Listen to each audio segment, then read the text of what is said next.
Hello, my beloved viewers. All 10 of you. Yes, I know it's only 10. I'm sure of it.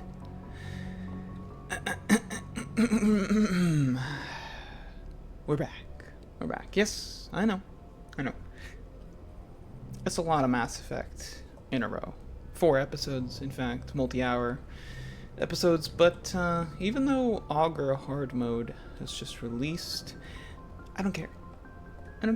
Don't worry, this is still a very Souls-focused channel. It probably always will be, because it's one of those games series or styles, I guess just FromSoft games that I can't help but always return to. But this is a nice breather, and once I've gotten refreshed and had my break, we'll be back to the challenge runs. We'll be back to the slow play. Demon Souls will be a thing. I know I said I would try to make a Demon Souls episode last weekend, but still dealing with that AC problem. Although we have a temp unit in our place, so I'm not exactly melting right now, but it's still not great. I still have a fan on in the room, so if you can hear that in the background, very, very sorry. Hopefully it's subtle enough. Hopefully my big old yap cannon is drowning it out along with this fucking radical synth music. But we're gonna get right back into it. And today is gonna be a bit different, because while we're gonna go through the beloved process of familiarizing ourselves with all the colorful individuals we've gathered on our diversity mobile, the Normandy, as it says right there. After that, we'll be doing side content. A little bit anticlimactic, right? After all that setup to go right into the side content, right into the filler arcs. But I would like to get strong. I would like to get powerful. Once we do that, we'll head back to the main missions. Now, I don't know the extent to which this game scales. I know it scales. I know it scales missions. I'm almost certain it scales story missions. I don't know about planets. I think planets are scaled, just maybe not specific side missions. So we'll see how it goes as we go out into the great unknown. Just me, one redhead with a mission to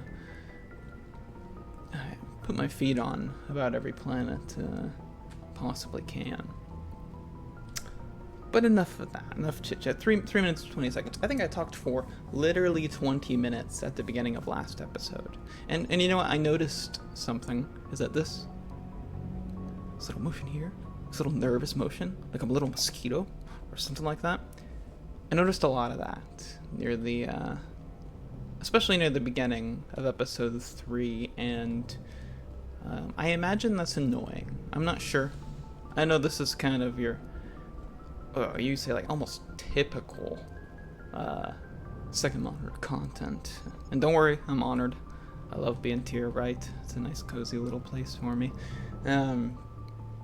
But I would like to avoid the jitteriness as much as I can, so I'm gonna keep that in mind. I'm gonna be conscious. I'm not changing my sensitivity because I need it. I need it to be like this. I need it. In a game like this. I need it. But anyways, back on the Normandy. We're a Spectre now. This is our vessel. We're the commanding officer.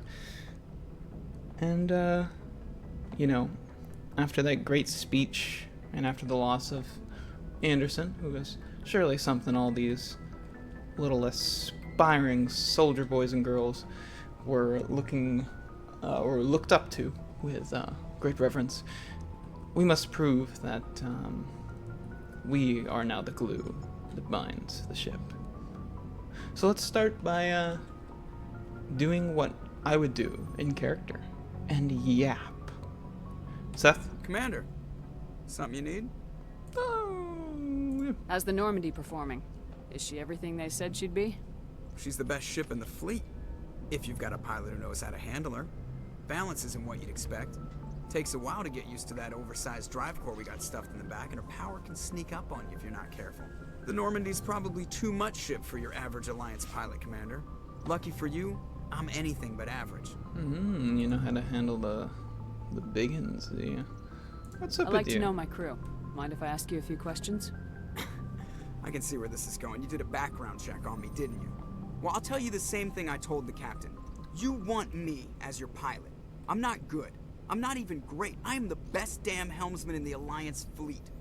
Top of my class in flight school, I earned that. All those commendations in my file, I earned every single one. Those weren't given to me as charity for my disease. Shepard's like bulging eyes for once are kind of like an accurate reaction to that whole slew. I mean, I told you I didn't even know you had gout. I'm sorry, Joker. I didn't even know you were sick. You mean you didn't know? That's what I said. Oh, crap. Okay, I've got Vrolik syndrome, brittle bone disease. The bones in my legs never develop properly. They're basically hollow, too much force and they'll shatter. Even with crutches and my leg braces, it's hard to get around. One wrong step and crack! It's very dramatic. But I've learned to manage my condition, Commander. Put the Normandy in my hands and I'll make her dance for you. Just don't ask me to get up and dance unless, you like the sound of snapping shin bones. My skin is made of paper, and my bones made of glass. Every day, the fractures wake me up from my shortened sleep. This is the guy from SpongeBob. It's like almost literally the guy from SpongeBob, except for he's being truthful.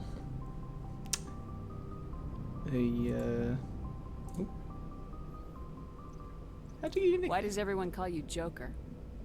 It's a lot shorter than saying Alliance Flight Lieutenant Jeff Moreau. Plus, I love to make little children laugh. I was just thinking how much you remind me of Santa Claus. Look, I didn't pick the name. Shepard, what the hell does that mean? One of the instructors in flight school used to bug me about never smiling. She started calling me Joker, and it stuck. Why didn't you ever smile? Hey, I worked my ass off in flight school, Commander. The world's not gonna hand you anything if you go around grinning like an idiot. By the end of the year, I was the best pilot in the academy. Even better than the instructors, and everybody knew it. They all got their asses kicked by the sickly kid with the creaky little legs. One guess who was smiling at graduation. I love how it only takes one question to get him into this whole spiel, because he's been waiting for this. He knew it was coming. I mean, like you said, he had the same conversation with the captain, so Anderson, and I bet Anderson, like, knowing Anderson, I bet he heard this exact spill and was just like, yeah, that's our pilot. But I love it because it's so it both like shows his insecurity but also his determination to brush that aside and prove that he is capable in his own right. It's cool. This is when all the little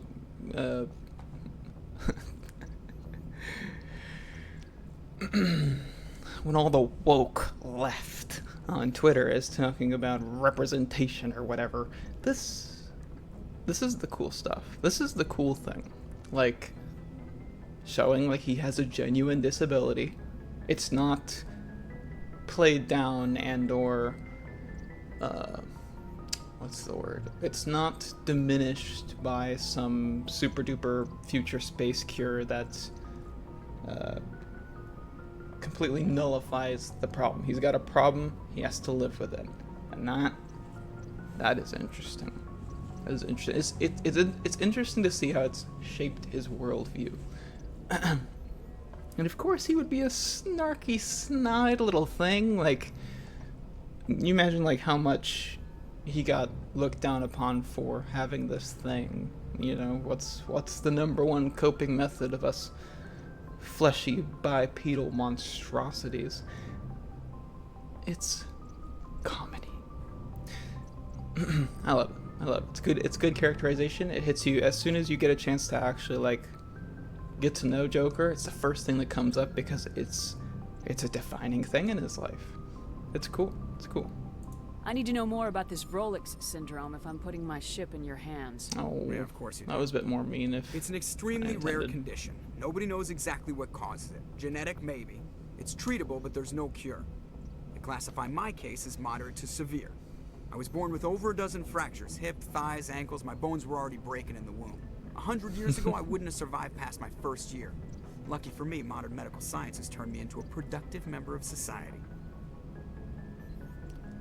And is this a continuation? Is this more? You're not gonna break a bone trying to fly the ship, are you? Oh, I don't fly with my feet, Commander, so I'm fine as long as I'm in You this should, chair. though. I gotta be real careful when I get up to take a piss, though. I can do my job as well as anyone on the ship. Better, actually. So don't worry about it. All right. I have to go. Alright, see ya.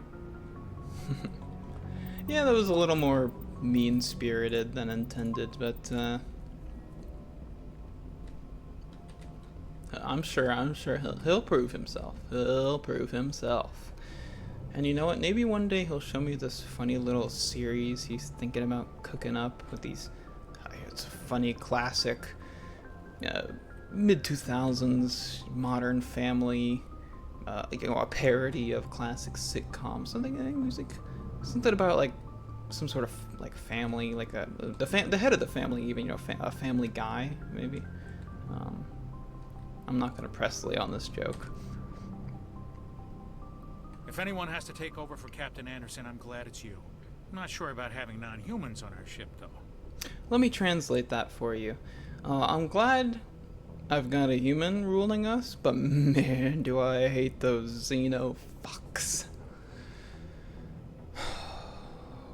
Okay, because you know what riles Shepard up? This shit. I'm in charge here, Presley. I decide if we have non-humans on this vessel. Yes, ma'am. Understood, ma'am. Yeah, you better understand.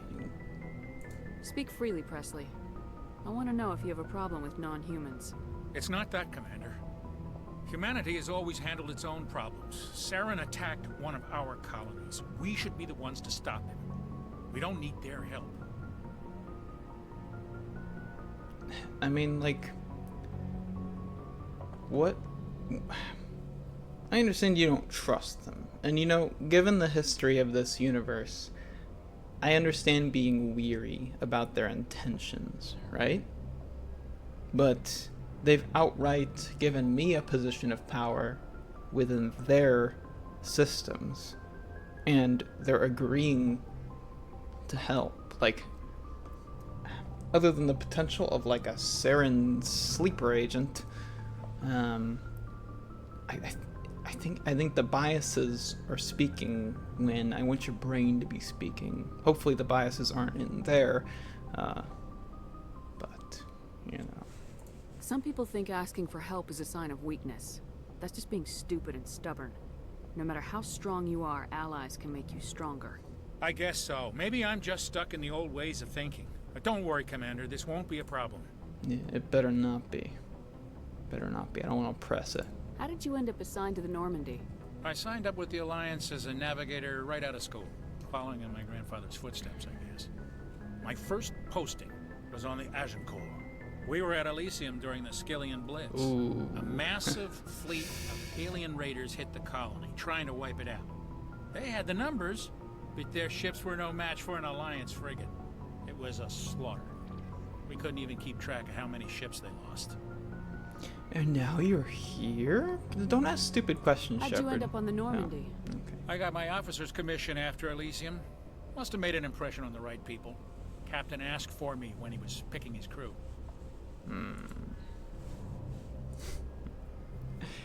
Well, you almost think Anderson... I mean, I guess Anderson is not, like, super pro-alien. I think he's got a more utilitarian type view of these things, where he's like...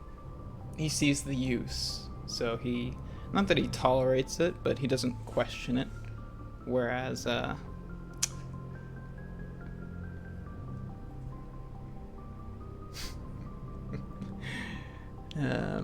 you know, maybe if they weren't as useful, maybe there'd be a different view, you know?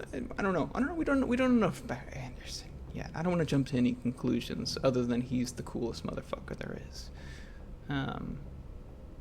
Yeah, and Presley, stop being so excited, reminiscing about the fleet of soldiers you wiped out. I guess we got to learn about the Skillian Blitz, because if it was like a if it was an unwarranted attack, then I suppose maybe there is a little bit of justification for being like, yeah, we did it, we got him. Carry on, Presley. Yes, ma'am. Should have said press on. So we've got our galaxy map here. Our galaxy map that we ain't touching yet. We ain't even touching yet. Because we got a lot of fucks to talk to. Up and down, up and all around. Every corner holds a conversation with someone who has their own phobias directed towards someone or something. Oh, hey, look at this. I thought we already got that. I really thought we already got that. Okay, whatever. Whatever. This seems broken, but whatever. Hey, Caden.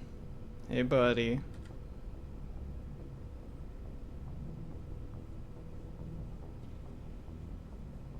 Anything you need, Commander?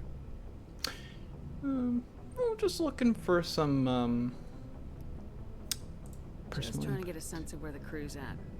Thoughts? I've wasted enough of your time for now, Commander. We'll have time for personal debriefings later. Okay, that's, oh, trust me, that's fine by me.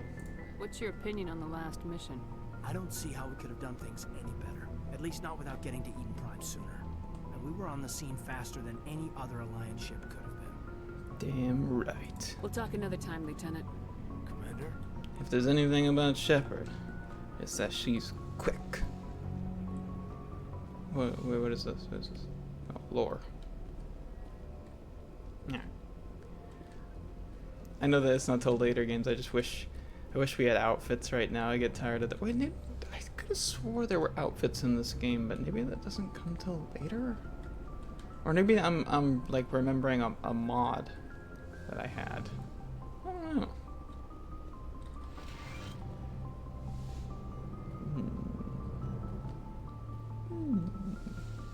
Nobody in here except for GLaDOS. What is this thing? Why is it in here?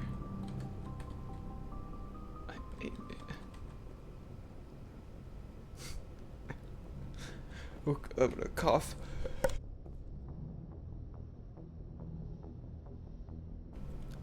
Oh yeah. That was bad. Oh, that was bad. What is this? I wish I could right click to zoom a little bit. It looks like a little like you look down, it's like a big not a stethoscope. The scientist thingy where they look at small things. Whatever. Missy. Yes, Commander? Is there something you need? Yeah, it's all that history you got jammed up inside How did you end up serving on an Alliance ship? I enlisted right out of med school. Earth always seemed boring to me. Too safe. Wait, did she too already say secure. this? I figured the colonies were teeming with exotic adventure. I wanted to travel the stars, tending the wounds of tough soldiers with piercing eyes and sensitive souls. Turns out military life isn't quite as romantic as I'd imagined. Oh, you But old humanity battle needs axe, the you. Alliance if we want to keep expanding through the Traverse. And the Alliance always needs good doctors. So I stayed on to do my part. Yeah, you know, you're the good doctor, to me at least. Ever think you made the wrong choice? Sometimes I think about opening a private practice back on Earth. Or maybe taking a position at one of the new med centers out in the colonies. But there's something special about working on soldiers. If I left the Alliance now, I'd feel like I was abandoning them. Alright, well, you're a medical professional. Can you tell me what's wrong with Caden? How well do you know the lieutenant? I'd never worked with him before this mission, but he has an impressive service record, over a dozen special commendations. Tends to keep to himself, though. Maybe because of the headaches. It's not easy being an L2. I wish there was one here. Maybe this will not contradict it, but because Shepard has biotics, I wish maybe there was a custom one for her to recognize what Mercy's talking about here. What does that have to do with it? Well, most biotics now use the L3 implants. Lieutenant Alenko was wired with the old L2 configuration. Sometimes there are complications. Does it involve like when he casts his magic missile and whatnot? What is it? It's like pushing out his brain. It's like shooting out brain cells, right? Because that's the feeling I get. What kind of complications? Severe mental disabilities, insanity, crippling physical pain. There's a long list of horrific side effects. Caden's lucky. He just gets migraines. About that, it might be more. It might be more. I'll keep you updated, Doctor. I'll keep you updated. I should go. Goodbye, Commander. I've noticed a few things. That's all I'm saying. I've noticed a few things. I hope he gets better. I hope he gets better. I do. He's nice. Nice enough.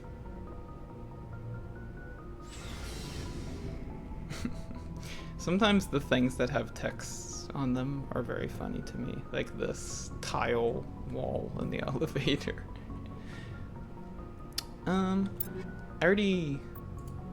After the end of the last episode, I already took a little look-see at what this guy has, and I can afford a few things, but we need more money. We need more money first. There's not, because it'll waste like a humongous portion of our change to get anything out of that. Now,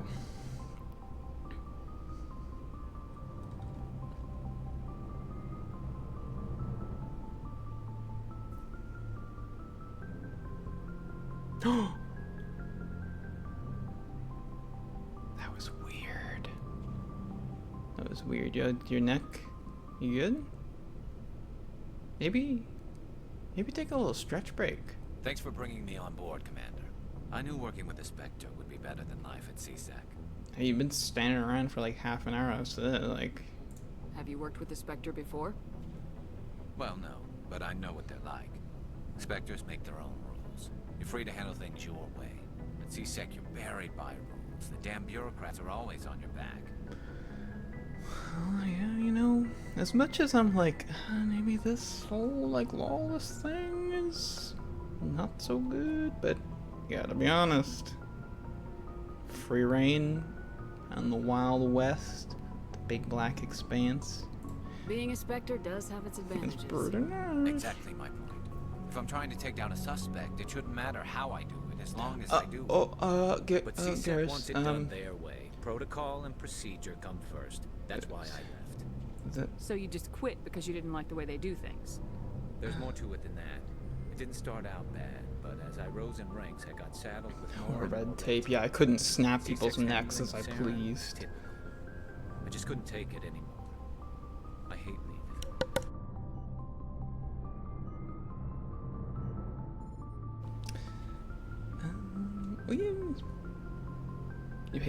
Well, you hate leaving? Like, you hate leaving a job, a case undone?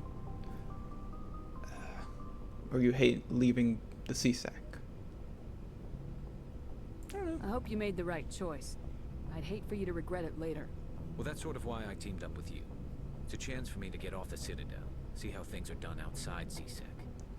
Yes, well, Either way, I plan to make the most of this.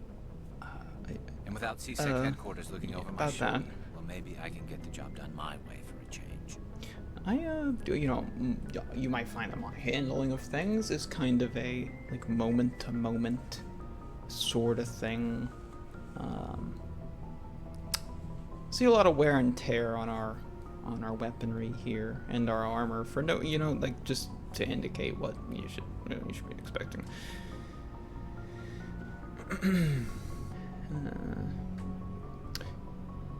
Sound good to me? Well,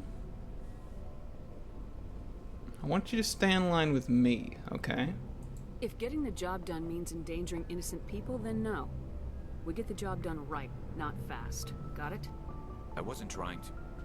I understand, Commander. Yes. Yeah, you better understand. Do you have more? Commander, good to see you. Oh, okay, good. It's nice that I don't have to get engaged in an unnecessary conversation wheel when you have nothing to say.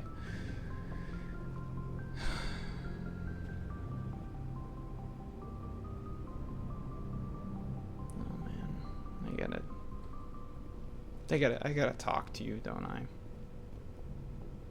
Is this where you sleep? Like next to all the guns? You freak. You freakazoid. Don't look at me. Don't do it. Don't.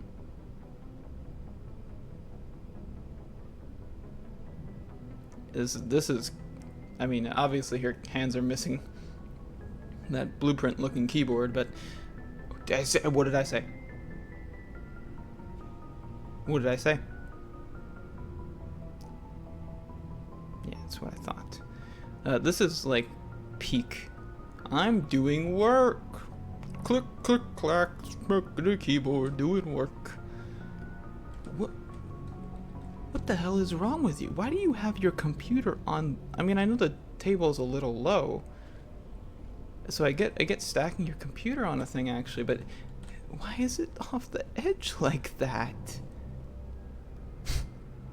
Commander? What's your opinion of the last mission?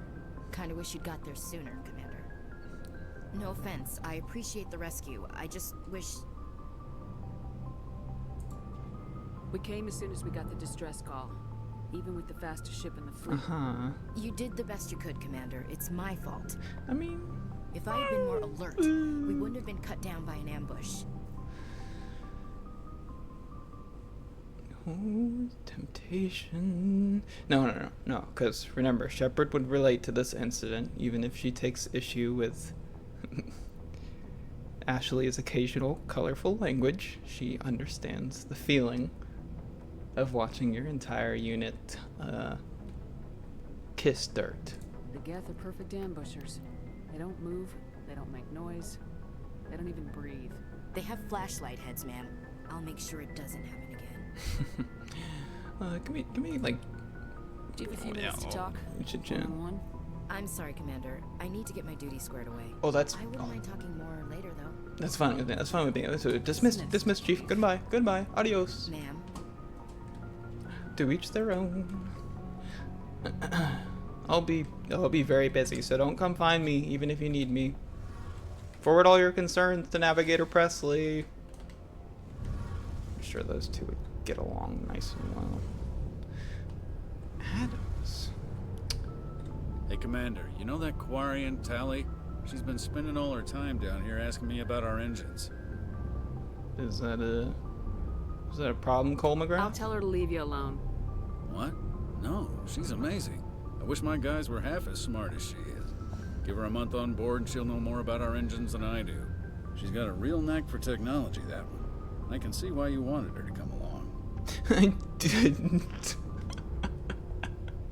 Oh, you know. I figured she'd be a real asset to the team. You got an eye for talent, Commander, but I'm guessing that's not why you came down here. Yeah, you know, I want to know more about the Can you tell me about my big old baby? She's the best ship I've ever served on. Probably the fastest vessel ever designed. And she's the only one using the new Tantalus drive core. The new tantalizing drive What's core? so special about the Tantalus drive core? Proportionally, it's about twice the size of any other vessel. Not only are we faster, we can run at FTL speeds longer before we have to discharge the core. A slippery little banana of a ship. Fill me in on the IES stealth system. How does it work exactly? You can't hide a ship out in space. They emit too much heat and radiation. Too easy for sensors to pick them up, unless you find a way to capture those emissions. So our stealth systems trap the energy we give off in storage sinks built into the ship itself. No emissions to give away our location. Eventually the sinks have to be vented. More than a few hours silent running and they overheat. Cook us inside our own hull. There's no way for anyone to detect us? A visual scan can still pick us up. Anyone looking out a window can see us plain as day. But you have to be pretty close to get an actual visual out in space. Most vessels rely on scanners. As long as the stealth systems are engaged, they can't see us. Not unless we accelerate to FTL speeds. You know, I've always loved this, and not enough. I don't know that enough sci-fi actually does this for my taste. But the idea that it's like, yeah, you know, there's so much space between you and another vessel, that of course it's going to be instrument based, your detection of other things, just like real planes, like real airplanes in real life. Relying on visuals to see other planes is like an absolute, the last way you would ever try to make sure you're not gonna collide or have a near miss with another vessel. Like, that's the last thing they want to do. They'll do it if necessary, but it's all instrument communication based radar. It's all these things because they're in airplanes. Those things are so fucking fast, and we're in space. No friction, no air resistance. Like, we're flying, and I'm sure everything else is too. So the idea that like we're zipping around and we're hiding the primary method of being tracked, it's cool. I know other sci-fi methods do this. Star Wars feels like one of the only ones still that relies on like visuals as like primary indicator of who's near them. They do have scanners, but like you see the capital ships in Star Wars getting so close to each other to have fights like they're pirate ships versus other pieces of sci-fi media where it's like we're thousands and thousands of miles away from each other in the space, and we're firing at each other because there's no drop off, okay? Or, you know, our lasers are going to go where we tell them to go. Why doesn't it work with faster than light travel? Cranking up the FTL blue shifts our emissions, pushes them into frequencies too high to capture in the sinks. As soon as we make the jump, it's like setting off a flare. Sensors can pick up our location whenever we enter or exit FTL flight, but for short-range missions, our stealth systems are amazing, and we've got the only one. Ooh, that's what I like to hear. I'd like to know more about the man within. Where else have you served, Adams? If you name a class of Alliance ship, I've probably served on it. Everything from dreadnoughts and carriers right down to frigates. So high turnover rate. My last assignment was on the Tokyo. Only a cruiser, but she was a good ship. Couldn't hold a candle to the Normandy, though. Carry All right, on, back to work. Adams. Back to work. Aye, aye, Commander. Get back on it. Get back on it. Come on. I'm waiting. I'm totally not looking, not making sure you're getting back to work or anything like that. This guy's hat is clipping through his head a little bit. Are you stuck? Are you stuck now that I talk to you in procrastination mode? Oh my god, he is. It's so embarrassing. Tally!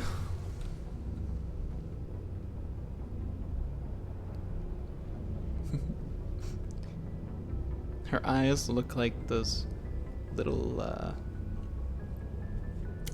it's like the little Easter candies over here that they look like mini eggs, and they've got kind of like a hard candy shell, but they're full of like really soft milk chocolate. Anyways. Your ship's amazing, Shepard. I've never seen a drive core like this before. I can't believe you were able to fit it into a ship this small. I'm starting to understand why you humans have been so successful. I had no idea Alliance vessels were so advanced. Well, you know, Normandy, she's a big girl. She knows how to take a big ol' thing. Yeah, you know. The Normandy's a prototype, cutting-edge technology. A month ago, I was patching a makeshift fuel line into a converted tug ship in the flotilla. Now, I'm sitting on board one of the most advanced vessels in Citadel space. Okay, Egghead, calm down, calm down. Traveling on a vessel like this is a dream come true for me. So you're into, ships?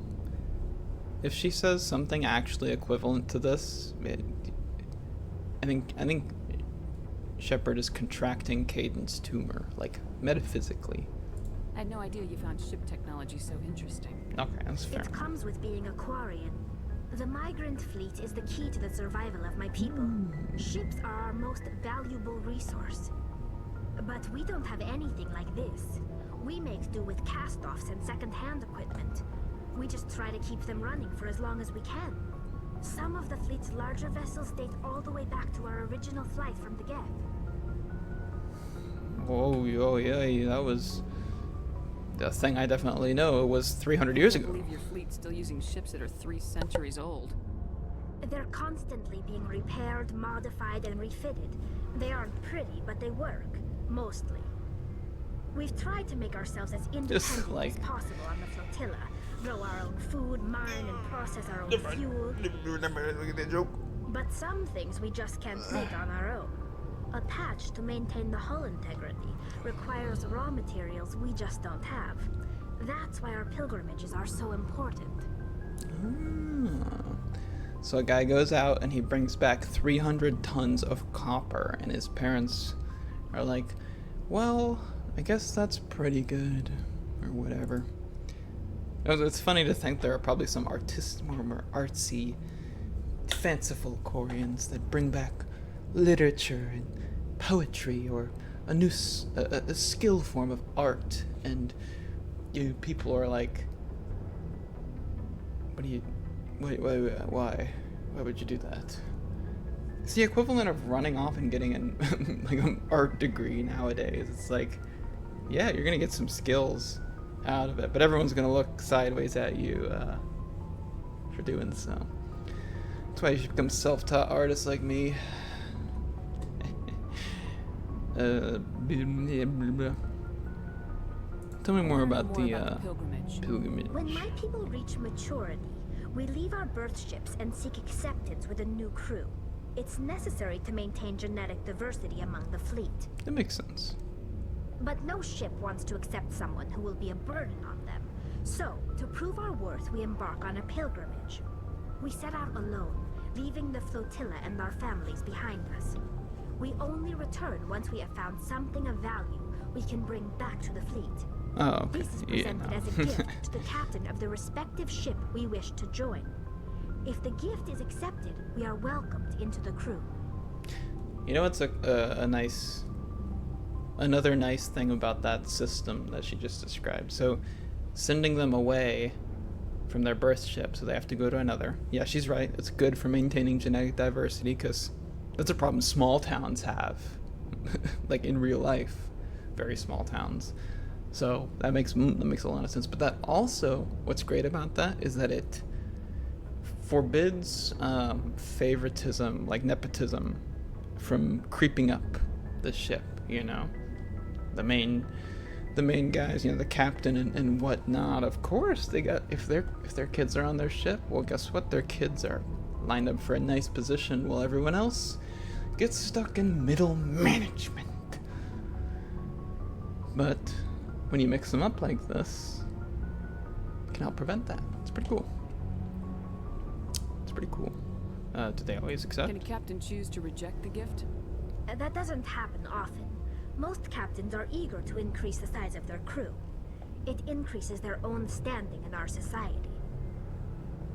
Even when the gift is not particularly valuable, the captain usually accepts it out of a sense of tradition. However, there is a stigma to presenting a substandard gift. It's not the best way to make a good impression on a new community. Most pilgrims don't return until they find something worthwhile.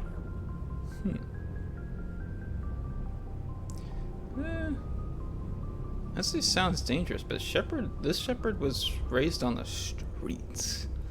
This shepherd was in gangs and shit, so I really don't think she'd be like, well, that sounds hopefully that sounds dangerous. So you're sending your children away all on their own. blubbering idiot would say I want to this. talk about something else. Like what?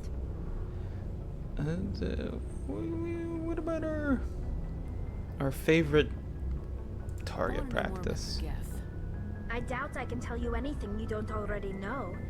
It's been almost 3 centuries since they drove my people into exile. All I know is the story of their origins. What they were when we created them, and how they turned on us. Well, don't worry. I'm sure there's no, like, revisionist history or anything like that. I'm sure this is the complete and whole truth.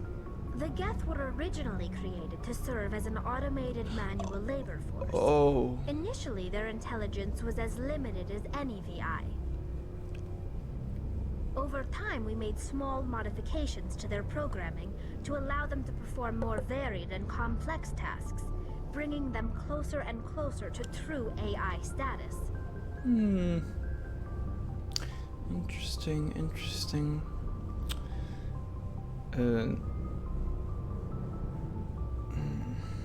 Well, that was a mistake. Don't say that shit. The council didn't step in and stop you. This wasn't true AI research. We may have been skirting the bounds of the law, but we never did anything that was actually illegal. True entrepreneurs. The changes were so insignificant, so gradual, that we were able to control them. Or so we thought. But one thing we underestimated was the power of the neural network. A million Geth thinking simultaneously created an inherently unstable matrix.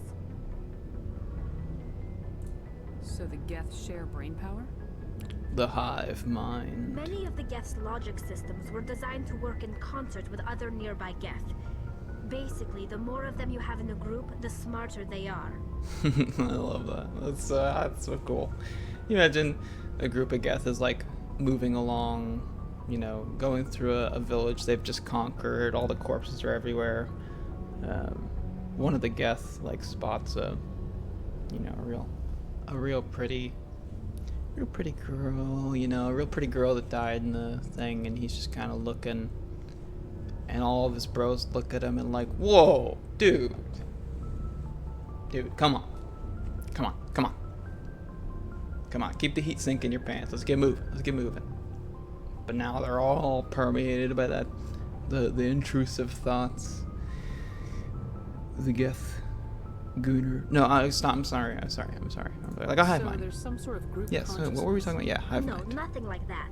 They cannot share sensory data or information. Their programming cannot handle that much simultaneous input. Each Geth maintains an individual awareness and identity. The neural network only operates on a process-based level. It's basically the synthetic equivalent of a subconscious. But when they're in close proximity, they can coordinate low-level functional processes, freeing up more capacity for original or independent thought. I don't get it. I'm just a shoot military lady. You're an engineer, okay? Relax a little bit.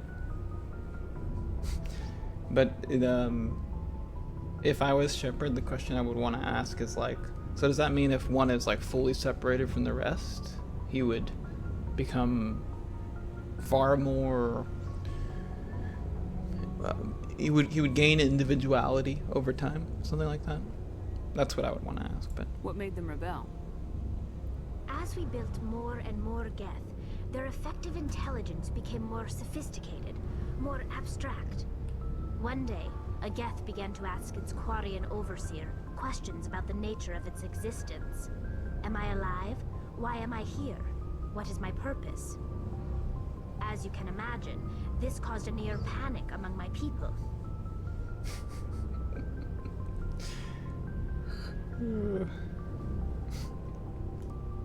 I'm just thinking about Grok now. I'm thinking about Twitter Grok, but he's got like 1,000 hive mind bodies, but they all work at Twitter headquarters.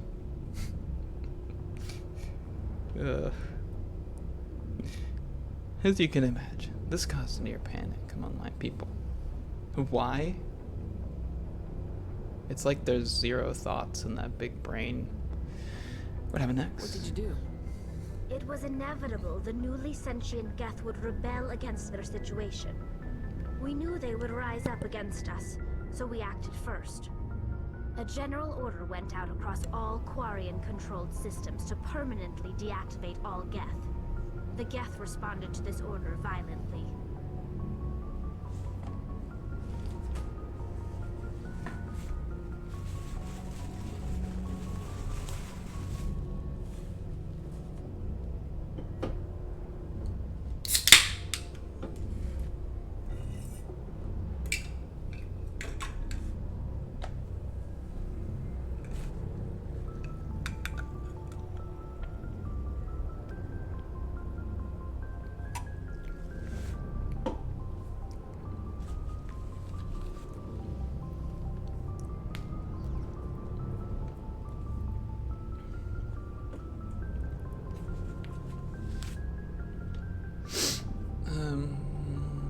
A general order went out across all Quarian-controlled systems. I mean,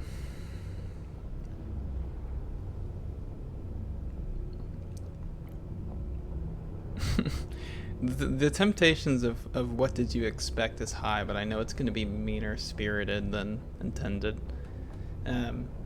This is interesting. There's an idea that all of these options that appear for Shepard are just various trains of thought she has, whether it be like something that's more intrusive or things like these. These are all aligned. They're just different flavors of aligned, or different flavors of the same message, rather, which is a theory I've always liked. And you can apply that to a lot of games that have a dialogue wheel for the most part. Because if you're playing good Shepard, you see like the jackass options, and that can just be the irrational side of your brain, or just a straight on intrusive thought of like, what if I just shot this motherfucker? I'm gonna, since these are all the same thing, I want to say it in like the lightest way possible, so I guess like... Hey, you can't blame them for fighting for their survival. We had no other choice. The Geth were already on the verge of revolution. Yeah, but why were they on the verge quickly, of revolution? Think about that. Think about that. The hope was that most of the Geth would still be little more than machines, incapable of organized resistance. But they had progressed much further than anyone anticipated. The war was long and bloody. Millions upon millions of Quarians died at their hands. In the end, we were forced to flee our own homeworld. We feared the Geth would pursue us, but they never came beyond the Veil. Now we drift through space, exile, searching for a way to reclaim what was once ours. Serves you right. Well, I mean, that's the thing, right? Is like, they didn't chase you. That's kind of an important detail, because they weren't interested in the extinction of Quarians. They were interested in the survival of, you know, them as a new race. I know I'm going like super pro AI here in this fictional context. It's not the same in real life. It's a different discussion in real life. It's different. Okay, it's different. It's different. I'm not delving back in. I'm gonna let it drop because she's getting a little emotional. Okay, I can see the breath, the heat of her breath is like fogging up her mask. Okay, and I don't want her to pop a Quarian blood vessel. Tell me more about your funny little people. Tell me about your people. Our lives aren't easy. Resources are scarce, and we are constantly on the move. Everything we do must in some way contribute to the continuation of the migrant fleet. There are 17 million Quarians in the flotilla, Well, that's and not that each many, of us relies actually. on the others for survival. The bonds among my people are strong. Unfortunately, we have had to surrender many of the freedoms and civil liberties other species take for granted. 17 million. That's not even close to 1/8 of our population on Earth. That is insane. They're tiny. They're tiny. It's like a small country, and that's it. That's like the whole race. I guess that explains why we haven't seen too many of them. But it is kind of funny that a lot of the vendors have armor for them. What kind of freedoms? Well, it's illegal for parents to have more than one child. If our population grows too much, it would strain our resources to their breaking point. Of course, we also can't allow our numbers to become too few. If our population is in decline, the rule against single births is temporarily repealed. In extreme cases of population decline, incentives are even offered to encourage multiple births, though the Conclave hasn't had to take such measures in nearly a century. So, there's your indicator that the flotilla is not exactly, it's not on the up. They're not on the up in general. They're not doing well. But it's funny to think about the fact it's like, oh my goodness, a whole race of only childs. Can you imagine? Can you imagine what comes out of that? I'm not an only child. I'm one of 3, and I'm the oldest. And thank God for that. Can you imagine how much bigger of a piece of shit I would be if I was an only child? What's the Conclave? That's your government. The Conclave is our civilian branch of government. Each ship can elect a representative to serve on the Conclave and make decisions that affect the fleet as a whole. On matters that affect an individual ship, however, the captain has the final say. It's a tradition that dates back to the early days, when the fleet was governed by martial law. Fortunately, most captains nowadays are smart enough to have an elected council from their crew to give them advice and guidance. So, most, you say. I would love to know how things work on the ship where that's not the case. Hopefully it's just the slightly, like the smaller ones, like crews of less than 50 people maybe, because it's a little more understandable. It's like a boat. It's like a real life boat, you know. But if there's a captain somewhere who's got like 1,000+ people on his ship, and he's like, nah, we don't need no council. Well, you pray for those Quarians. So the ultimate power rests with elected officials?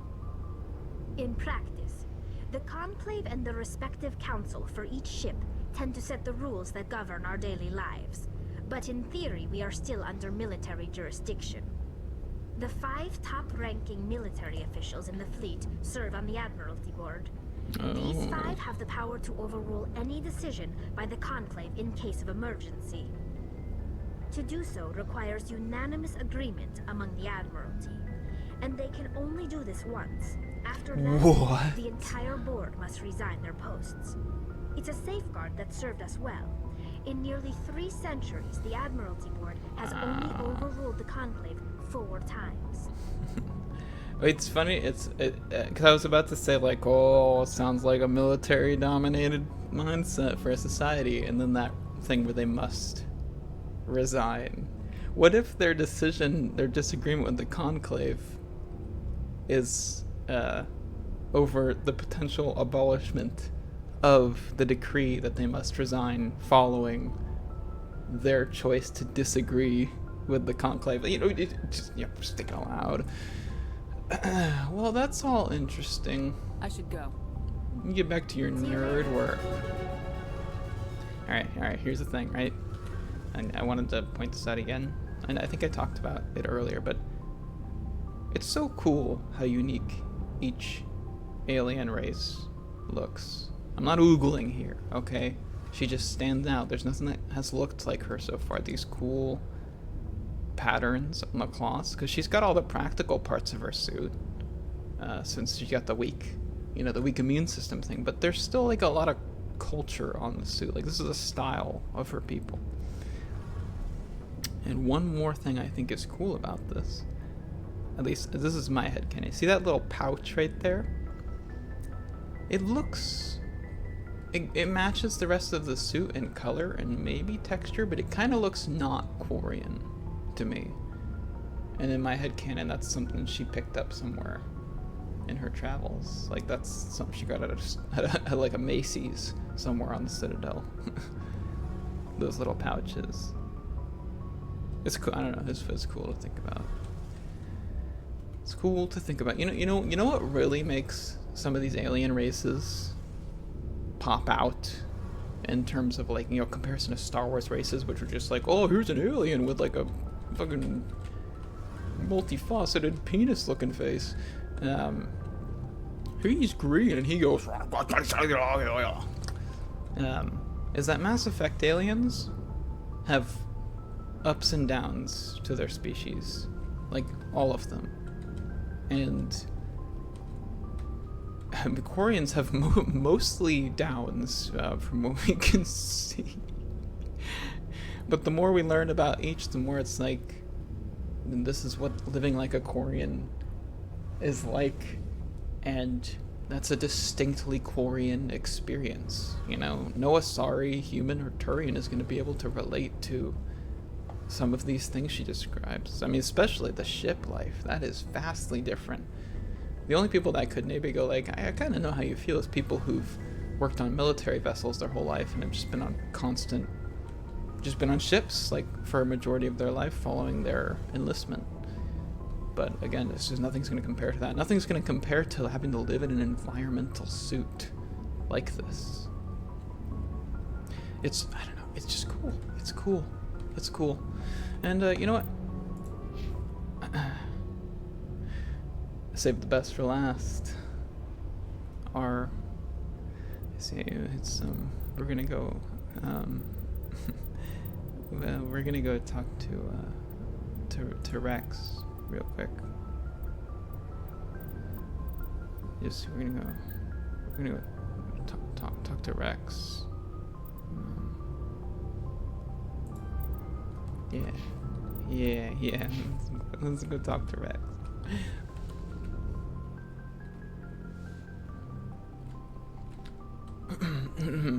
Just doing important, captain business. I'm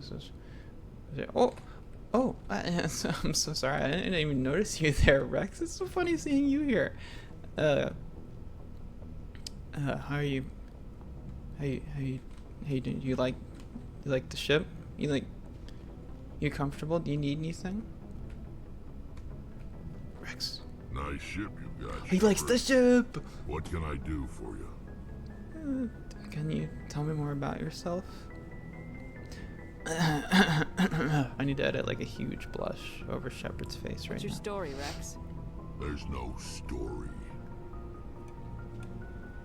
Go ask the Quarian if you want stories. Oh, come on. Don't be an ass. You Krogans live for centuries. Don't tell me you haven't had a few interesting adventures. Well, there was this one time the Turians almost wiped out. You're so funny. It's just... That was fun.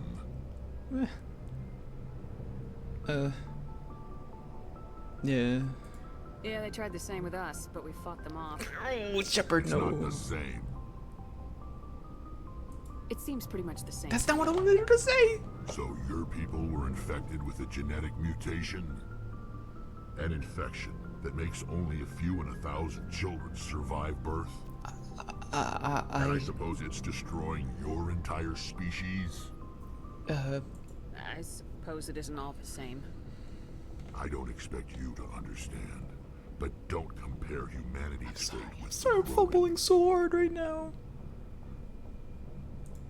Sorry, Rex. I wasn't trying to get you upset. I'm sorry. Your ignorance doesn't upset me, Shepard. As for the Krogan, I gave up on them long ago. Really? The genophage infected us, but it's not what's killing us. What can you tell me about the genophage? Ask the Solarians if you want details. They made it. The little slug boys. It makes breeding nearly impossible. Thousands die in stillbirth, and most never get that far. Every Krogan is infected. Every one. And no one's rushing to find a cure. Why don't the Krogan try to find a cure? When was the last time you saw a Krogan scientist? Well, I didn't want to assume anything. Would he rather find a cure for the genophage or fight for credits? He'll choose fighting every time. It's just who we are, Shepard. I can't change that. Nobody can. I think you could. I believe in you. I'll always believe in you. Are your people really dying? We're sure not getting any stronger. We're too spread out. None of us are interested in staying in our own system. Lots of species have left their homes and prospered. But they go to colonize new worlds. We're not settlers. We're warriors. We want to fight. So we leave. Hire ourselves out. And most of us never go back. So long, Rex. Shepard. Is there more? Shepard. No, okay. Rex? I could talk to you all day. If you ever need anything, you can always, like, we can talk whenever. It's fine. You know, my door is always open. It's always unlocked at any time of day, man. You know. I know. You're a man of few words, and I get that. I get that. Call me. Well, that was fun. Look at your stupid face. Your stupid little freckled face. She is a cutie pie, it's true. Now, that was like an hour. It was like an hour of talking to just companions. But look at all that lore. Look at all that lore we got. Shepard's brain is getting so big. And now, we need to make Shepard's combat muscles big by doing missions. Oh, listen to that. Oh, listen to that music. Oh, that's so good. That's so good. I hope this is not drowning out my voice. I see it peaking just a smidge into the yellow. Just a smidge into the yellow. I think I should still have a priority though, because I'm at the top of the yellow. My big voice. Speak enunciate big and strong. Alright, let's see. Here we are at the Citadel. Supposedly constructed by the long extinct Protheans, this colossal deep space station serves as the capital of the Citadel Council. Gravity is simulated through rotation, and is a comfortable 1.02 standard Gs on the wards, and a light 0.3 standard Gs on the Presidium ring. Total length, when open, is 44.7 kilometers. Diameter is 12.8 kilometers. Population is 13.2 million. Does that seem low? I mean, it's close to the Quarian fleet, but that's not the point. The gross weight is 7.11 billion metric tons. Yeah, whatever. It's heavy. Yeah, sure.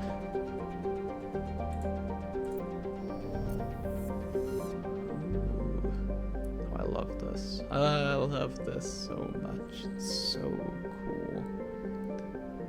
Oh, space is so cool. There is a solar body here, like an actual one. I guess they'd want it on something for it to orbit, so that the Citadel's not like drifting off into space. All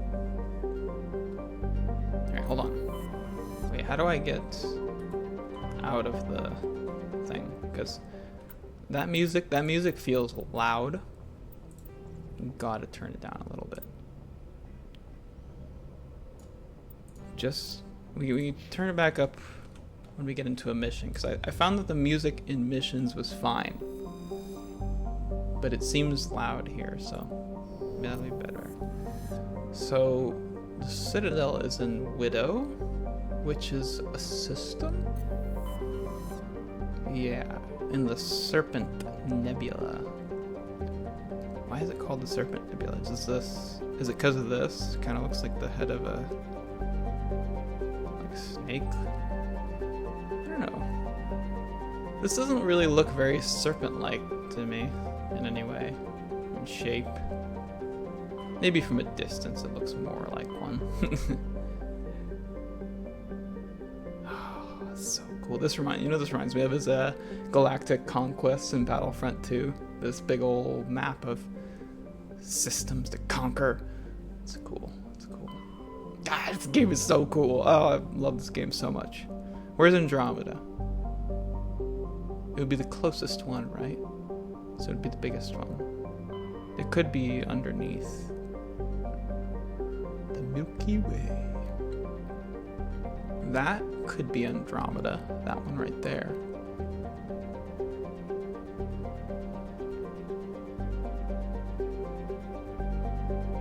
That actually might be it. I don't see. Well, that one out in the bottom right there. That also could be, because that one's pretty big too. Oh, and that one. That one looks more like a space station. I gotta look at a picture of Andromeda, because I wonder if it's actually styled after the way Andromeda looks to us. That'd be so cool. So cool. Okay. Alright, we got all our things, right? Pharos. That's the one that's like a Prothean city that's colonized. This is the crime business hub. This is where Benesia's daughter is, and I believe Asteroid X-57 is DLC, is the one DLC that exists for this game. I think it is DLC. But anyways, actually on this map, where would Sol be? Where would our system be? It's like, no, because we wouldn't be the first discoverer. I guess it depends on what way we're looking at the Milky Way right now, like what angle this is supposed to be of the Milky Way, so I don't know if that's something we can actually determine. Alright, so we've also got Hades Gamma, we got the Voyage Cluster, the Armstrong Nebula, the Kepler Vert, the Hawking ETA, the Argos Rho, the Gemini Sigma, the Horsehead Nebula, the Exodus Cluster, the Artemis Tau, and the Attican Beta. I imagine that there's like a line here, right? Like something like this way, you know. I don't know which of these that Eden, I can't think of the rest of the name Eden was in, but imagine it like the line towards the what did they call it? The lawless part of the Milky Way. I can't think of the name they used. Not the Attican Traverse, right? Because that's Attican Beta, maybe? Anyways, I figured the line is like here-ish or something, and that this is the lawless part of the galaxy. Now, instead of doing main missions, let's do the best thing you can in an RPG, which is anything but. Ooh. It's not, you know, like, despite it being like a dated, it's like a stretched PNG, right? Maybe with some motion, some effects applied to it slightly. It's just so cool. It's just so cool. Okay, the Hawking ETA, the Hawking Etua. And here is a Sentry. Alright. Yeah.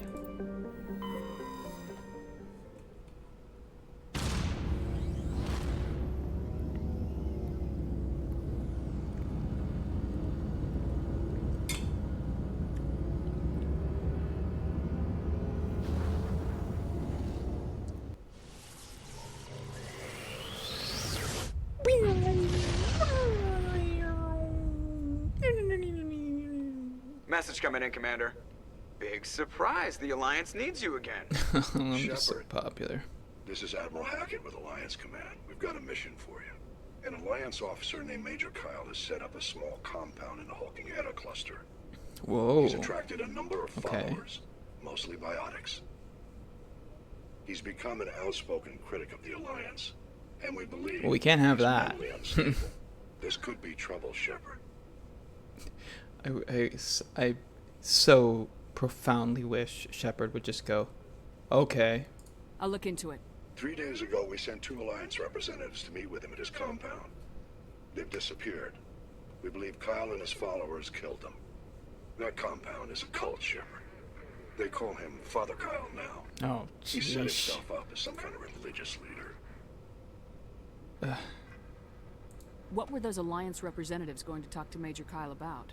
They wanted to bring him back to an Alliance facility for treatment. Major Kyle served us faithfully for many years. We weren't going to abandon him. Given his state of mind, however, he probably saw them as a threat. We're almost certain he had his followers killed him. Well, they would just assume the worst. They're probably just having such a good time there that they, you know, they don't want to come back. Not so soon, at least. I'm sure you'll hear from them. What any else day. can you tell me about Major Kyle? He used to be a model soldier, but something happened to him at Torfin.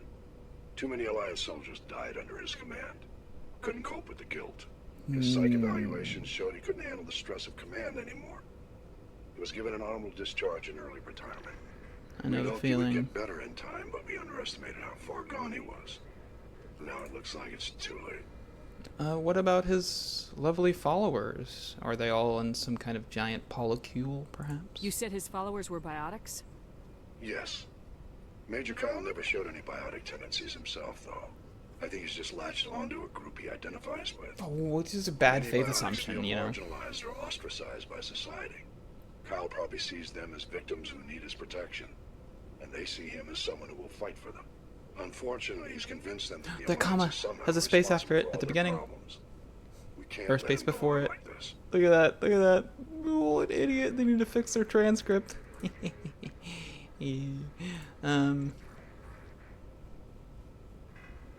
I might be able to end this without violence. You serve with him. He might listen to you. I did? But he's already killed 2 Alliance representatives. Oh, you know they're I dead. trust you to use your judgment. Hack it out. Hack it out?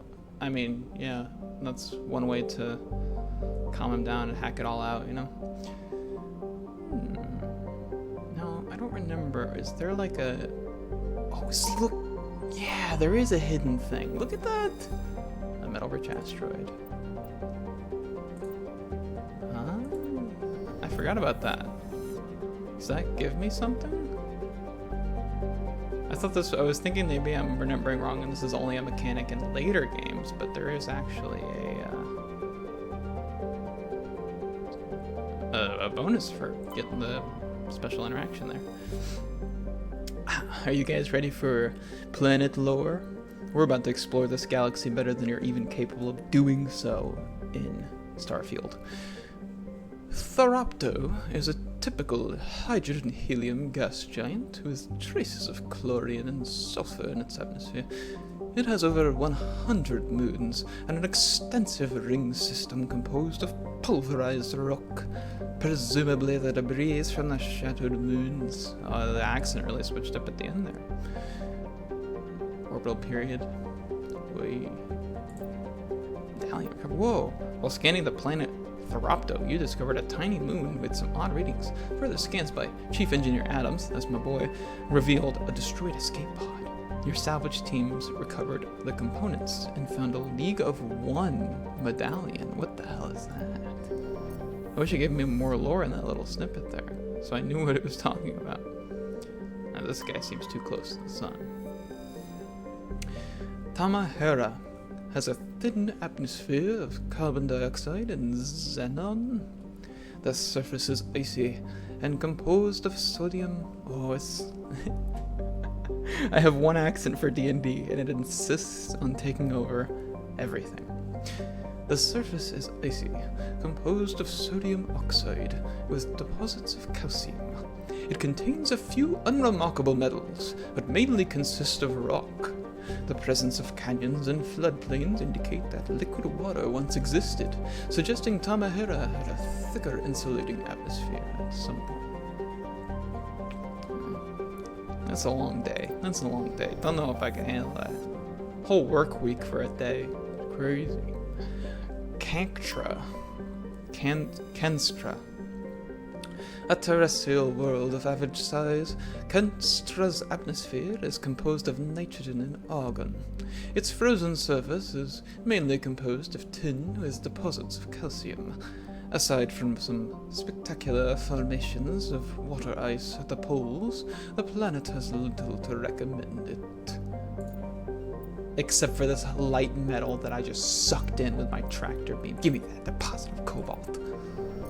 That's what I'm talking about. I mentioned the moon, or the little orbiting planet, is where we're going. So let me see the big one. It's probably yeah.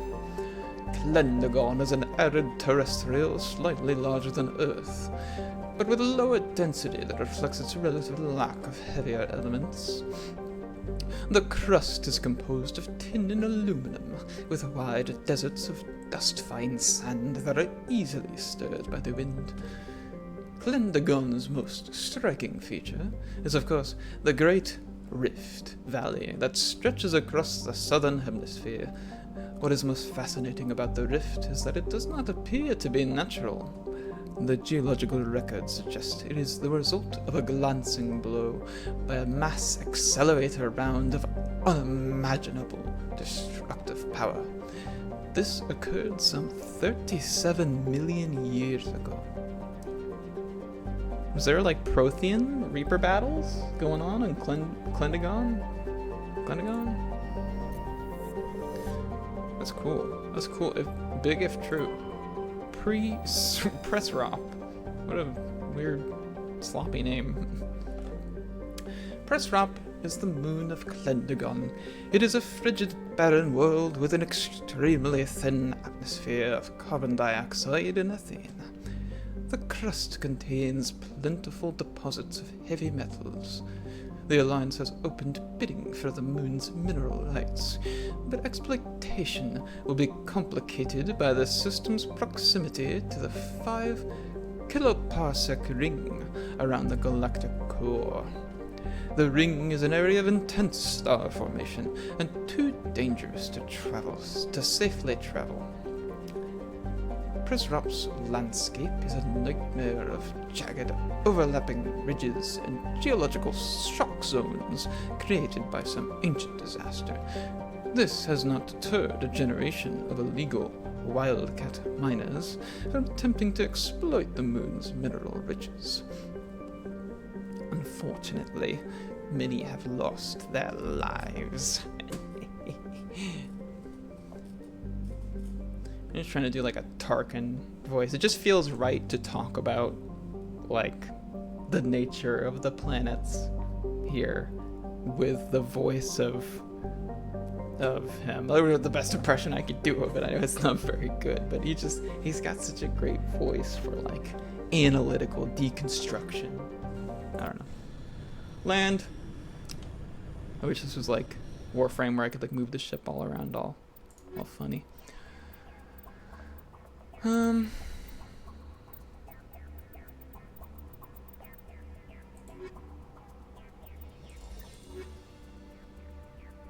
it's good to me. We'll have to equip Garen.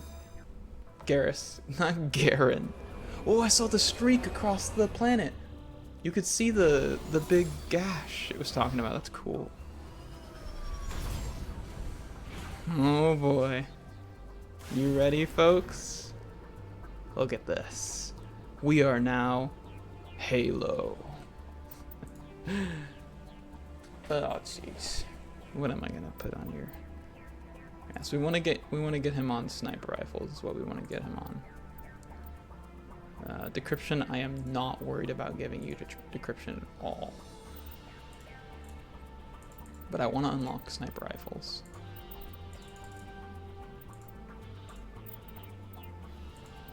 Because that's what I want you to use.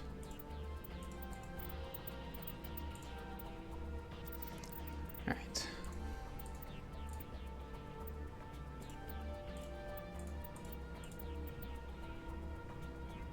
That's not actually that good. The 1% could add up though, so maybe.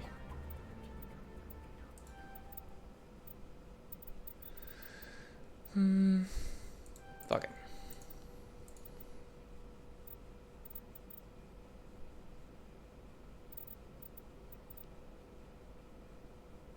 Yeah, tactical armor. Alright. Pretty tough guy. My boy. Yeah. And get tankier. There we are. Alright.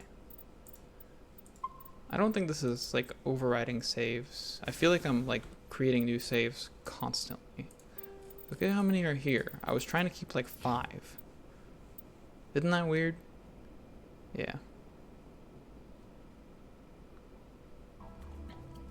Alright. Alright. So, to specify, for people who aren't familiar with Mass Effect, there are 3... Oh, look, see? It does have the... I was trying to zoom. Can I? Nope, get back in. For people who are not familiar with Mass Effect, there are 3 tiers of content, right? Main mission, which we've played through some of. Well, this is very... Oh, it's even more drifty than I remember. Main mission, there are the primary side missions, so the ones we did on, like, stuff we did on the Citadel, right? No, I'm just testing buttons. Okay, that's that. And okay, I don't know if there's anything else. Oh, that's how you zoom. And then there's this, which is the 3rd and like lowest. I would say lowest tier of side content. I still find it fun. It's just, it's going to be a lot less talking. A lot less of what this game franchise is iconic for. It's more, this was an ambitious thing they were trying to do, which is actually being able to chart uncharted planets and explore them and do little missions and battles on them and stuff. But it tends to become, it tends to be a bit of a repetitive affair. And if you watch through this, me doing this planet, while it will have one unique side mission on it, at least guaranteed, which is the biotic cult complex we're heading towards, the BCC. Well, not all of them will have that. Not all of the planets we land on. Some of them will just be a few enemies here and there and stuff to collect, and so keep that in mind. Basically, what I'm saying is if this is not for you, just go ahead and skip these parts of the playthrough. I don't blame you one bit, because it's gonna be a good chunk, because we're gonna do all the side content just like we will for future Mass Effect games.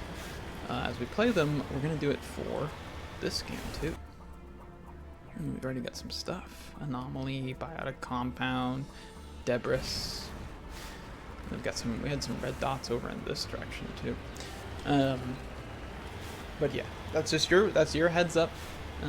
This is just gonna be a lot of me talking and trying to make it through these areas with the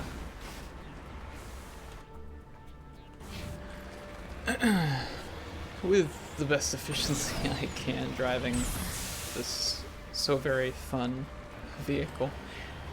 Yes, I'm not kidding, this feels very much like a Halo vehicle to me, if it's slightly heavier. And I'm pretty used to driving it, thankfully, so you won't have to worry about me having too much trouble or anything. Oh, fuck.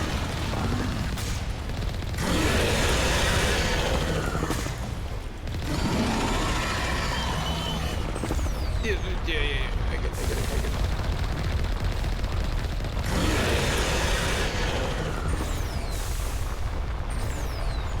Yeah, this is an intense kind of encounter to start off on.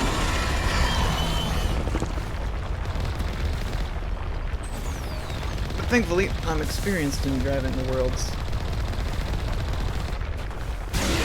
shittiest vehicle. Get in here, get up. Ooh, it's coming for us. Does that make him come out of the ground if I shoot him off? I don't remember.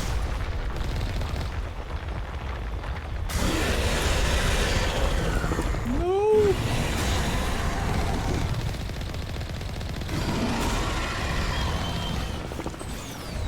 just gonna come out again. Don't be like that. Oh, he moved back. He like reset. Oh, that's a lot of damage.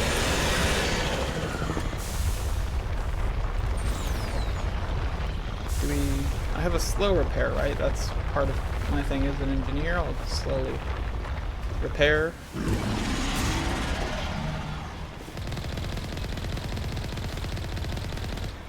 Oh, he fucking reread where I was going.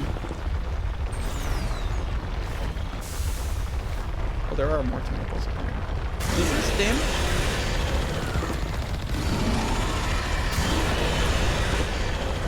I don't know. God, he's so loud.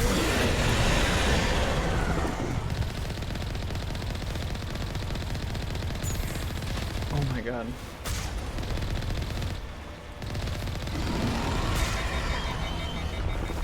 Repair.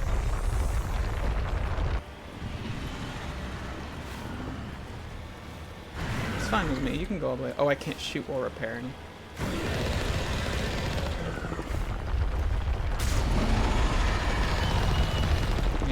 Bear with me, it's been a while. It's been a while. This is like Maris. These tentacles coming out of the ground.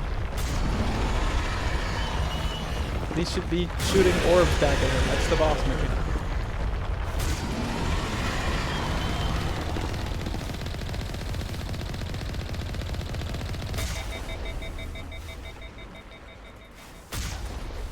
Is that hitting him?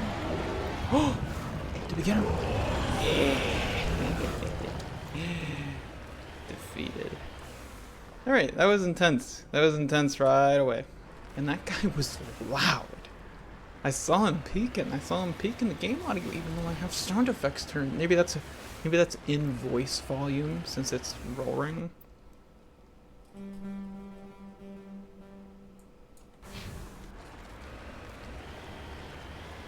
Yeah, whatever. We did it. Those guys are worth a lot too. It's, money. It's really nice. Although I do like remember doing like later situations with them. In my other like 100% style playthrough I did of this like a few years ago, and I feel like I remember getting like destroyed at like when I got to like certain higher levels. Oh yeah, look at this. See, this is the navigation fun. This is the fun of the navigation. I think this is a bold idea. This sort of like actually exploring stuff. It sounds silly when you put it like that, but the real question is like, does this kind of thing really? You need to turn back, Commander. You're going beyond the range of the operational area. You need to turn back, Commander. The Xbox 360 can't handle loading a region bigger than this. But the real question to me is, does Mass Effect need a mode like this? The kind of game it is? I feel like, and we'll see it when we go into certain areas, certain like main story planets. We will be doing activities kind of like this on those planets, and that I think is what maybe more they should have been aiming for. Because this, it's fun. I enjoy it because I'm a weirdo and I'll play whatever, but like, look at that. I don't even know who those guys were. They were just started shooting at me, so I literally eviscerated them. Is this the equivalent of like strolling upon like a drug deal in like a Walmart parking lot? Oh, I didn't mean to repair again. Is this not level terrain? Okay. Feels leveled. I mean, it's bumpy, but like, there we go. Alright. Why is my shotgun? Don't fuck with me. Alright, actually, hold on. I just realized. Oh. Okay. I guess I looted stuff like intrinsically. I don't know.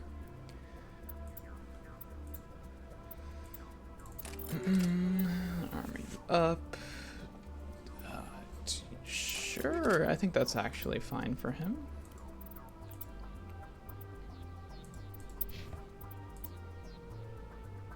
Oh, it's better. I got a better shotgun. Yes. Nice. Than me. I don't think I have a better... I do have a better assault rifle, but it's more of just like a different assault rifle, right? Look at this goofy tank. This is like a tank you would make in Spore in like the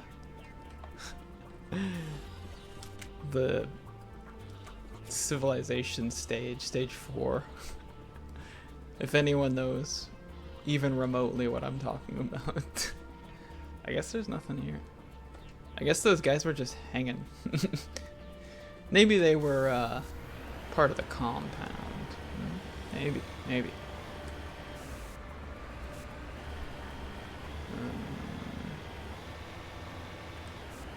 I remember there being...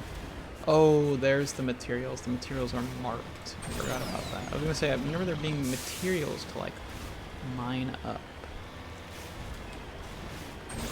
Surely enough.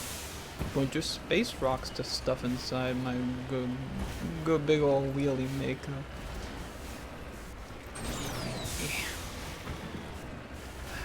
We can do it. We can navigate. I'm gonna get used to this screen of me clumsily trying to climb shit. Where is it? Up top? Why would minerals be so high? Aren't they closer to like the center more so? Wait. Is it down in this pit the whole time? Oh, right here. Okay. This doesn't seem like very level terrain. Yeah, I know. That's what makes this hard. Heading out. There we go. Nice. Decrypt the rock. Let's hack into its computer systems. A large deposit of uranium. Look at all that money. Oh, that's the shit right there. That's what we want. That's why we're doing this. Okay, we're gonna get so strong. Main story shit ain't even gonna be ready for us. Yeah, some big drops. I'm more in the middle of the map. I want to go see what's over here.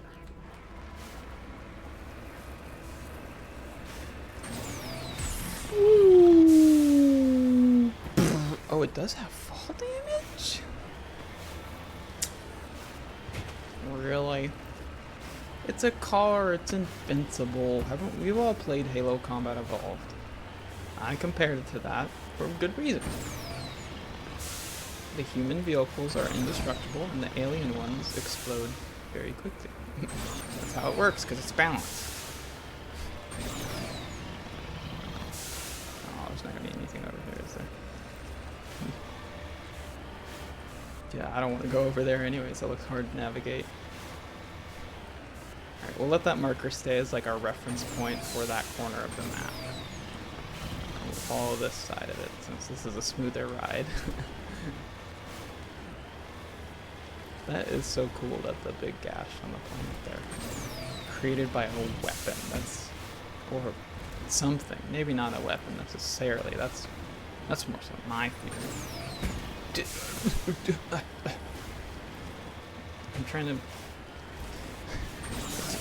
just trying to impress Rex with my efficiency in the powerful vehicle. So your commander drives. Should be grateful that you get to keep your lunches, because I don't know, there's like, well, I guess the gravity's not that low here because we're like walking around. I don't know, are there lower gravity planets where the Mako bounces like crazy? That'd be interesting. I forget. It's been a while since I did. Oh my goodness. Gold. Well, survey it. I know it's gold. Nice, whatever. More money. More money for me. What is this? Is this where the Coulters are? Cult people? Oh, that's the entrance, I think. What's this? Is this something different? This building? Is this something I can go in? Oh, wait. Wait, no. How does that keep happening? I don't like when the... I think I don't like it when games make the, Oh, I can go in here. No, stop repairing. I'm not meaning to press R.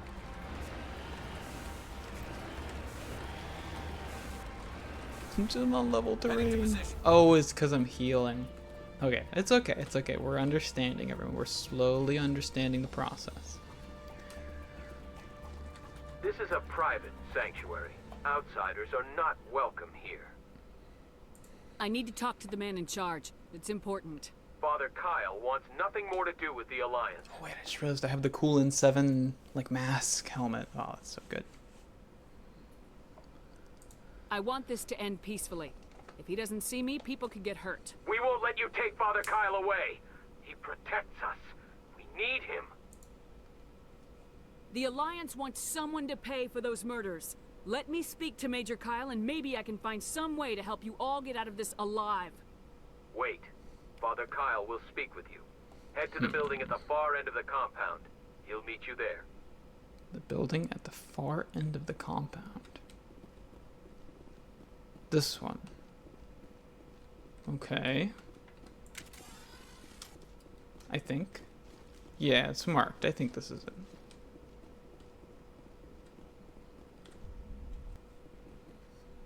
Ooh, a little bit of poppin'. You didn't see that, right, boys?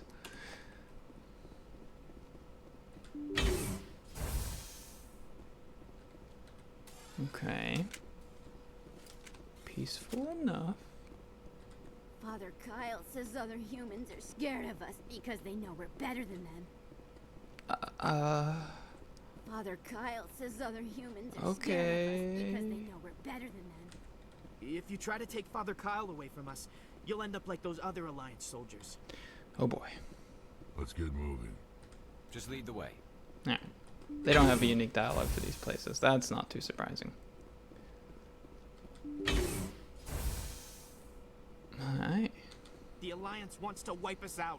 Father Kyle told us. Uh-huh, yeah, no, it's crazy. It's crazy. You didn't want that. That's not good. Being wiped out, you know? It was shamelessly biotic cultist. He asked this guy what his, like, official job title is. He might actually say biotic cultist. It's very possible. This looks like an uncomfortable as hell facility, I just gotta be honest.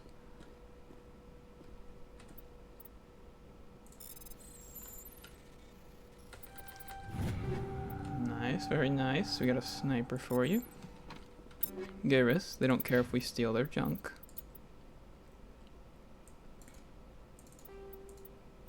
Yep, there you go. I actually got a shotgun too, does that... Is it better? No, it's the same one.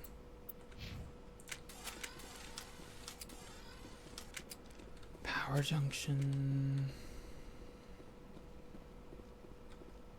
I don't see any more crates for me to knick-knack. Don't try anything. We're watching you.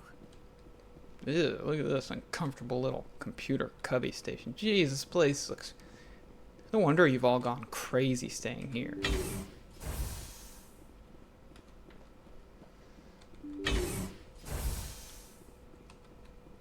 That's over here. Let's see where we're supposed to go. But I've played a video game before. Yes. Motorized joints and chemical rounds. What are motorized joints? Smash damage. Well, I'm good. I'm good. I'll pass. If you try to take Father Kyle away from us, Okay. you'll end up like those other Alliance soldiers. Yeah. If you take away... I know. It's okay.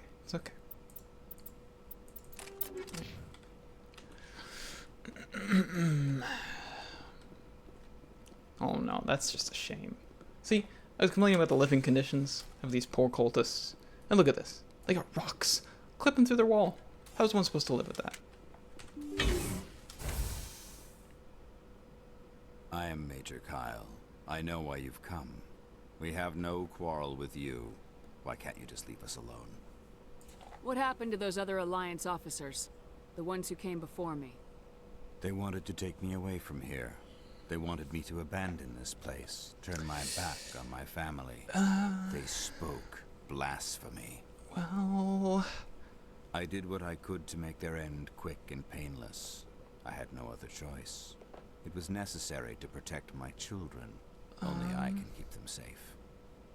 The Alliance sent me to bring you in, Major.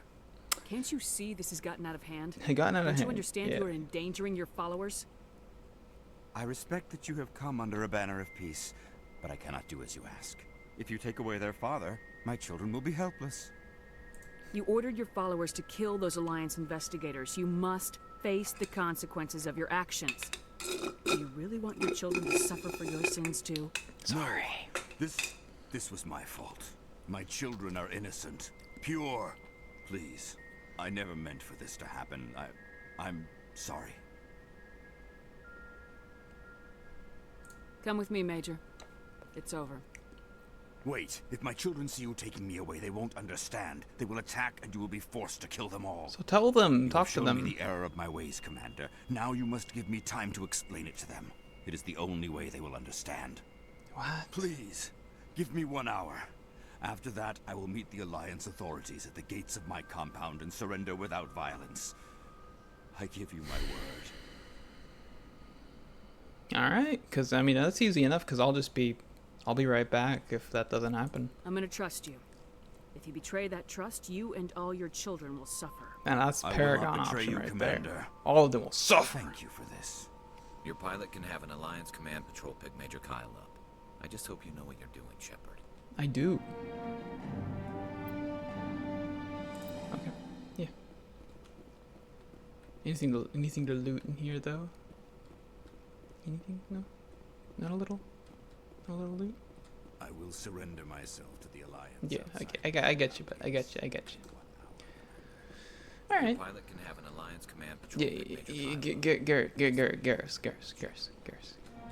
Yeah, oh, it did the option again. Wow. Alright. Whatever. See, this is what I mean by this is not exactly the same. Whoa. I almost missed that. Hold on. These are, well, worse. Maybe it's not the right word. Tech and biotic protection, right? This one is pretty much just worse, but what does this look like?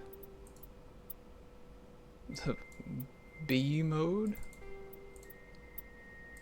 With a black though? Well, it's green. It's like green camo.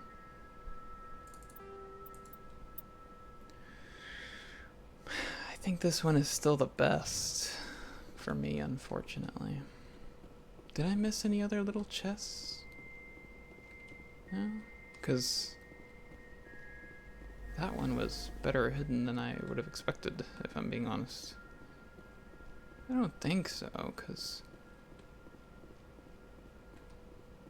it's pretty thorough. Me and my big brain, we got everything. Yeah, we surely got everything. Alright. We go.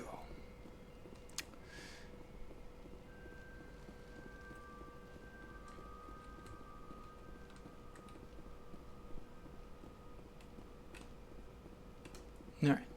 So admission complete. But yeah, what I was saying, this is the kind of content you can expect from this.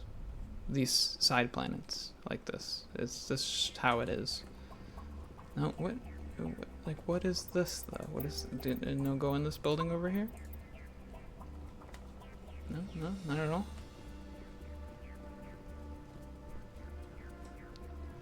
Or with that like combat mode, or are they at peace? Because there's probably loot in here. I mean, you know, Shepard. She's thrifty. Hello. Okay, cool. We're all friends. Nice, we're all friends. That means I can have all your stuff. There's a quick little movement there. Had me worried. Fusion containment cell. Door control. Locked crate. Give me that. I see. You know, good. I can sell a lot of stuff. Still nothing better for me.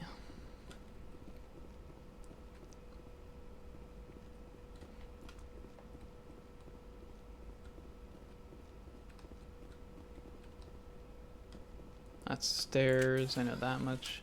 I remember this layout, this like building layout they use on occasion.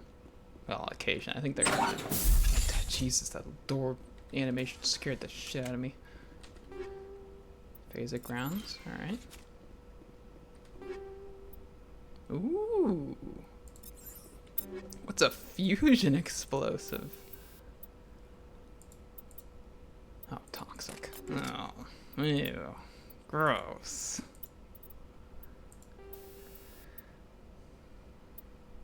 Oh, the cooldown reduction. No. We can keep on the... Well, actually, the regen... I don't think the regen is good for me.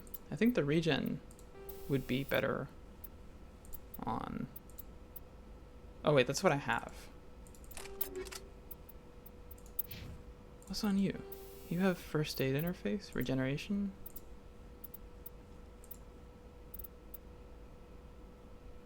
Even the shield one. So nothing can scrape up my big boy. My big Krogan boy. Look at him. It's so silly. So silly. What's in the upstairs? Give me your items.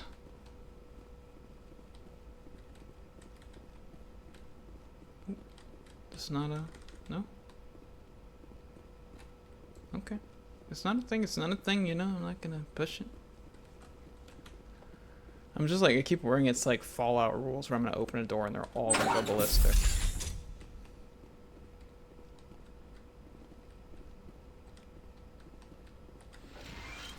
No. Well, it was disappointing. Excuse me, fellas. Father Kyle says other humans are Yeah, you're better than us. She sounds like that one kid from Simpsons that I don't know the name of because I'm not like a total Simpsons head.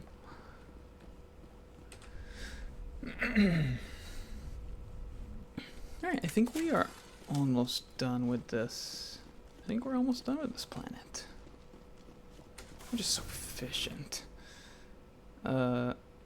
We gotta go here and then here. I think there is sometimes things that go unmarked, but I'll try to avoid like unnecessarily dawdling around on these planets too much.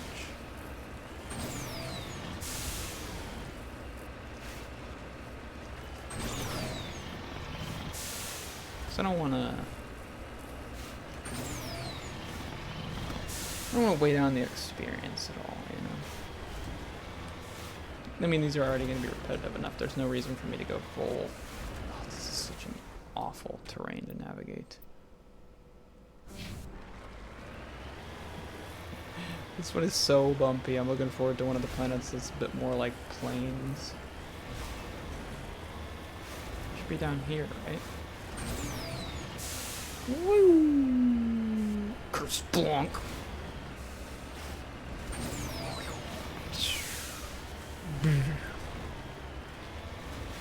Hey guys, what's going on over here?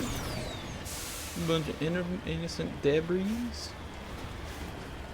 Something like that. Oh, right there. Okay. Looks like there's 2 question marks up there, actually. Yeah, I'm smart. I can do this.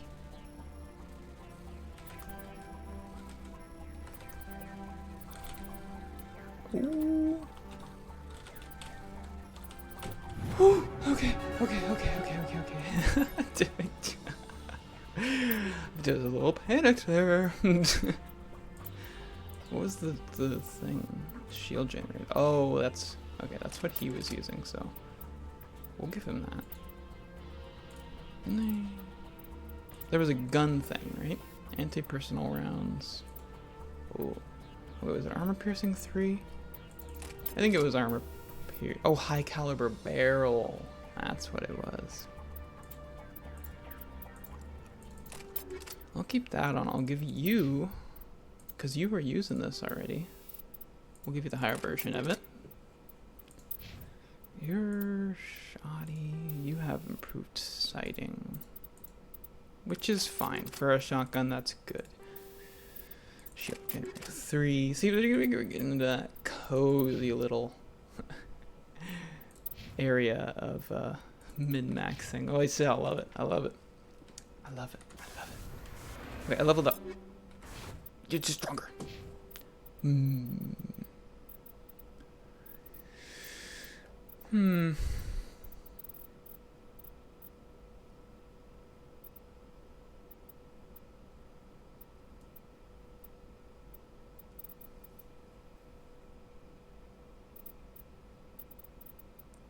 always want to move towards this because I don't want to miss out on looting any chests. So put one there.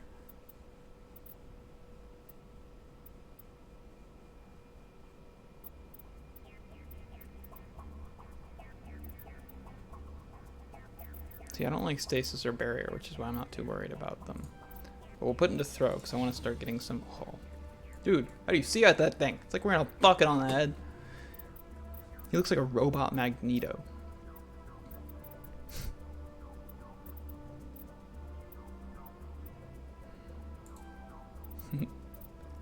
Oh, yeah, get that. Yeah, get that. Rex.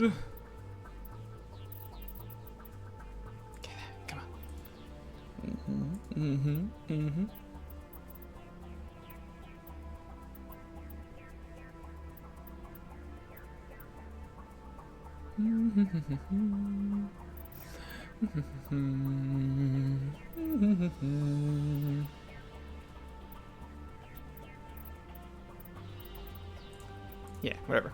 It's not too important at that point. That's pretty normal. Alright, we're just... See, this is like how... This is also kind of like a similar length of time all these planets are going to take unless we get like a huge difficulty spike as well, which can happen.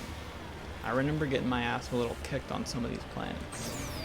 I think they are like scaled properly, but whew, it is not always... Okay, go on. Oh, come on. Thing.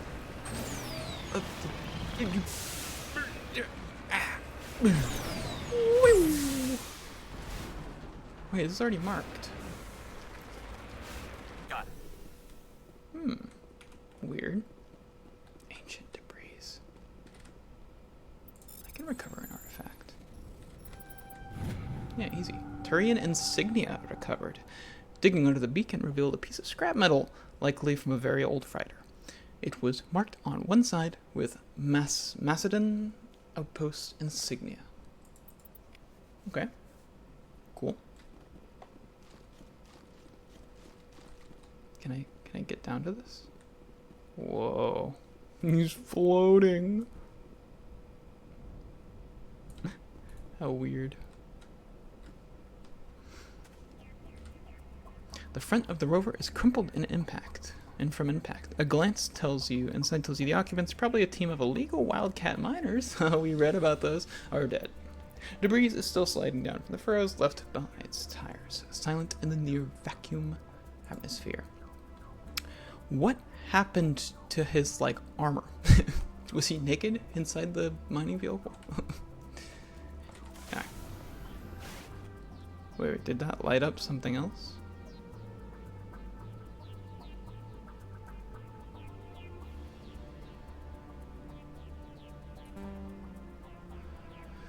Okay, I think we did it. I think we're done.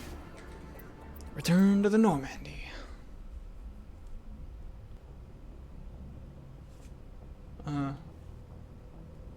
Do we rescue? Message coming in. Okay, yeah, there it is. Patching it through. Admiral Hackett here, Commander. Your helmsman just forwarded your report on Major Kyle.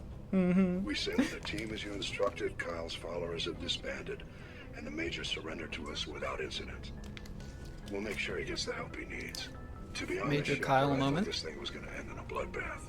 I don't know how you did it, but you saved a lot of lives. Congratulations. Okay, I don't want to go here quite yet. I need to look if there's like a one button press to get out of this.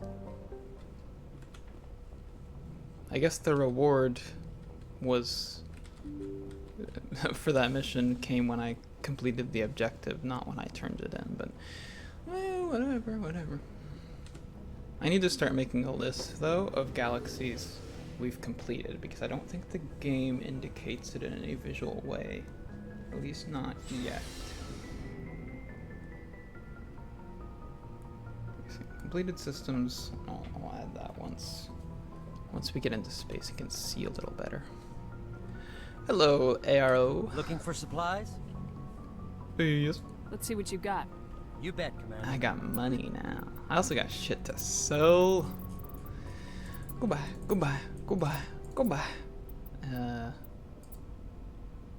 I don't like these ones, so those can go. This sucks.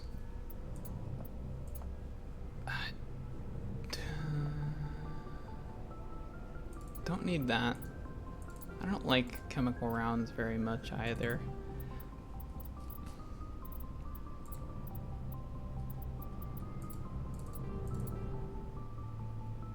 What is this? Sidearm. I'll hold on to one of these, I think, just in case. We don't need 2 Avengers, we don't need 2 Scimitars. Alright, there we go. Now, what's the highest we can go? This is from here down. Light armor. Oh. What if it looks stupid? What's so good though? Oh, I want it. Scorpion. Pistol's edge.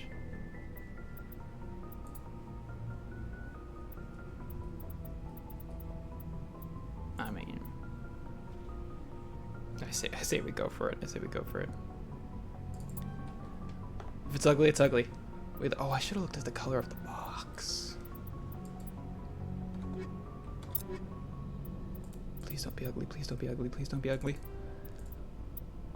Oh no! The camo. Oh. Fuck. It's ugly. Okay, whatever. It's fine. It doesn't matter. It's whatever. We'll find a better one eventually.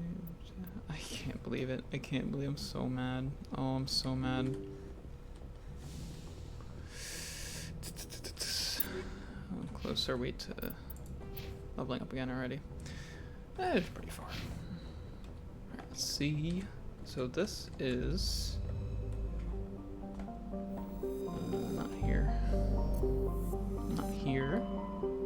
Hawking Ita class. There we go. Yeah, because it doesn't mark it anyway, so Hawking Ita is done. Alright, and leave it like that. Very cool. Very, very cool. Alright. Well, Alright, too nice. Well, let's go to Kepler. The Kepler Verge. I don't know what Kepler means, but the fact that it's Verge could be like these two little colorful masses of space gas, like on the verge of each other. It's pretty cool looking. It looks like two alien shrimps huddled, giving a little, like this is the head, then giving each other a little kiss. Just a little kiss. Newton.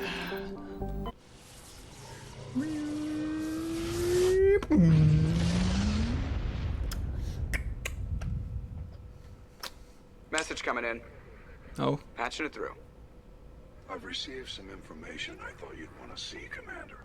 Okie dokie, Someone is artichoke. killing former Alliance scientists. There have been 4 deaths in the past month. Oh. Former scientists. Sounds like someone has a project they'd like to keep secret. We found a connection between the scientists and you. And me? They all worked on a classified project several years ago on a cruise. Oh. A cruise. I lost my whole unit there. Get You're emotional. saying that our Get scientists angry. were Get involved? angry. I can't get any information on what they were working on. The project records were sealed. Commander, Shepard, what you do with this is up to you. I just thought you'd want to know. There was one other scientist on the project, Dr. Wayne. I'm transmitting his last known coordinates. Good luck. 5th Fleet out. I really like that little detail. Like, Hackett is not just a mission delivery guy, he's an admiral, and clearly he has like both a bit of respect, or both a decent bit of respect, as well as like familiarity with Shepard. Because the way he went like Commander ... Shepard. It's like set aside the decorum of like our military setup, and I'm talking to you as a human, as a friend. It's personal. It's cool. It's cool. Crow is a hydrogen and helium gas giant with traces of chlorine and sodium in its upper atmosphere. Like Uranus in the Solar System, it is tipped on its side, its north pole facing the star Newton. Yeah, it's poop. It's full of farts. Okay, I knew you to tell me that. I knew that. Seismos. Okay, we switch up the accent. By me not doing one. Seismos is an ice dwarf world. Its surface composed almost entirely of frozen water. Normally, a planetoid this small would not rate inclusion on the system's charts, but Seismos' unusually large and beautiful rings of ice crystals has made it a popular subject for visual artists. The ring is the result of a glancing equatorial impact which left a large trench and threw a great deal of melted water into the atmosphere. The rings are a temporary feature that will completely decay in a few thousand years. That's pretty cold right there. Yeah. Antaron. Oh wait, that's the landing one. Hold on. Glencory. Glencory is a rock and ice planet with an atmosphere composed of chlorine and argon. The frozen surface is mainly composed of potassium with deposits of iron. Glencory is famously claimed by the eccentric Volus billionaire Kuman Scholl. He claims that a vision of a higher being told him to seek on Glencory, the lost crypt of beings of light. These entities were supposedly created at the dawn of time to protect organic life from synthetic machine devils. This guy sounds awesome. I want to meet this guy. Scholl has been excavating on Glencory's toxic surface for 2 decades at great expense. No government has valued the world enough to evict his small army of mercenaries. Matriarch's writings. Scans of the planet Glencory revealed the cockpit of a Volus trading vessel. There are no signs of the rest of the ship, but the salvage team discovered one of Matriarch Delenaga's writings in the ship's systems. That makes sense since the Volus and the Asari have a close relationship. Now let's go fucking kill a bunch of scientists. Oh, this is a big description. Through Antaram's surface is those Antaram's surface is uncomfortably hot. Its nitrogen and oxygen atmosphere and abundant shallow seas make it an ideal candidate for habitation by most known species. Unfortunately, the orbit of the moon Thonal has been slowly decaying since the system coalesced. Its proximity is beginning to have tidal effects, and its dynamo-like revolution through Antaram's magnetic field is generating increasingly powerful electrical storms is what they meant. While some have suggested emplacement of Mass Effect drives in an attempt to lighten the moon and correct its orbit, the scale of such a project, tens of thousands of drives, costing enough to bankrupt the governments of all the Citadel races, make it a pipe dream. A multiracial effort is underway to catalog and preserve the unique genetic diversity of Antaram's vibrant young biosphere. ExogeniCorp and Heiyun Genomics represent the Alliance's share of the effort. 58 degrees Celsius? I'm stupid. Tell me what it is Fahrenheit-wise. Alright, whatever. Since the dialogue doesn't matter too much, we'll run with the boys since they're efficient.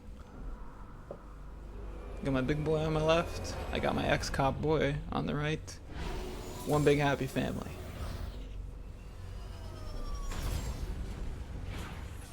It's at least like a fairly, well, structurally it's kind of, whoa, frame rate.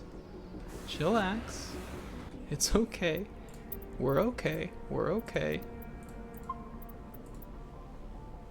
I think that's some slightly different music.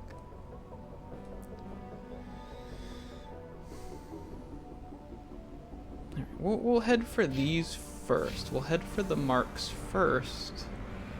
And kind of as we get... Oh man, what is with the frame rate here? This is like a... Compared to the shit this game was running on when it came out, this is like a super PC, alright? So dude, none of this skippy dippy shit. Oh yeah, you can see that moon. Are those like tracks from like a big... Huh, it's like scratched. Weird. The kind of overcast look is pretty cool here. This gives me like Ireland vibes. I feel like this green, like dark rocks. Climb up the thing. Come on.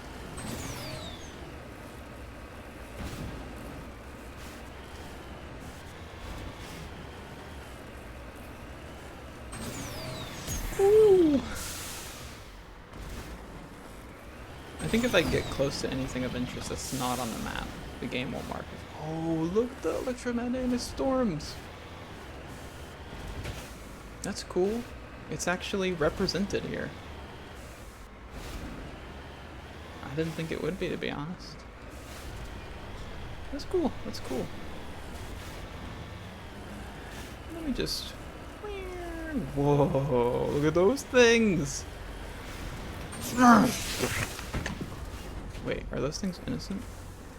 I thought they were gonna be like bad boys. Maybe they're just friendly little farters. Hello? Oh, there's little ones. It's just like playing No Man's Sky. I'll be honest, these look like, this looks like Scuttle Crab from League of Legends, but red. Look at this thing. It's like a big mushroom. I don't know, but it's cool. Turian corpse. Let me hack into his body. I was joking. Sure. Turian insignia recovered. It's unclear what happened to this Turian. He had an ancient paper book with the Bostra Outpost insignia printed on the cover. Well, yeah. We got him. His truck is buried. What the hell? It's like he plunged down from orbit in this thing. Alright, get back in the car. Towards the debris. Let's not run over any more critters. Wait. Is this a different body? mean, it is, but can't scan it. It's cool armor, though.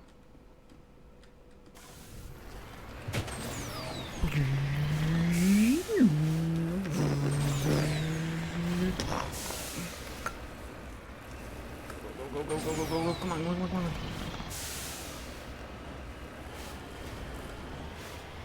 I made it. Nice. I wonder how many worms have one of those. I forget what it was called. One of the big worm thing we fought. I wonder how many planets have that. Probably the scariest type of fight we'll face in our travels with the unknown. But the lightning is cool. It's very cool. Very happy that that's there. It's a thing, you know. Alright, this is up, right? This is not down. I think there is a system here of if it looks more like ground instead of rock, it's more climbable. Maybe. Hey, look at that.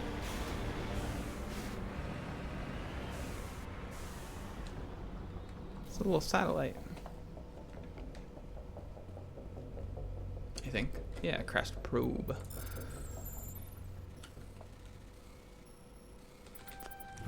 Nice. Cryo explosive first aid interface. Yeah, sure. Now what do we got down here? I see a bunch of bad boys. Uh-oh.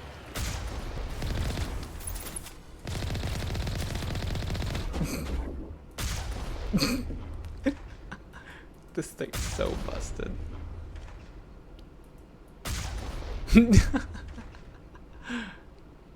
There's more.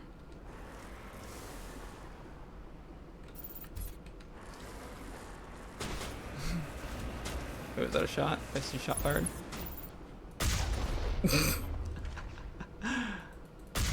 Okay, we can destroy these things. This covers.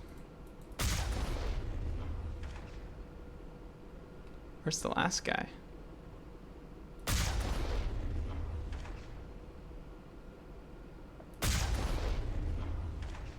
Okay, we gotta get closer.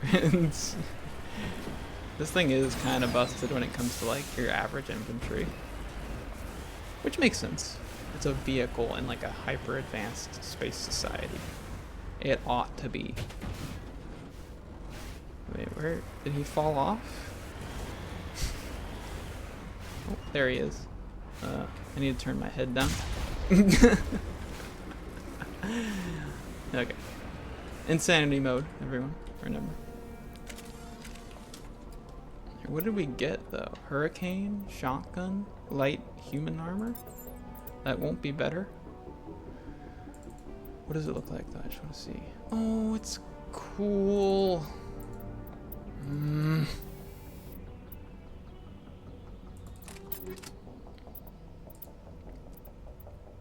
I need some more frickin' frick-frackety assault rifles.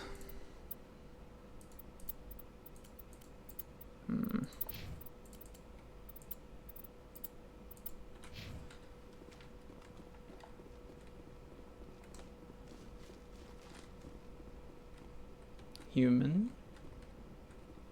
His gun is actually still with him. I thought it would like despawn or something. Human. And it should be all humans. I can't believe the frame rate is actually like fucking up here. It's funny. It's funny to me. Okay, I think it's all humans, which makes sense. Just curious. Just curious. Let's get in there.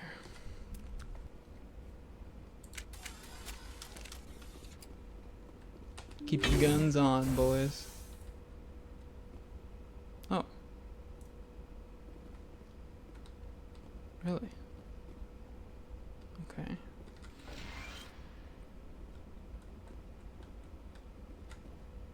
It looks like an ODST helmet almost. Hammerhead rounds. What is that? Let me get myself that. Hold on. Hammerhead rounds are weapon 4, so okay. Oh, no, not synthetics. Oh, I thought that's what I got. I thought I got like a tier 3 of the other one. Never mind.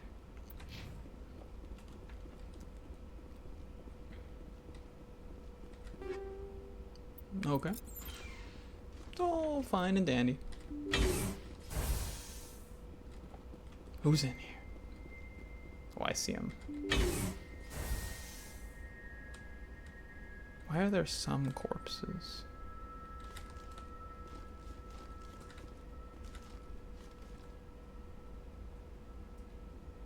I don't know I'm here. Go, go, go! What they do now.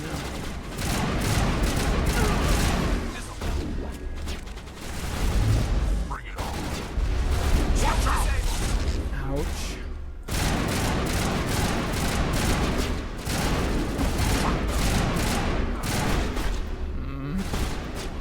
I meant to aim when I did that.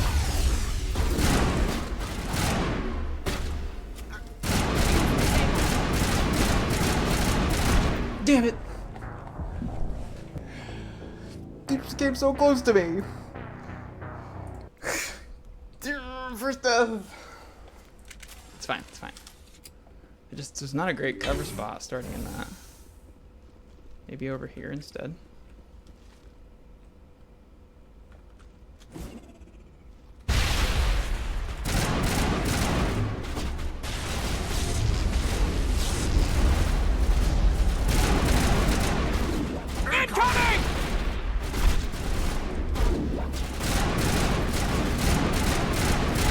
Russian cover.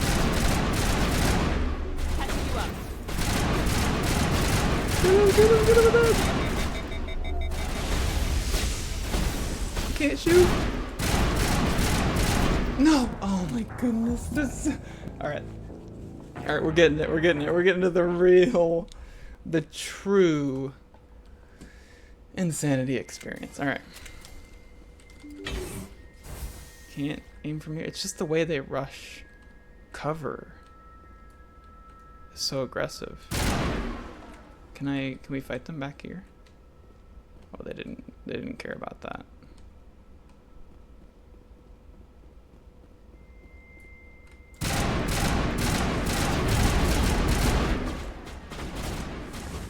Back up.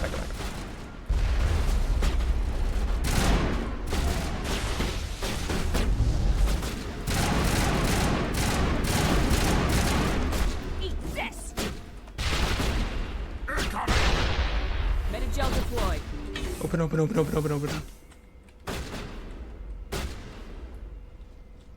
Okay. Garrus. You getting the thing? I thought I was in cover.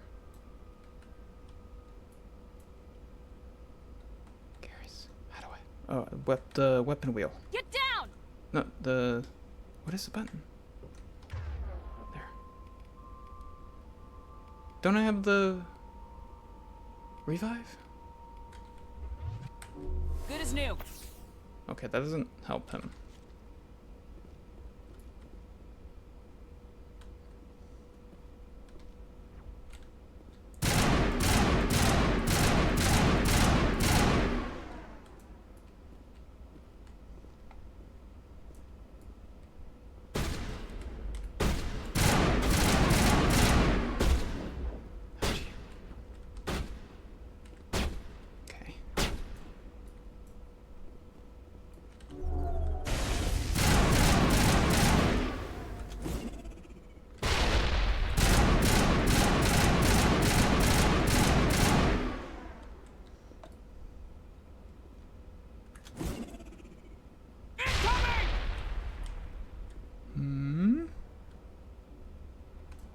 And they all have that, like, it's not revive, it's like, it's something. I don't know how to describe it. It makes them, like, super durable. It was like the shield boost thing or whatever. Come around the corner. Oh my god, no. Like that.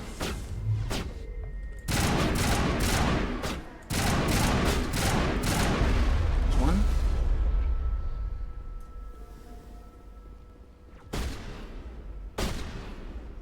You guys come out of the thing here.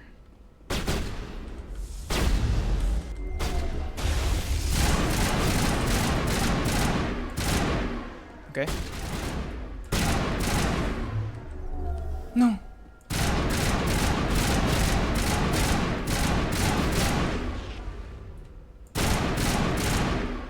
Okay. Alright.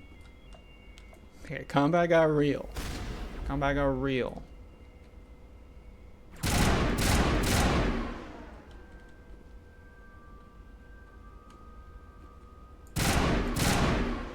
Get down! I have a feeling she'll one-shot me. Are we good? Perimeter clear. Slowly gets up from his super insta-death. Whoa. Look at all these shotguns. Okay. Well, the Hurricane's not better, so I don't care. That is, though. Yeah, put that on. God damn.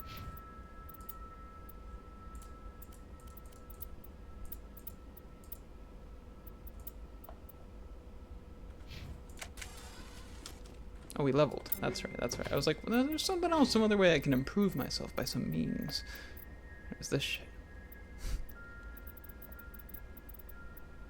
Oh, master. Once I get this, I don't have to worry about it ever again.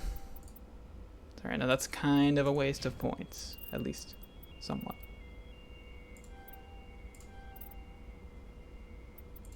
Garrus, you are squishy, bro. We gotta do something about that. Tactical. You have such high armor, though.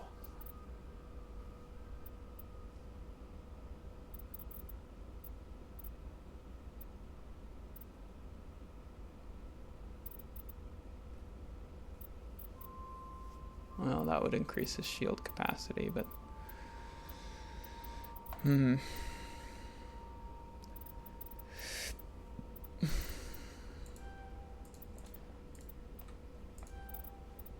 Yeah.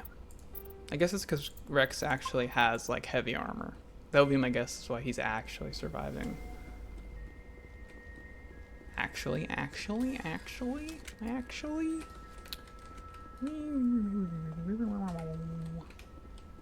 This place was fucked. That was tough. Mostly because it's, like, rough. This is a rough cover setup, you know? It's okay if a thing, like, tries to rush me here and there, but the fact that I could be rushed from so many sides at once is what made that so threatening.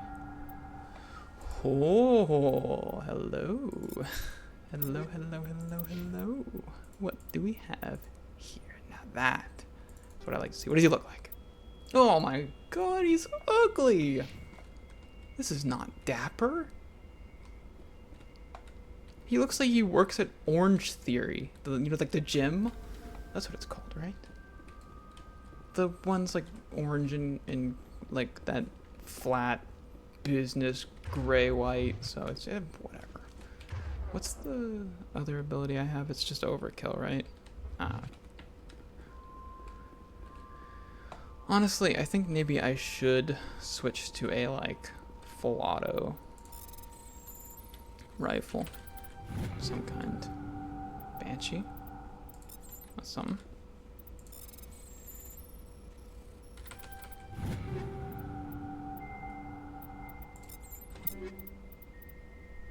Banshee. Oh, that's what I have. Go to the Avenger. Slow fire, kind of auto rifle. That's what I like. But like I can full auto it because I thought I would like the pulse rifle better. And I guess in a situation where I'm poised at a vantage point and like can pick off things safely, I think it would be my preference. But I have a feeling these enemies are gonna start getting ballsier and ballsier.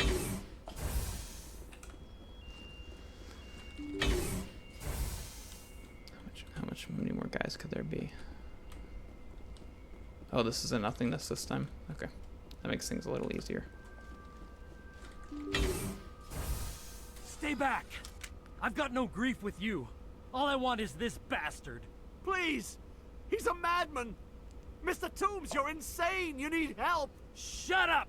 You don't get to lie. You don't... Shepard? My God. Shepard, is that you? Corporal Toombs? But I saw you die on Akuz. How did you get here? They took me, Shepard. The scientists. You can't prove any of this. This man is delusional.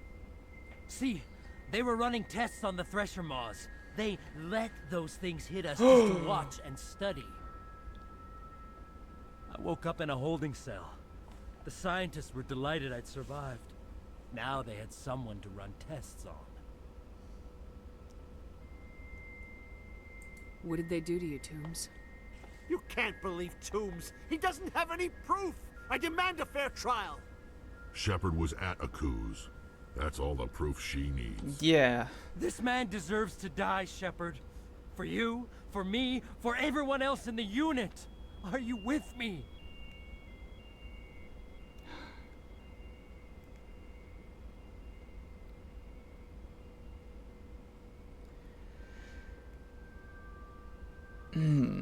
I'm a little blown. I can't do that, but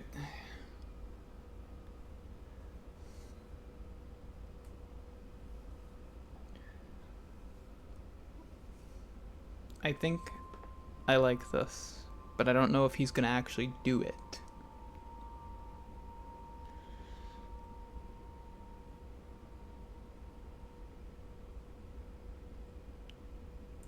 I can arrest him. He'll answer for his crimes in court. Weren't you listening? He was part of a secret organization. I don't know what Cerberus is, but they'll never let their operation become public. This is the only way.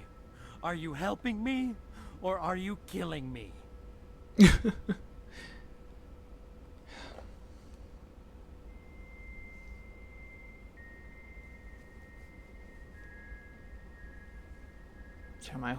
My whole unit.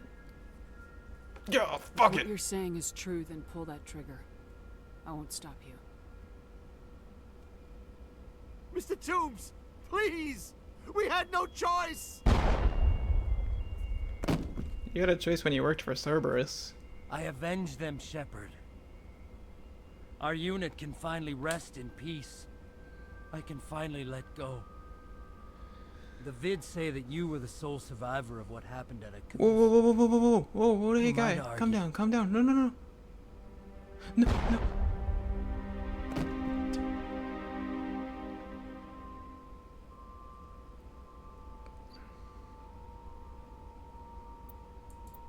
Oh, I couldn't even loot the room. What if there was stuff in there?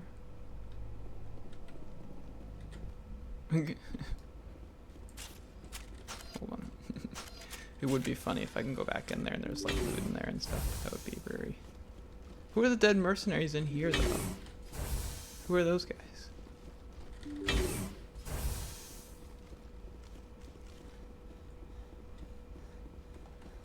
So weird. So weird that I can go back in here. Was there anything though? Wait, what if... Wait, it's marked again. Is the cutscene gonna play again? Hold on. No, they're gone. See, there's stuff in here!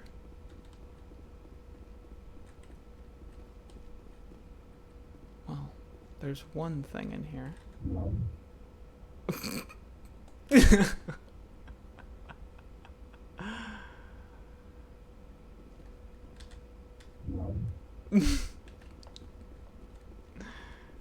Well, I got it. I got the missing thing. Oh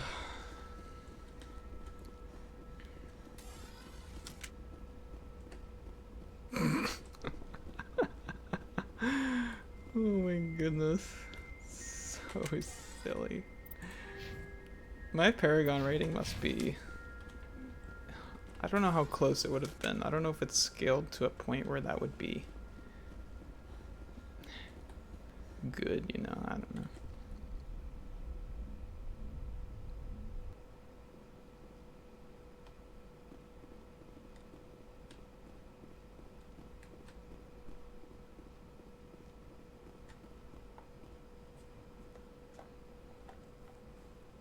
Well, that was fun. That was great. Couldn't have gone better. Oy, oy, oy. Oh, it's up top, isn't it? I wonder why that's still an exclamation point. It's kind of weird. Hope the mission resolved properly. I beg.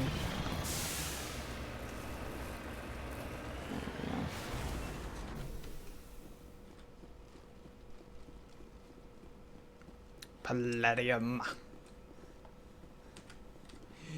Let me just hack into. This is what geologists do, right? Oh my fucking god. You just like come and hack the metal, right?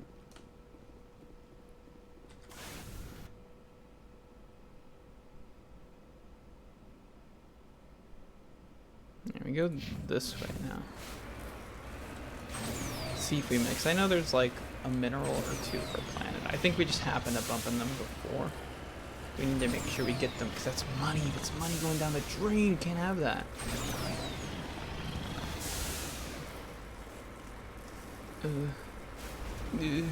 Having performance issues.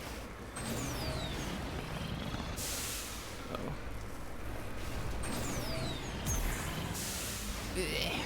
Get up on the edge.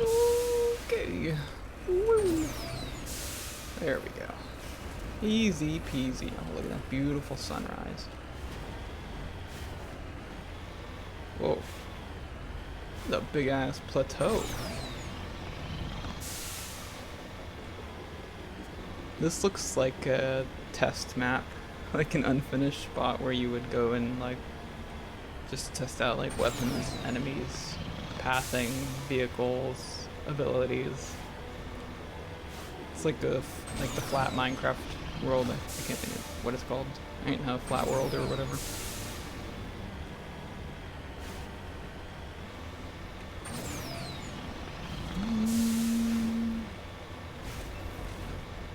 Oh look, there's little guys down here. They're like doggies? What is that? What's that thing? Look at that. It's like a little fox with arms. It's weird. I think maybe it's like minimum 2. Oh fuck.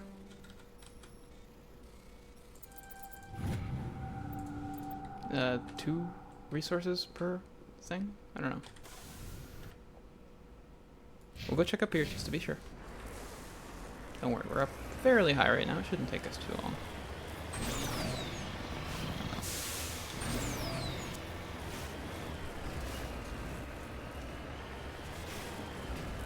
Okay, well, we won't be high up for long, but whatever.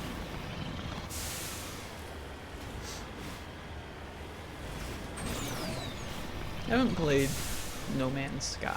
I haven't. I don't plan on it. It's definitely, I don't think it's my type of game. It is interesting, obviously, in concept. I would just be like curious how. I don't know. Every time I see a clip of that game, I have trouble trying to imagine what the exact like gameplay loop is. And how, like, I know they've improved a lot. I just, like, how interesting can exploring these generated planets become, you know? I mean, people have almost nothing but, like, positivity to say about it these days, so it's probably good. I just, like, a concept like this, like, galaxy trotting, explorers, fighting off aliens, and uncovering mysteries, ancient life, and biological anomalies, like it's fascinating. I just personally would probably feel like I would enjoy like a craft experience a bit more. almost like what's going on here, but if it had a bit more like polish into it, because this is obviously very rudimentary. For the time, it's impressive enough, you know. But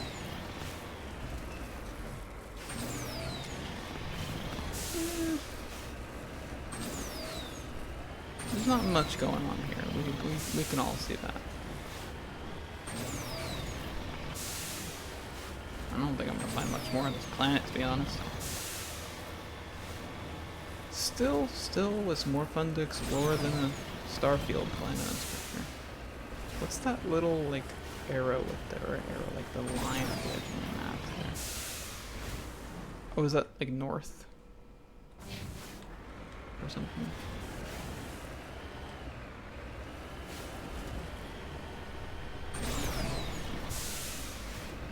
I will, since it's really easy, I'll try to cut out any of these extra ship sessions exploring or extra portions exploring these planets in case nothing happens, because that's just going to be like fat needs trimmed. That was the Turian wreckage. Whoa. Oh my god, I'm gonna make you guys actually sit through that. But over here, is there anything over here? It's the last corner to check. I wish you could upgrade the Mako. Like, I know you can technically, its shields and hull get better by certain stats of yours, but like actually upgrade it to function differently or more efficiently in various categories and aspects. It'd be nice, I don't know. Is this where we started? I feel like it is. Maybe? I don't remember. Probably is.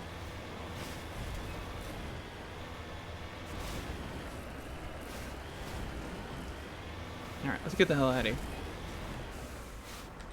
Take me home.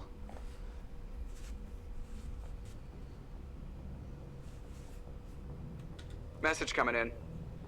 Patching it through. I reviewed your report on the situation, Commander. It's unfortunate both the Doctor and Toombs died, but I know you did your best under the circumstances. Emotional.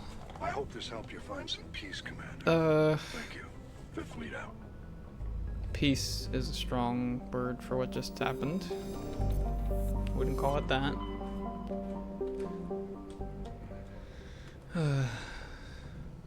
Let's go check Money Man again.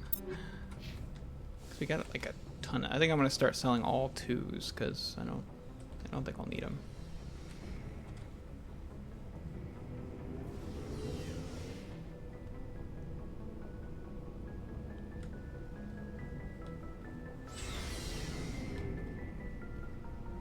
Looking for supplies? Because I leveled up too, so you should Let's see have what you like bet, Commander. slightly more stuff. Oh, the Mantis.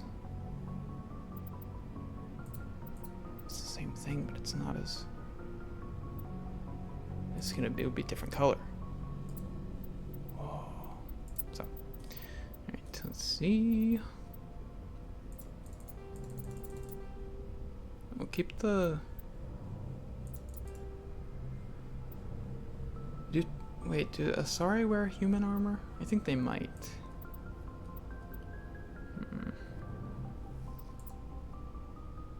gonna sell your clothes, Rex. I hope you don't mind. I was gonna keep them to smell them, but I thought that would be weird, you know. Oh, these sell for a lot. Ho ho ho. Ho ho ho. I don't think I'll be using either Banshee, to be honest. And this one, we can keep that one and sell the older human light armors. I need that. Hurricane. So many hurricanes. Really, one of each is pretty much all we need, right? This shit sucks. I don't think I like that either.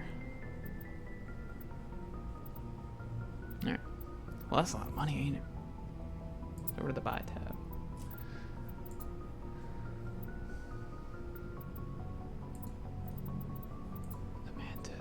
could do it. What if it looks better? We could do it. We could so do it.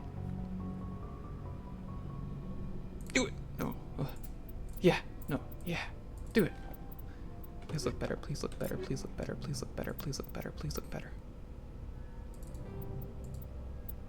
Oh, it's shittier somehow. Oh, is it? Yeah, it's shittier. I mean, it'll be good armor for someone else, I guess. Oh,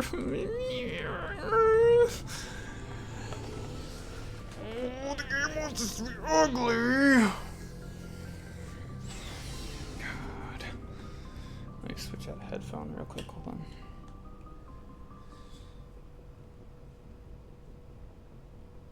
Hang on.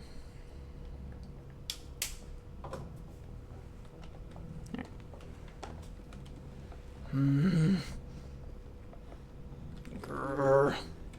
Yeah, these new. Oh, it's these. Okay. Okay. Alright. Collection shit.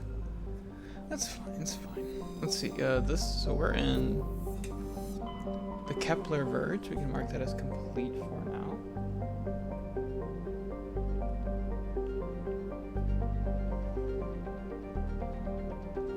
Alright. The Armstrong Nebula. Ooh. Yeah. Message coming in from the brass at Arcturus. Patching it through. Arcturus? Normandy? Admiral Hackett here. We're getting reports of a marked increase in Geth activity in the Skillian Verge. Surveillance drones have identified Geth outposts on 4 different planets in the Armstrong cluster. We need someone to take them out. We have any idea what they're after? Hard to say.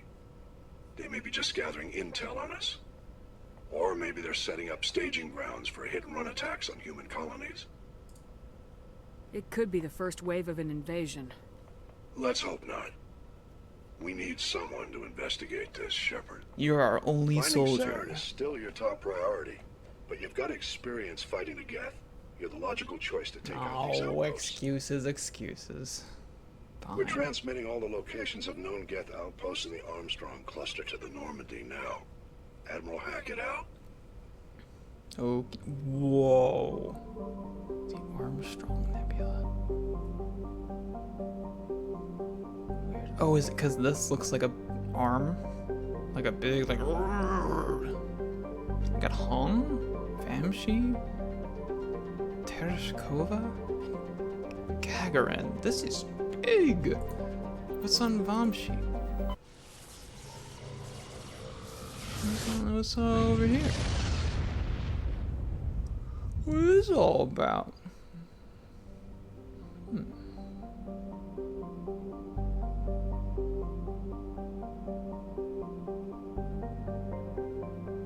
Just looking for little things to scan. Olamos. Olamos is a hydrogen-helium gas giant with traces of sodium darkening its atmosphere. He looks very cool. Preggle. Preggle is an enormous terrestrial world with an atmosphere of chlorine and ethane. Its surface is mainly composed of sulfur with deposits of aluminum. No landing's ever been attempted. I wish Rex would get me Preggle. What's going on here? Turian insignia. Yes, while scanning the planet Preggle, it sounds like a pretzel brand. You discovered several marker buoys orbiting it. Chief Engineer Adams secured some high-res optical images of the buoys, which appeared to have been neglected for some time. Each one was marked with the Baetica colony insignia. Okay. And Maji. Oh, this one to land on. Maji orbits the Vamshi binary giant stars. Vamshi A is a blue star of spectral class, A4111, which burns at half, again, the temperature of Sol. Vamshi B is an aging red giant of class M5111, over 220 times the size of Sol. Maji has a thin atmosphere, methane and carbon monoxide. The difference in temperature between the hemisphere facing the suns and the that facing deep space causes constant winds, stirring silica and sodium dust in the surface. Unsavory characters from the Terminus systems, that's what they are, Terminus systems, occasionally use Magi for forms of cruel sport, dumping slaves, hostages, quarreling shipmates, or even, when bored, vicious animals onto the surface. One must kill the other before they will be rescued from the lethal radiation of the giant star. Is there 2 stars here? Am I blind? Or is it just so small I can't see the other one? Alright, let's get in there.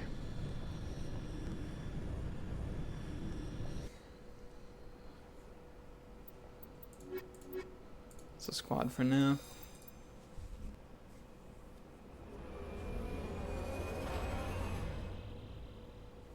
Such a high drop.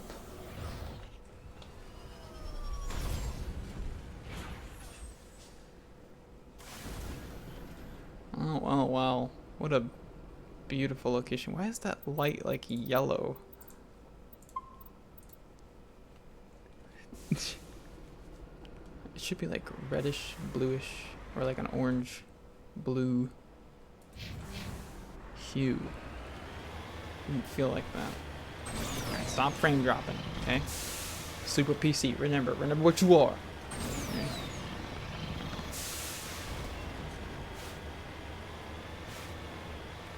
It looks like Geonosis a little bit. From, Star Wars. Oh my god, there's a... Those are turrets.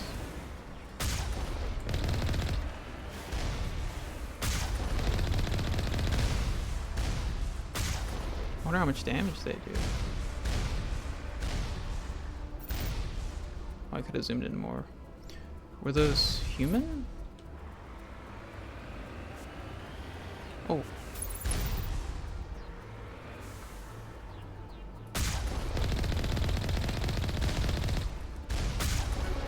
Ooh. Well, they're all the way up there. To a better position.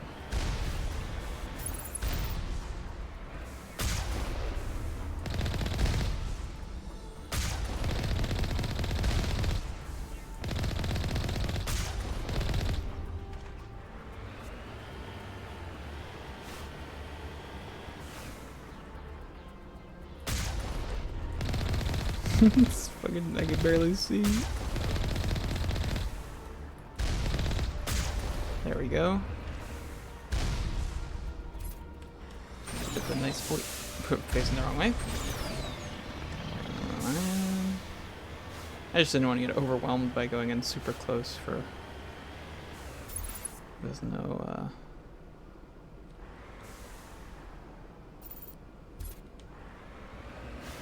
plan. I don't even know if these are Geth.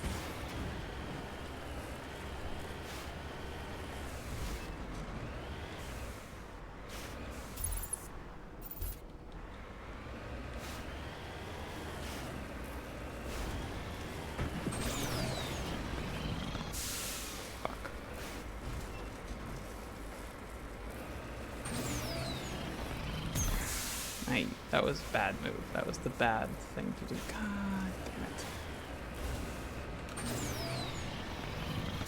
Go around. We'll go around. Huh. What is... Oh, it's one of the turrets. Don't fall. Okay, we'll go deal with the turret and then we'll come back down to the mining thing on the way. That makes the most sense, I think. It's a Geth turret. Look at that. Nice. There's something up there.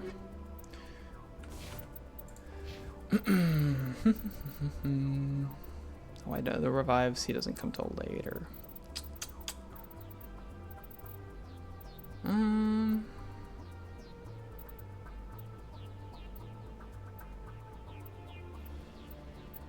I don't care about that.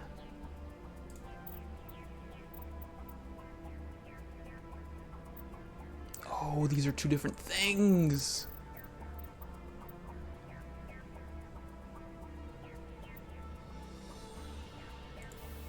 Hold on. I didn't realize they were separate things. Okay, whatever. Whatever. We got it. We're fine. We're fine.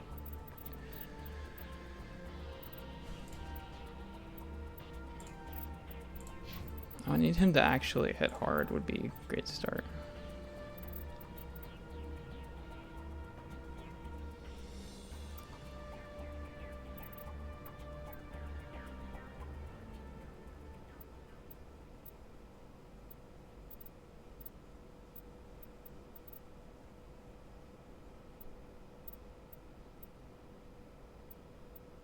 I need him to get harder for me.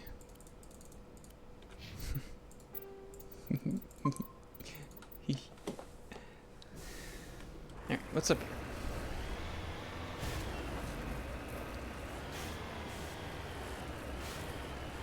Oh. Not serious, huh? A lot of stuff.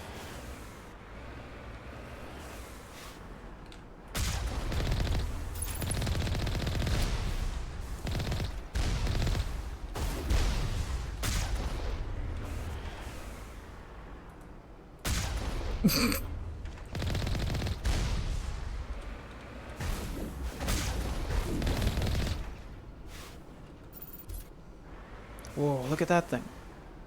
Oh, it's a big one. And it fucking shreds shields. Wait, I gotta keep shredding its shield.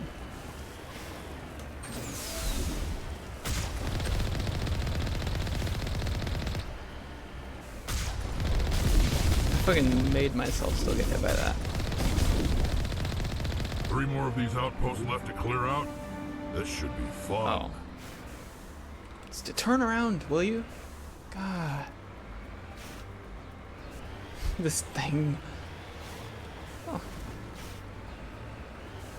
That's something. Is there even anything to loot from here? I don't think so, right?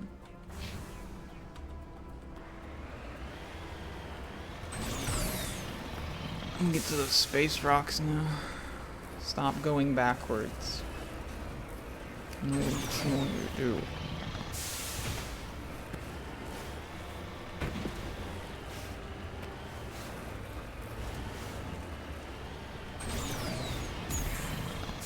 Oh, I need to go up this way. Oh, okay. That works. I need these space rocks, man. It's important. Does stepping outside give me like radiation, slow radiation poisoning? No, I really thought it would.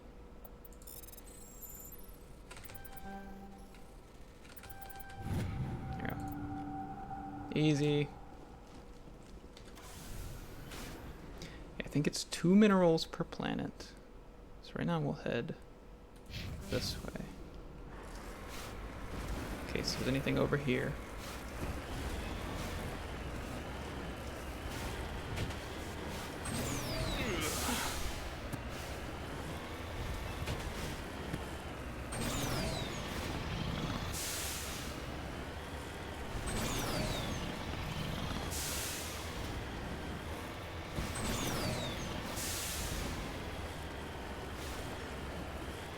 I wonder if there's any like slight randomization to this content, like with each playthrough, or if it's all like exactly the same. The locations of the missions where there's actual dialogue and stuff. I don't know. To be honest, I doubt there's any real randomization to it. It's a thought. Oh, nothing over here really. Alrighty then. Lame.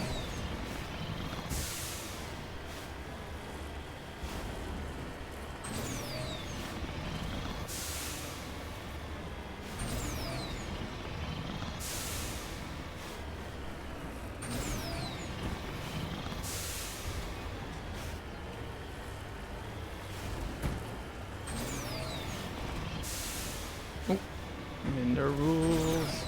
Gimme, gimme, gimme, gimme, gimme, gimme, gimme, gimme, gimme, gimme, gimme, gimme. Where are they? They're up on like an annoying part of the ridge. They always are, it seems. High in mountains. That's where you find all the valuable materials. Here. Up high on mountain tops. Hello, rock. I don't even know what beryllium is. But I've surveyed it, so it's mine. Now we go this way.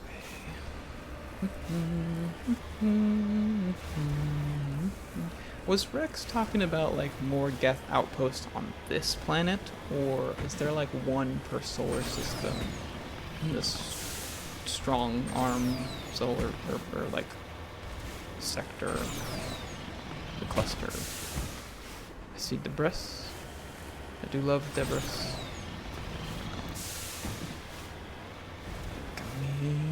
What are you? What are you? Come on. Show yourself.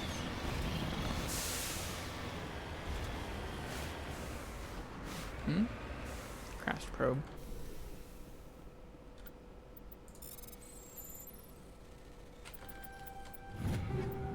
Ooh. Okay. I guess that was it. Alright, now we go towards primary objective.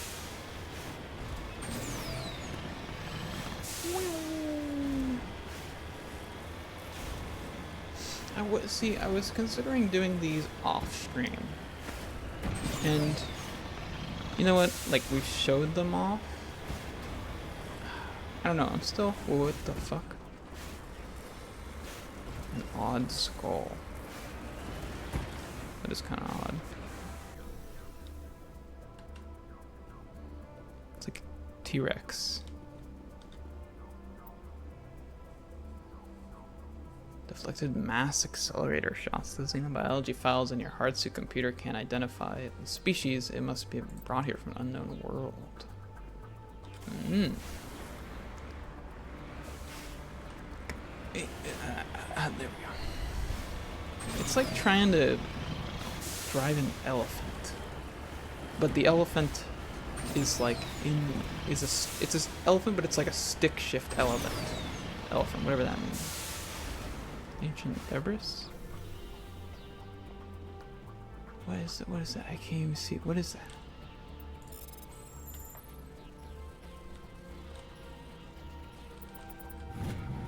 Turian insignia. The strange-looking sensor has some ancient graffiti scribbled on it. It appears to be marked with the Edison colonies. That's weird. Ancient graffiti, huh? Alright. We'll check one last location. It's like this far corner, just to make sure you're not missing anything.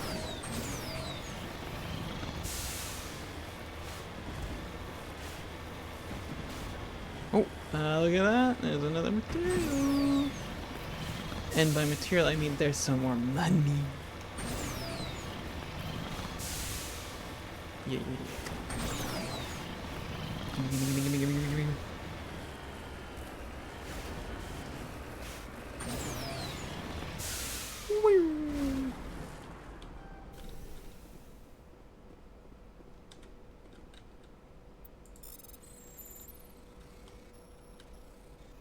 I need to stop, like, I need to take my hand off my mouse when I do these.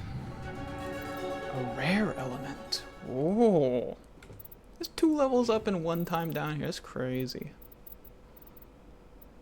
We can get this done real quick. And then we don't have to think about it again.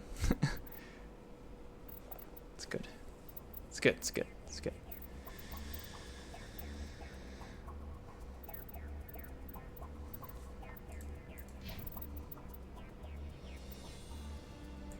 Fuck it. Max that. Rex. Me big boy.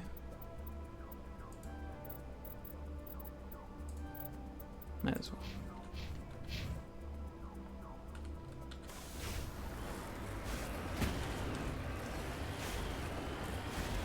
I think that will be everything. Just go make sure, get a little closer to the edge, but I think we're good. I did think there would be more here. But I guess it's like that's just the nature of these planets. They're just not the primary piece of content, you know.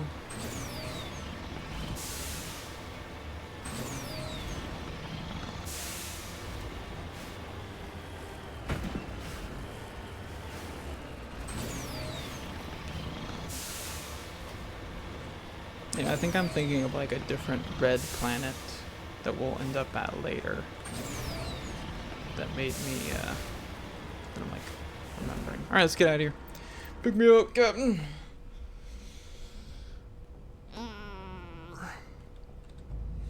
No transmission for that one, cause, well, you know.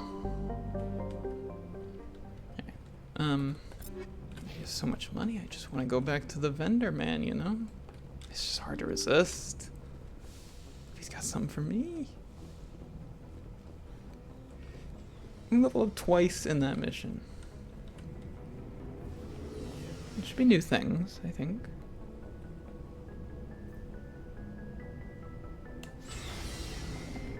I think, right? Yes, new things, yes. Looking for supplies? Let's see what You bet, Commander.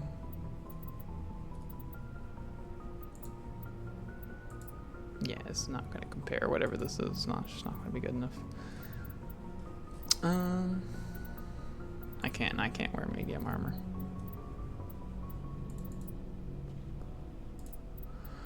Let's see. Assault rifle.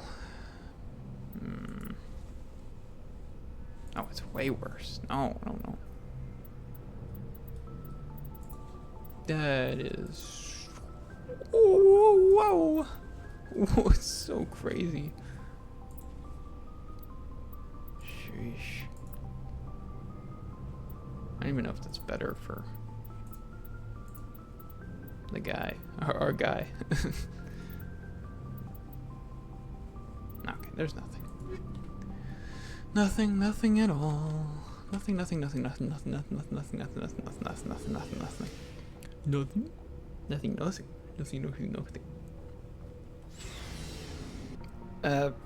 Hi. My game crashed. I don't know what the fuck just happened.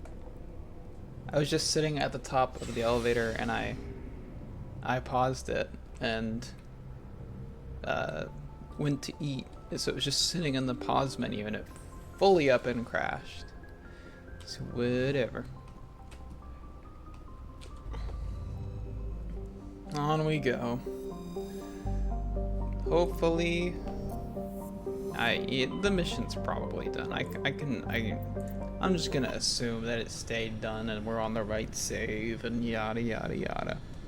It was weird is it crashed, but it took me to like the menu for the legendary edition, not like not like my desktop. It's weird.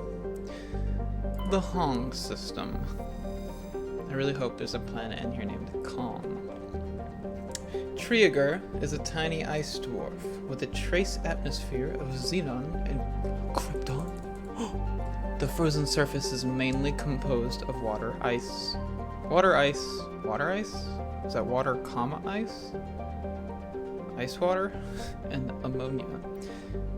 Cryovolcanic processes are gradually repaving the surface with sheets of ice. Scan it. Light metal, lithium. Oh, Chico, whatever.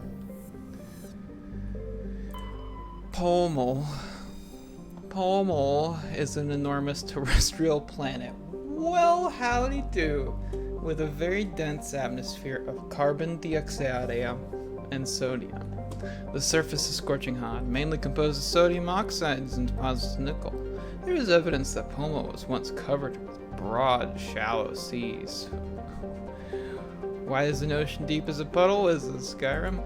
What were we saying? Should a probe ever be sent to the surface? A check for ancient fossil life might prove valuable. Well, I guess we're not allowed to be the ones to do that, so.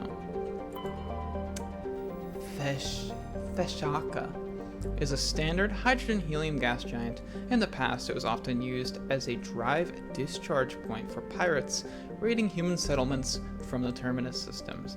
In 2178, the Alliance set up a network of covert sensing devices on Thesaka's moons, recordings of pirate FTL exit vectors over the course of 6 months led the Alliance Navy to 8 major pirate anchorages. What a hard sentence. I don't know why I had so much trouble with that. Since the Thishaka, I don't like this planet name. Since the Thishaka raids, no ships from the Terminus system have been reported in the Hong system. Day length, oh, I thought it said 14 Earth years. Okay, whatever. I don't want to read anymore. Matar is a terrestrial planet with a thick atmosphere, composed of nitrogen and again Superman rocks. Its frigid surface is mainly composed of sodium oxide with deposits of copper. Because of its noxious fart surface gases, explorers are warned to use extreme caution. Matar lacks a magnetic field. This makes it useless for discharging FTL drive cores in orbit. The energetic particles of solar wind from Hong strike the upper atmosphere directly, ionizing the krypton. This gives the planet its distinctive minty green-white hue. The Fart Planet has an old lady's writings on it. Scans of Matar revealed debris from a destroyed Asari freighter.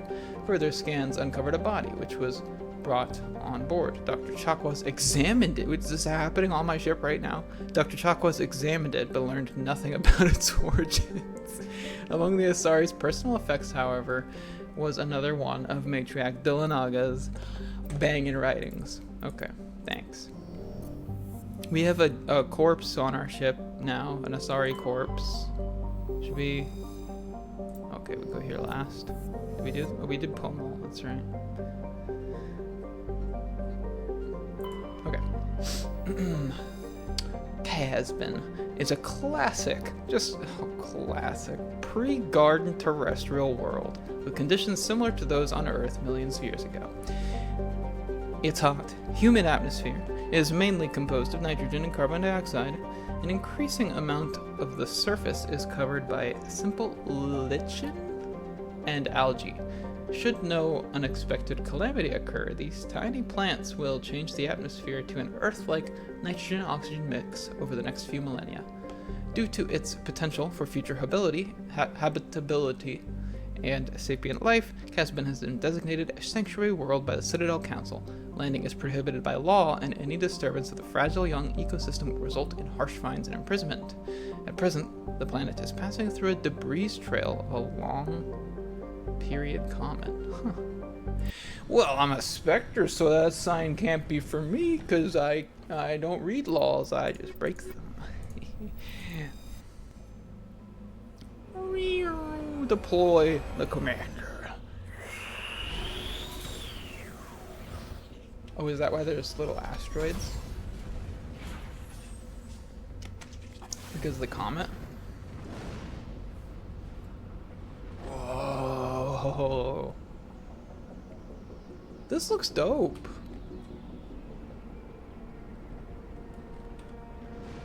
It's kind of a weird starting position, but...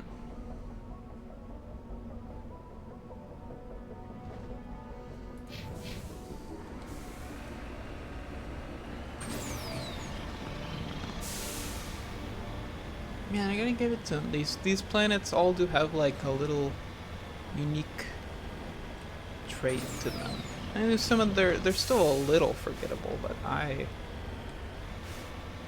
these been more unique than expected thus far. Specifically, like as I'm reading the lore, realizing there's actually like a correlation the way they look and well, their lore.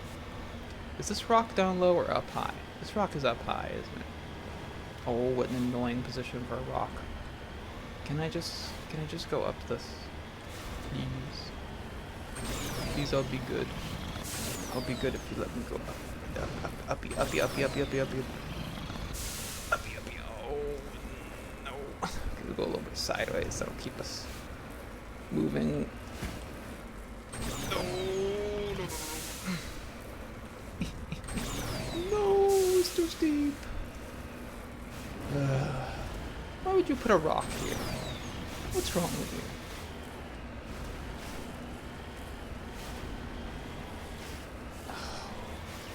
Evil game. Evil games, evil shit. I gotta drop down the rock.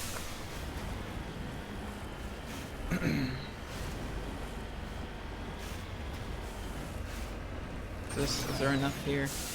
Or are you just playing tricks on me?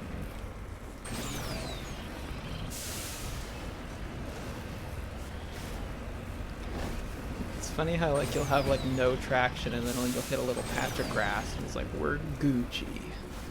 Take me up!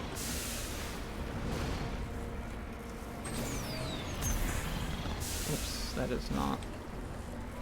No, no, no, no.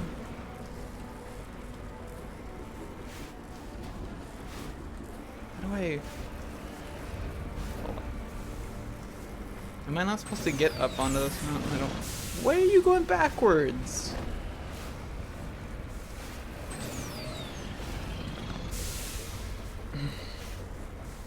This is not how I'm supposed to do this, is it? Come on. Get up.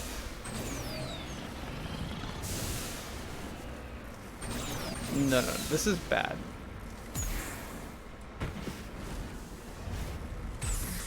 This cannot, no. No, this can't be happening. Oh, get out. Okay, I don't know how, I gotta go around. Or something. Is it not? I don't understand. Is it, am I forced to go that way? Alright, okay. We'll go around. just trying to make it a little faster. But you know what to say. Nothing wastes more time than trying to save time. Or something. This doesn't look like algae and lichen. Well, I don't know what lichen is, to be honest. But this looks like grass. You can see blades of grass. So, whatever. Lore masters. Get on it.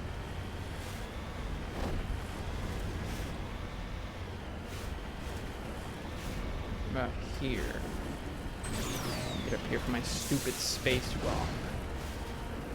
My 1,000 coins. My 12 silver pieces. Get up!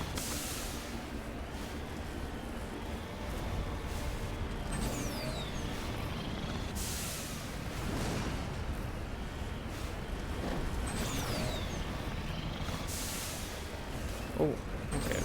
That's where we are.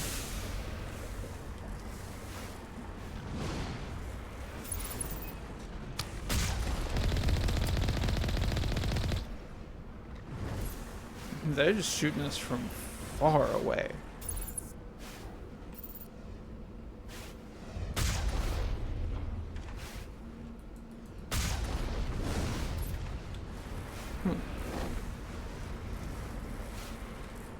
You know what? Fuck it. We'll go deal with them now. Woo! Almost a perfect 360.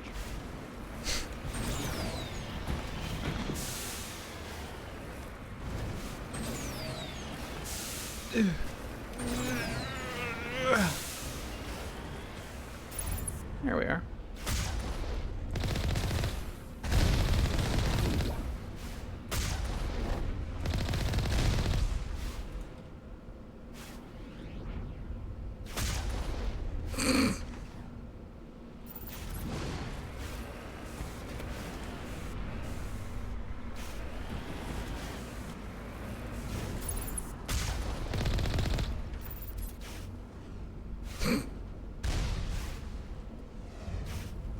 Oh.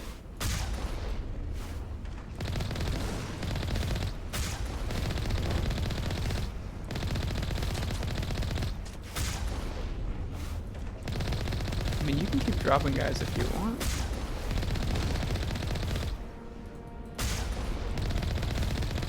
Oh, the Geth dropship.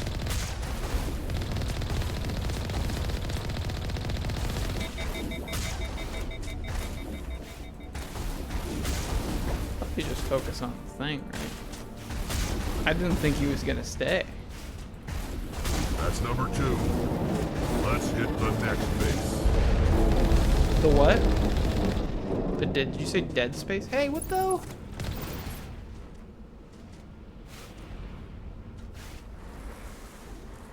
can't shoot that low, man.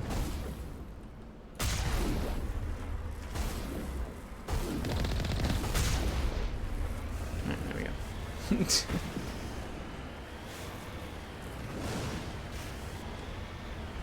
Good base, guys. Good one. Valiant effort. Oh my god, get that thing. Get this done. This thing is like trying to drive a car with rubber wheels through a racetrack covered in margarine. Like, why does it feel like such You know, we were starting out and I was like, I know how the Mako works. I can make this thing work. I can make this puppy fly. But I also, my brain gets kind of mixed, this thing mixed up with like the weird car from Andromeda. Because I played a lot of that game when it came out, so I have a pretty good memory of driving that thing around. Are you fucking with me right now?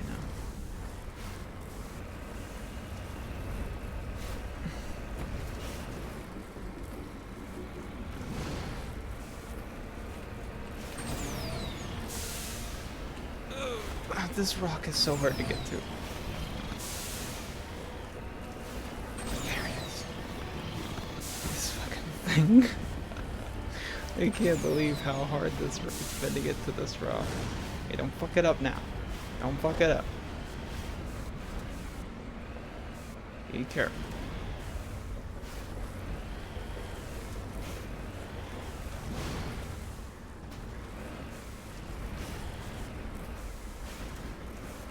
I like this thing has rear reverse lights. In case we come across any traffic out here, it needs to know that we're backing it up. Back it up, Terror, back it up. I don't even know where it is. I don't want to miss it. Is this it? Is that it? Moving out. Oh my goodness. Fuck this rock. Give me that. Okay, it was a rare element. Fine.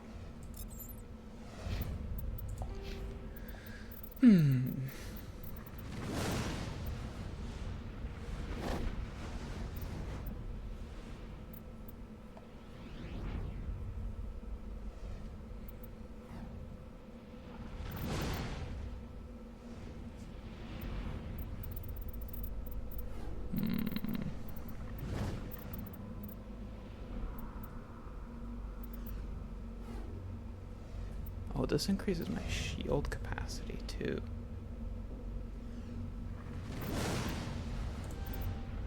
I didn't realize that.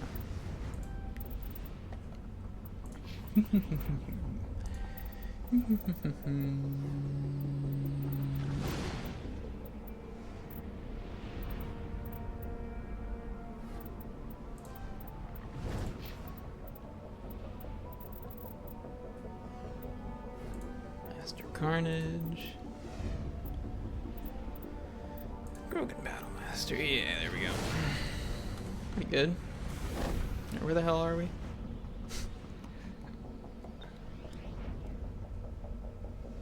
I guess let's head over here.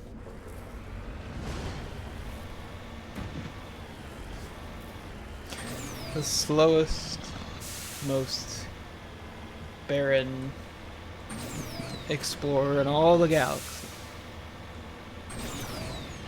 has middling combat encounters and looks at rocks and hacks dead bodies. That's me, the brave Commander Shepard.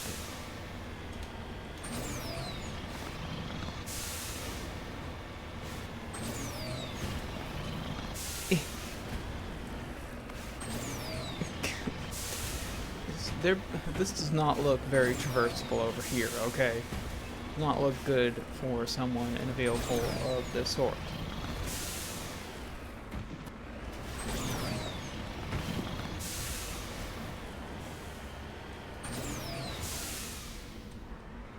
Oh my goodness.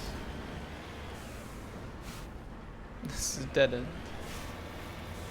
I can't. This is a sheer rock face. I can't climb it. Oh, this is my least favorite planet so far.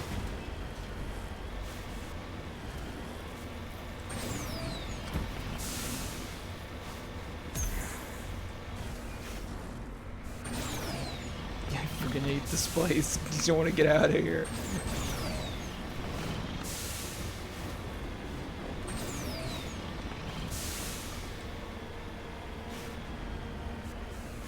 Is that meant to be climbed? I should just go look. I should go look. There's probably like an easy little ramp up that I'm just not near it, so I wouldn't know. Oh, here's how you climb it.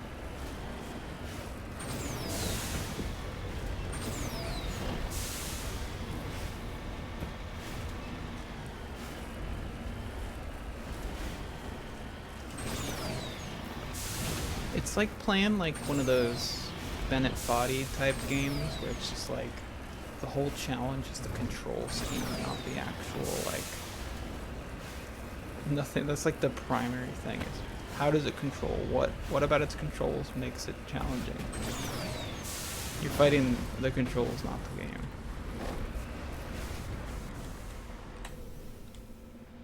the game. A beacon. Wow. ID tag. Identification captain for Captain Fiend. There was no indication of why it was hidden here or who buried it in the first place. Okay. Well, thanks for the cash. Wait, where am I? I'm here. I need to go like over here. Can I go out this way? Okay. This look like this. Not gonna be fun to traverse. This is like someone going around with like a map creator tool and just mushing up the ground in like the most fucked up ways possible.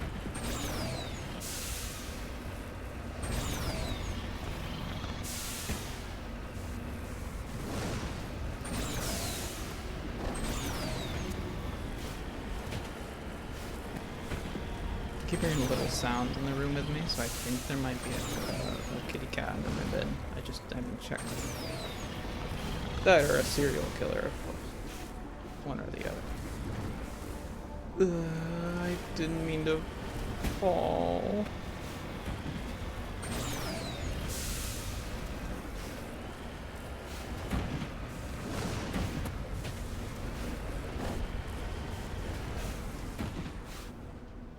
Maybe there's a kitty cat behind my blinds.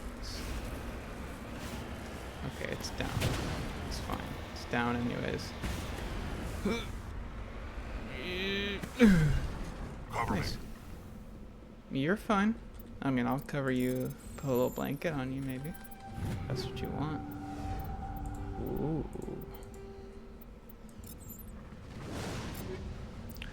Rex. What do you have? You have shield regenerator? This.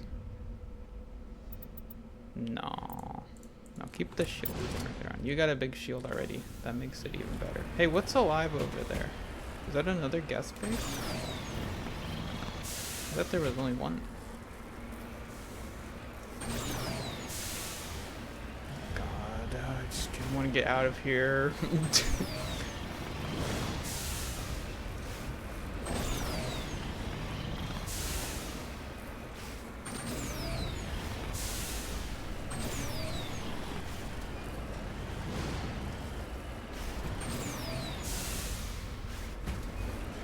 What is that?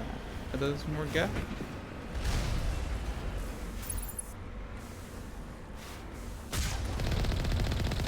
Is. Hey. Right under the head. Nice.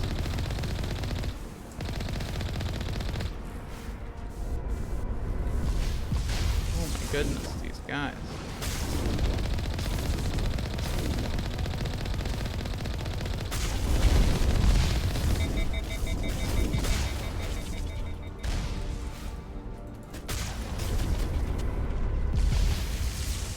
No, no, no, no, no. Wait. What's the... Oh, it's repair, isn't it?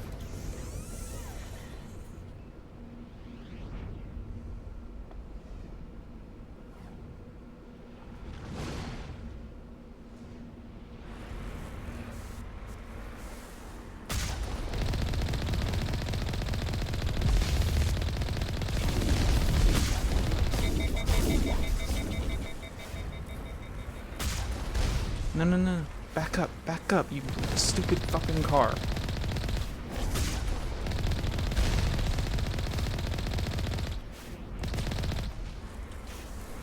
I wish pressing back made me go up, not. It made me go in reverse. You know what I mean? I hate this thing. Whoa. Okay. So didn't we just level up?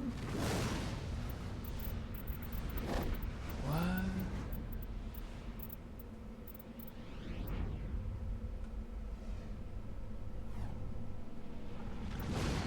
With shoe capacity, that's for me, right? Like for my purposes?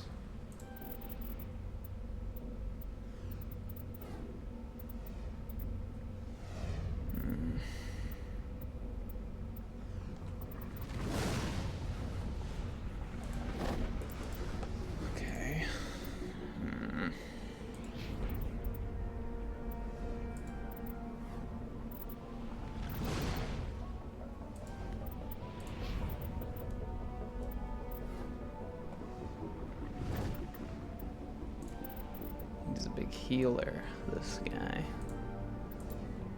I want him to be, like, invincible. I never want to see him get hurt, ever. Redeploying. Oh. The Geth array is transmitting regular data bursts on an encrypted channel using the Alliance's own FTL comm buoys. It's not clear whether the data is being directed, nor the content of the signal. Well, that... Good thing I'm here, huh? I guess over here would be the final way to go. And there's gotta be one more annoying ass rock, isn't there? I can see it. I think I can see it. Is that it? That little gold right there? Is that a little rock for me? Is that a little money rock? Be honest with me. Just tell me. You've already hurt me enough with this planet's content. I'm risking it. I think it's it. Yeah. Woo. This is like how I played with a toy car when I was like 5. This is how I would move it around the environment. Oh, it's so cool.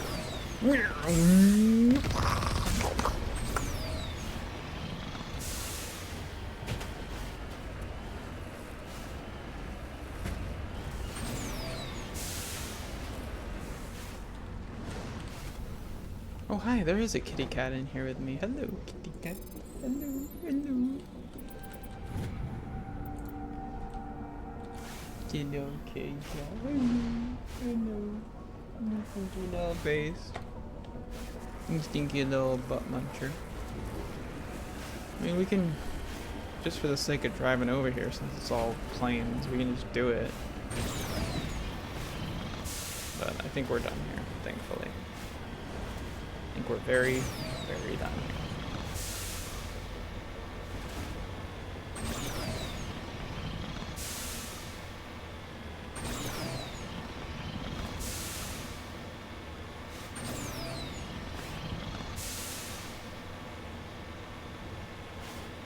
Cool. Awesome. Leave me forever. Never want to come back. I can't believe we leveled up twice in that mission. Does this... No, that doesn't warrant a message.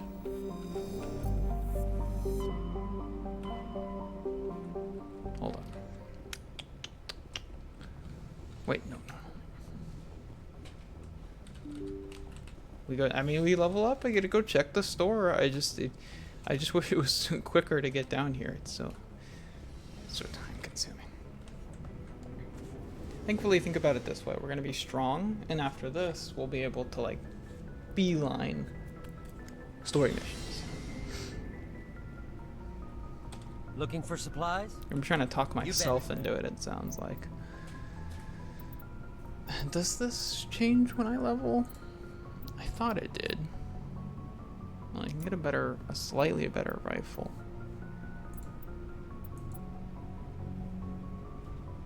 That's not better.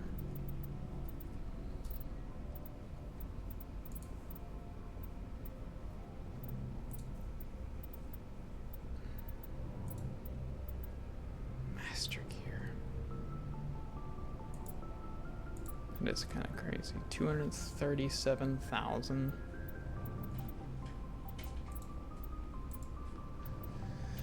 Let's just get one of these for the time being. No harm there.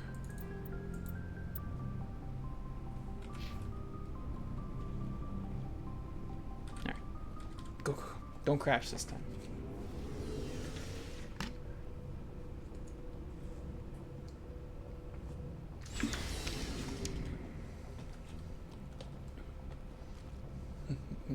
No. Okay. I don't know my own ship. Some captain.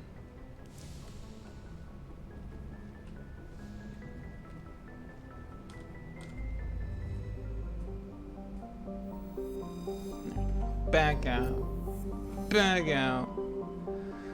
To Tereshkova.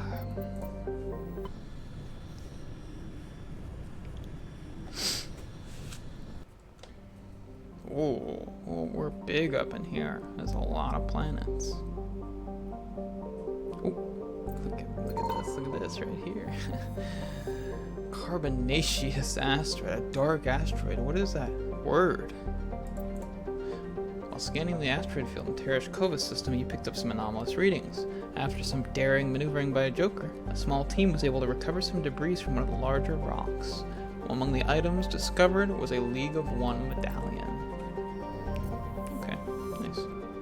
Cool.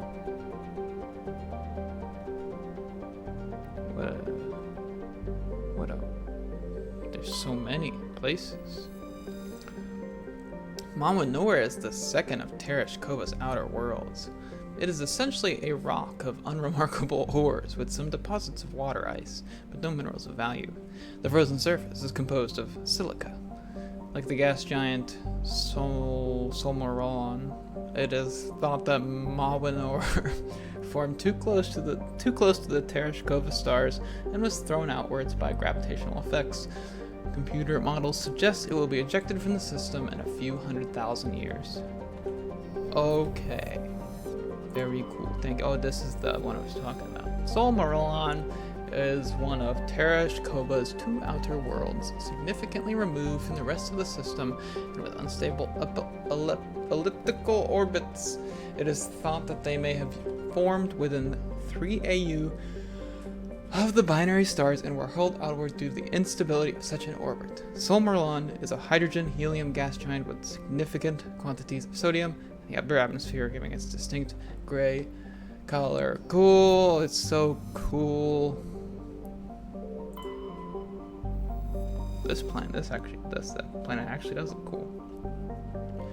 Hansalra is a small hydrogen-helium gas giant. It has unusually large amounts of nitrogen in the upper atmosphere, which glow purple when ionized by the solar winds. Hansalra's convenience as a place to dump drive charge has left its orbit littered with debris dumped overboard by visiting crews. All these planets are just big old dumping grounds for big, heavy drive cores. It's kind of weird. The Theguis is a terrestrial world with an atmosphere of chlorine and krypton. The surface is mainly composed of silicates with deposits of carbon. The geese has a low mass for its size and is tightly locked to the star Tereshkova A. So interesting, all these planets. The temperature difference between the sunward hot pole and the dark side cold pole creates constant gale force winds across the Terminator. Yeah, Mercury. Yeah, hello Mercury. Patamoris's atmosphere is very similar to Venus in terms of pressure and temperature. Unlike Venus, however, Patamoris's atmosphere has a significant quantity of oxygen, both free and bound in sulfur dioxides. The surface is largely composed of magnesia with deposits of carbon. It is possible, if unlikely, that simple life may be developing on Patamoris. Computer modeling suggests that the powerful solar winds from the Tereshkova stars will blow off Palomaris' atmosphere in a few million years, lowering the temperature on the surface to -70s. Yeah, the iridium, yeah. And then we did that, yeah. Okay, just here, right? Antibar? There we are. Oh, this place looks fucking cool. Antibar, I mean, look, it's cold, see? Antibar is a cold terrestrial world with an atmosphere of methane and argon.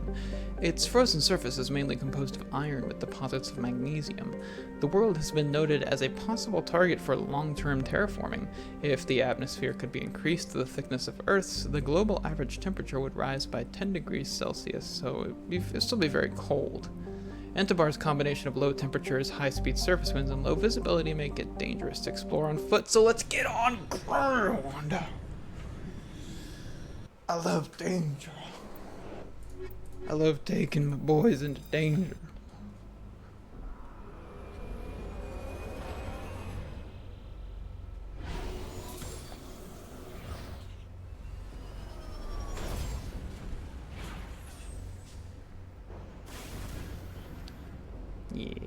Yeah, this looks cool. And interesting. I think this is like a smaller planet. Can you stop rubbing your nose against my leg? I don't know what's up with him. He likes to put like his lips on you and like rub his saliva instead of just like bonking you with his head like a normal cat. Let's go. There's nothing over here, so let's go here first and get this spot over with, and we'll wrap around and go to the goodies that we know are here. At least it's such a chill surface to go across compared to the last planet. It's just relaxing to see. It's like, empty fields. That's what the Mako's made to handle. Empty, slightly hilly fields, you know.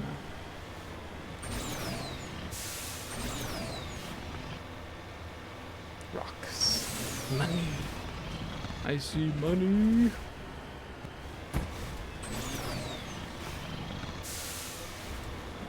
Can you stop bonking my mic cable with your kitty cat tail? I think you're gonna make the mic make that wobbling sound it makes. I really hate that. Oh. No, go backwards.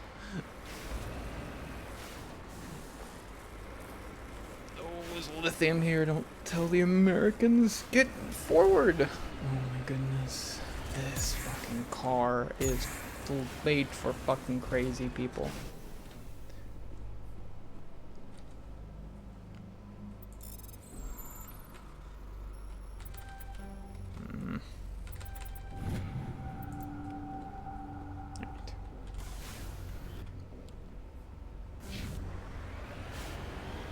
There's nothing over here, right?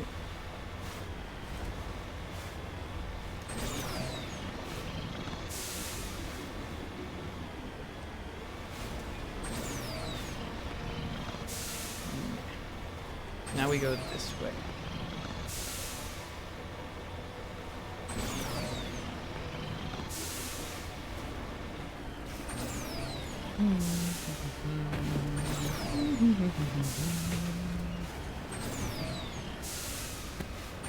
I thought there were planets that like made sure that you're like sensitive to the extreme atmosphere and you can only be outside the car for like a limited amount of time. And I thought like based on its description this would be one of those, but I guess it's just not that cold here or whatever.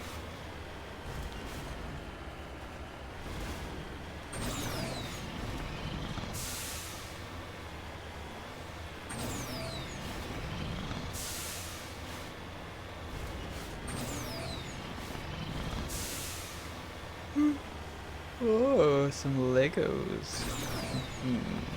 A stack of pills that gets smaller each time it goes down. Oh.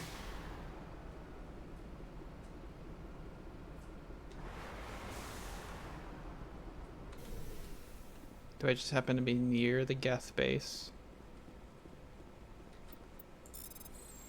Or is this probe a trap?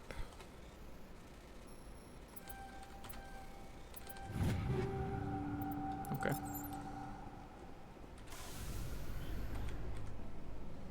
I can still see on my big map, but I guess it's because the Geth outpost is like right over here.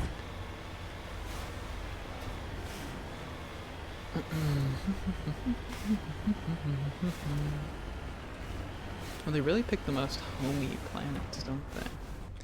This is honestly a planet that like they visually, like aesthetically align with. I feel like they could farm some serious aura here. Not if I have anything to say about it, but you know, they made a good, it's a valiant effort.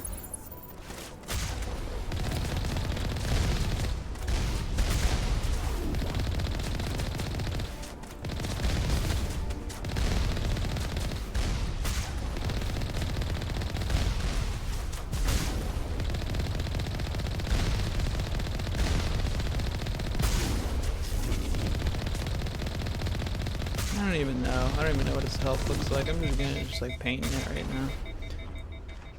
Yeah, just catch one of these. Just catch another like these. Yeah, just hold this. Yeah, that's good. Looks good to me.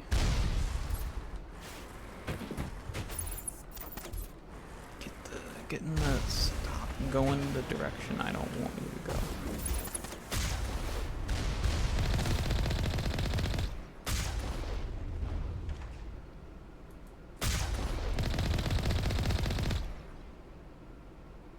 Who's alive? Oh. No, we're not doing this. I know little tricks.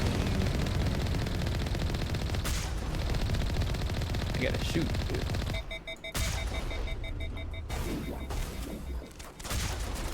That's a lot of guys. Oh wait, no. It's just dropping.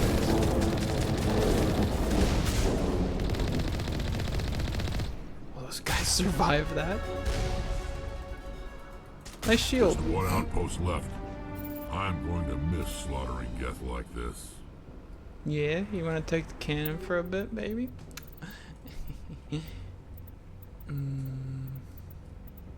Okay. That's all like fine. I don't really. I mean, that stuff's all right. I'm not gonna complain about having that stuff, but I'm not like too interested in it either. It's good to have mods. We'll have a lot of mods to sell, which is nice. Get some money.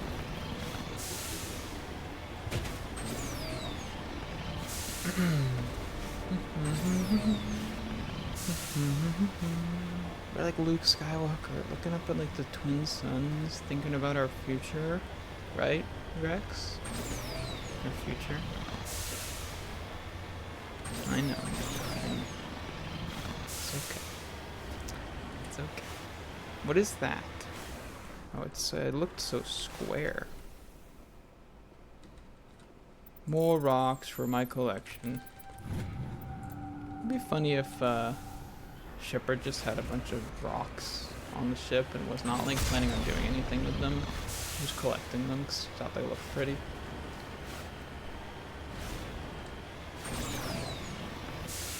It was like massively weighing down the Normandy.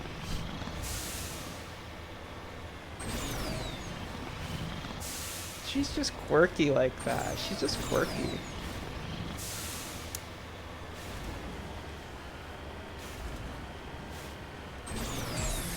I'm wondering if those worms, the Thresher Maw is what, yeah, Thresher Maw. I wonder if those things show up in unmarked spots, or it will always be a marked spot, because they're very valuable to fight. And, oh wait, another level.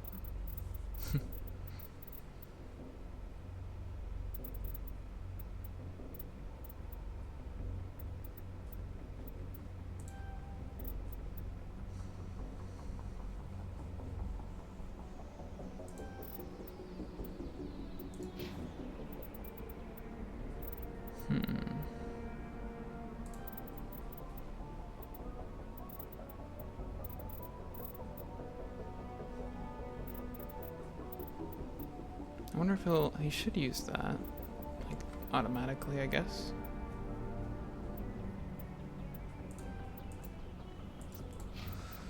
I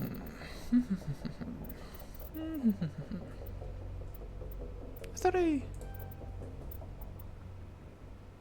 Huh. I thought I already got this. Weird. Okay, whatever.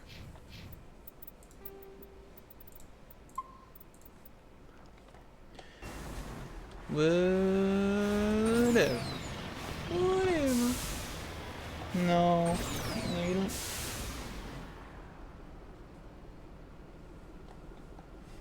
Hold on.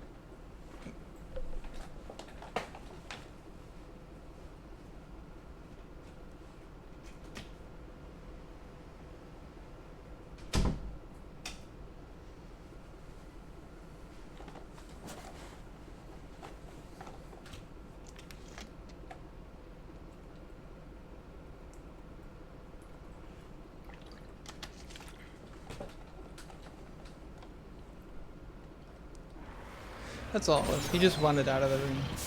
That's why he was being all... He's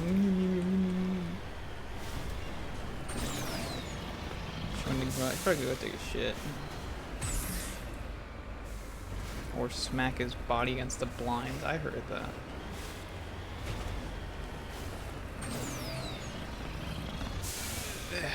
What the hell is that?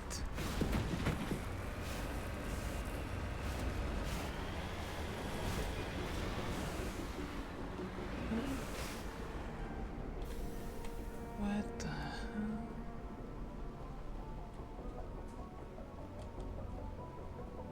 This is like this is like the beacon, but like way more valuable. This is like a huge Prothean thing.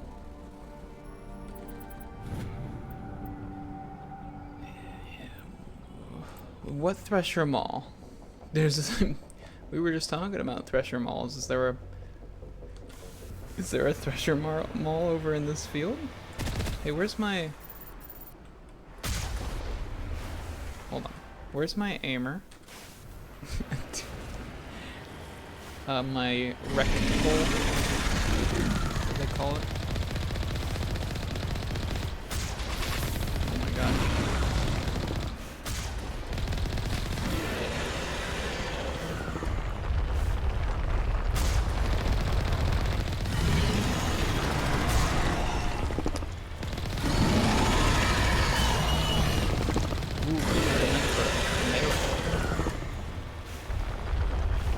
Very nice, very nice. Oh, he got leashed. He got leashed. This worm is on a leash.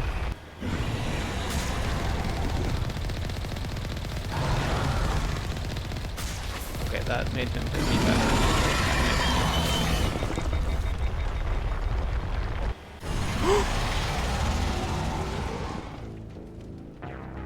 That one-shot me?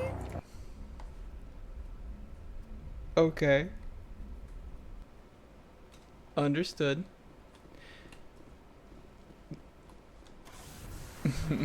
Good to know. Take that very seriously.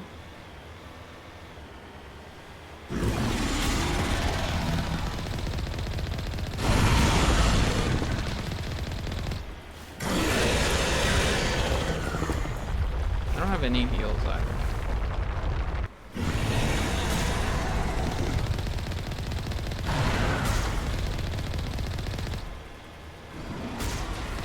Oh my god, they go so far.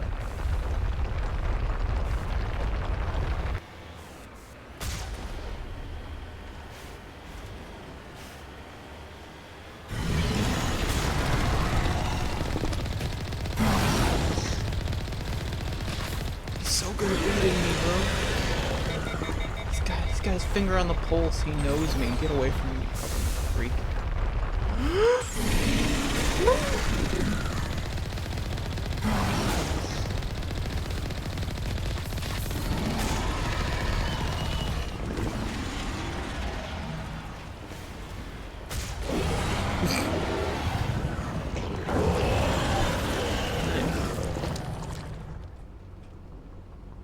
Why would he do this to me?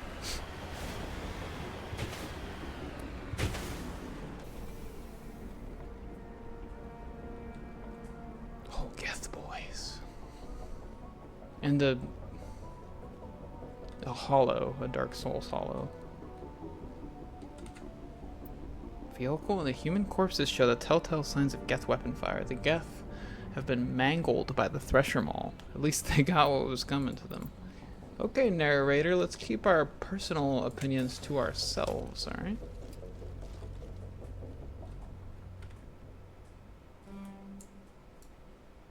Battle remains, Prothean ruin. Alright.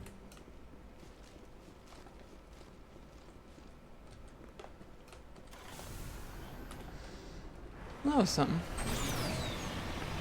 I was thinking about like trying to fight it with our like guns instead, and I know it'll one-shot us with its goo. I just wonder if we can do like put out more like DPS that way than the Mako actually. But I don't know.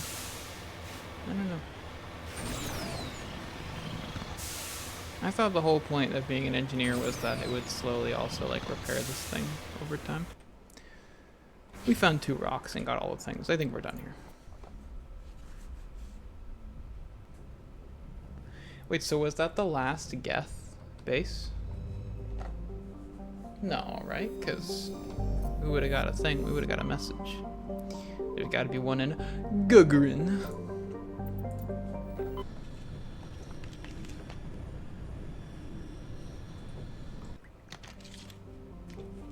Oh boy.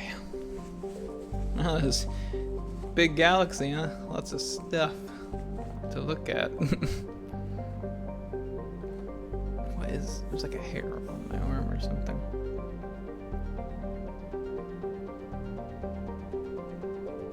And Anti-Rumagon. Anti-Rumagon is a small rock ice planet with a trace atmosphere of methane and ethane. The frozen surface is mainly composed of carbon with deposits of calcium. Anti-Rumagon has been used as a crude anchorage for hold on. Anti-Rumagon has been used as a crude anchorage for terminus pirates for many years. The shells of temporary dwellings blasted by Alliance frigate patrols dot the surface. But always, the pirates return to ground their ship drive charges, chip out some water ice, and trade slaves and stories. I'm struggling to read, right? This is so cold! The deeper layers of Anti-Rumagon's interior are semi-liquid slush due to the presence of methanol. It is thought that the bacterium in the deep core creates this natural antifreeze. Some species of terminus pirate drill through the ice crust to recover this natural alcohol. Okay, I'll take a little cobalt for my troubles. What about Sogelros? Sogelros is a small terrestrial planet with a thin atmosphere of nitrogen and argon.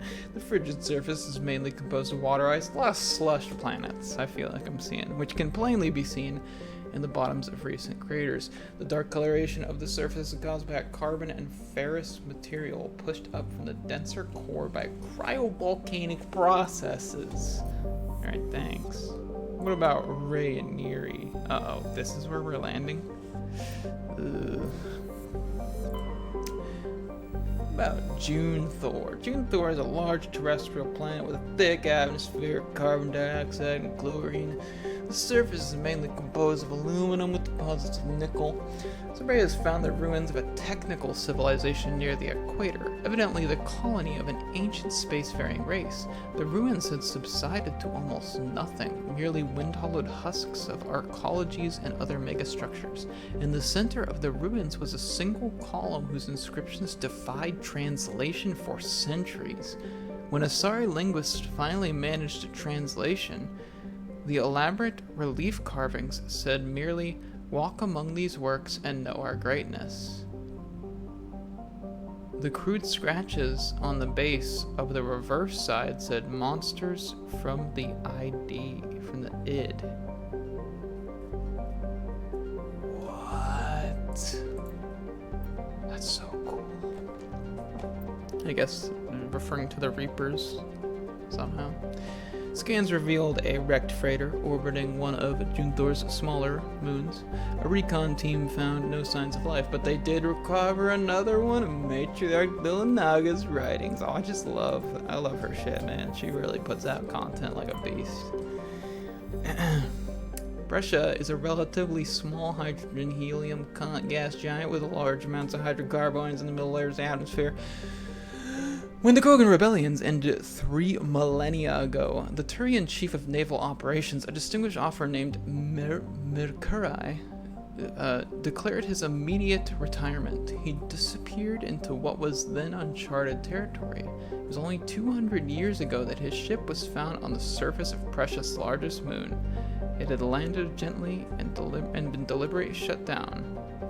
Of Admiral Mercurii, however, no trace was ever found.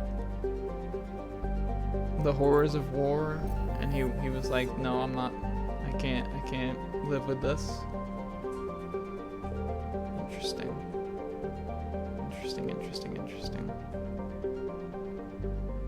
Alright.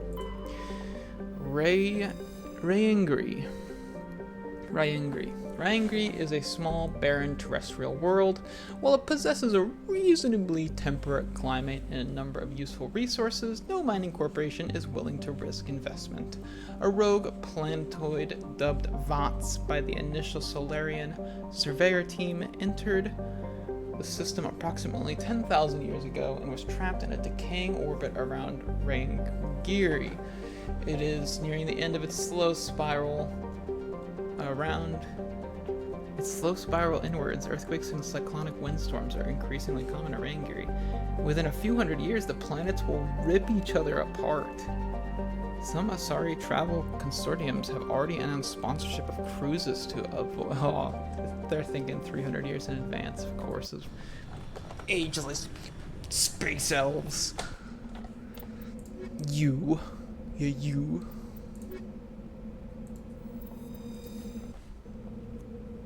Oh, it is close. That is close indeed. These planets want to kiss.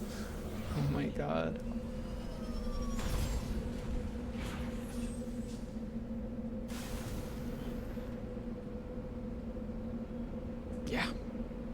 Yeah, that's close. Planetoid, so it's not big enough to be a planet? Is that what that means? I would assume.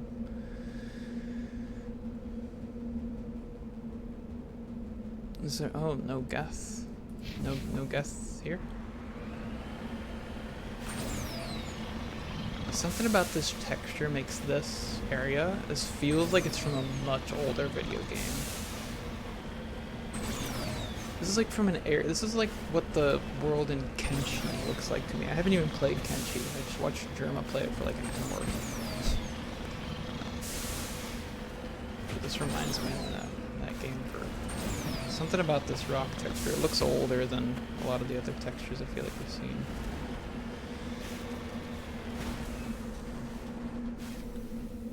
Titanium. Every Subnautica player rolling their eyes.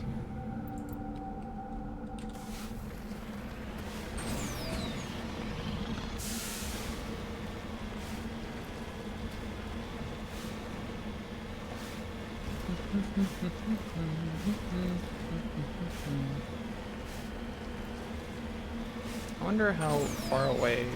I think if it's on, if the space, if my little map, my like little mini map covers the space, I think anything that's in it will be added to my scanner. I don't think I need to get much closer than that, thankfully. Which is pretty forgiving. I think it will ensure I'm unlikely to be missing anything, I think.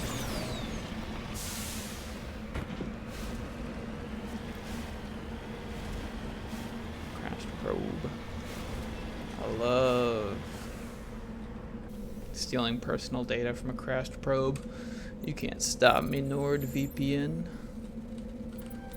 I've got your number. Whoa, whoa. That's like high. That's good. Give me that. What do I got? I got 1 on right now. I'm jumping up 4. And then Rex, this was, we just got like, oh, a shield modulator. Okay, hold on. Honestly, this little 7%, I think I'd rather have the more shields. We'll see, maybe it won't be all that special, but.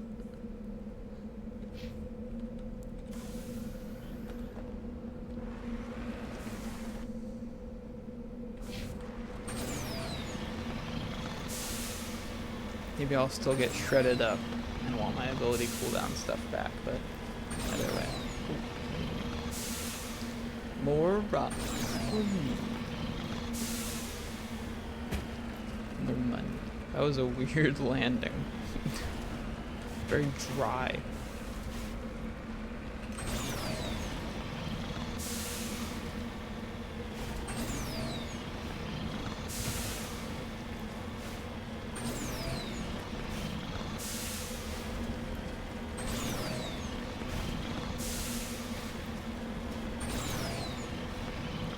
I wish there was like a visible boost meter, just for like feedback purposes. It's not necessary. I don't know. It just feels weird that there's not.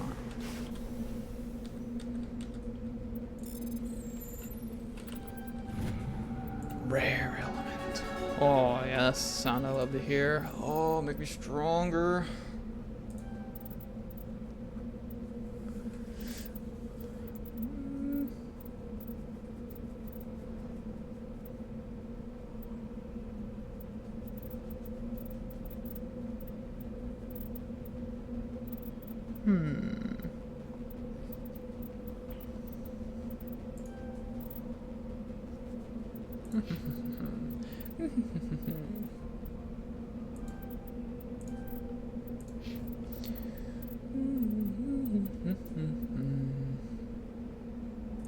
Just get fully battle mastered up.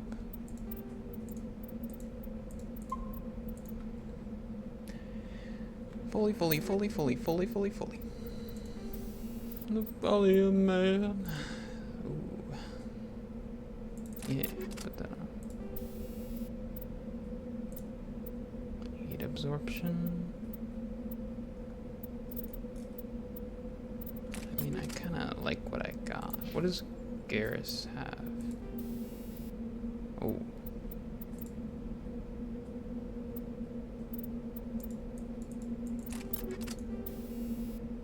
High caliber barrel 3.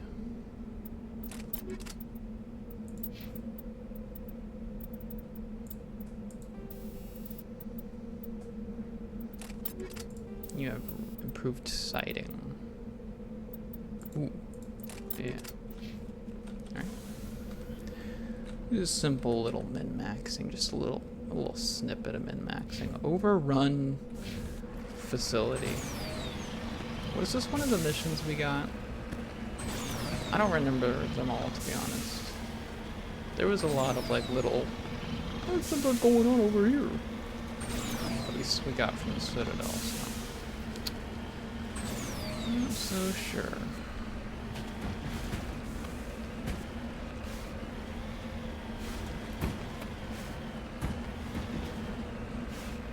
Is it up high? Can't tell. Probably no, it was totally up high, wasn't it? God damn it. Fuck.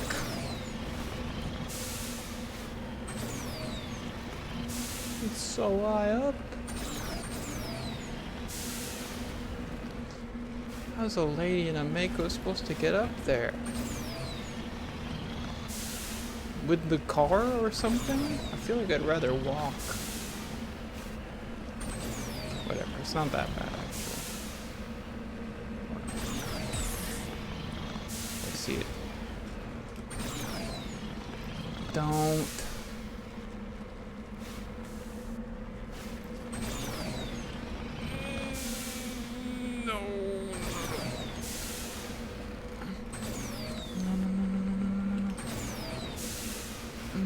Take me up.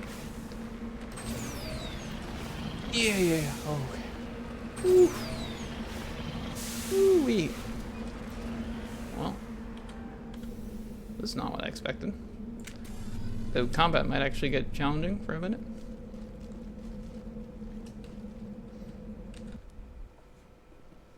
Where are we?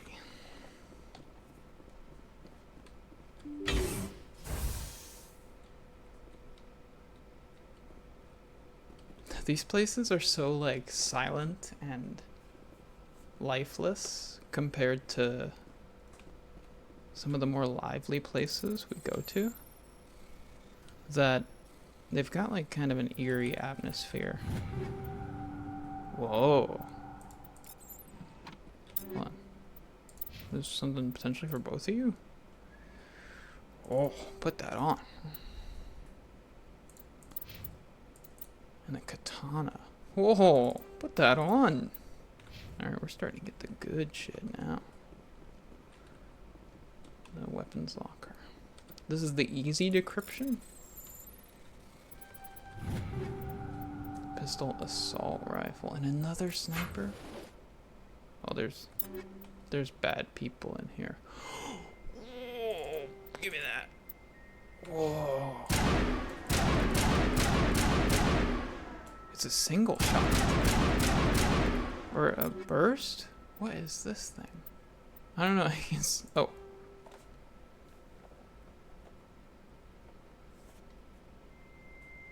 What does it say? That's so weird. I don't know if I like it, to be honest. Naginata is a quicker firing one, so don't worry about that. Well, you're gonna hear my mouse spamming because of that, so. Oh.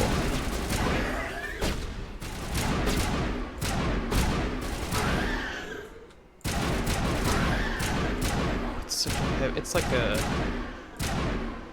like a heavy rifle. That's so weird. Oh, it's so weird. I don't think I've ever used an assault rifle that's like this one in this game. See this music? Hey, this place is creepy.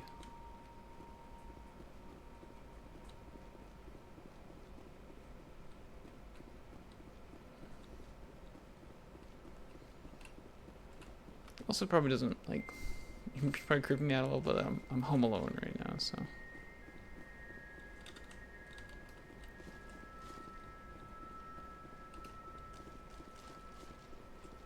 Finding a bunch of those guys here is unsettling because we haven't seen any Geth, which is like, how did they get created?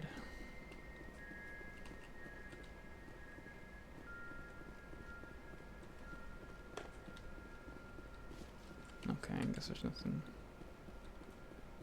out here. Wait, is this where I came from? Yes. Whoops. They got all turned around.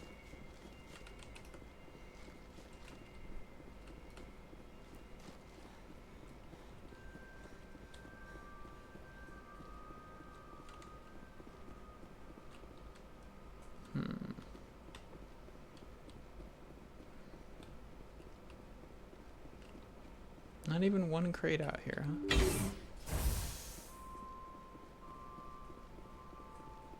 Oh, more buggies. More meanie boys. Hostile contact.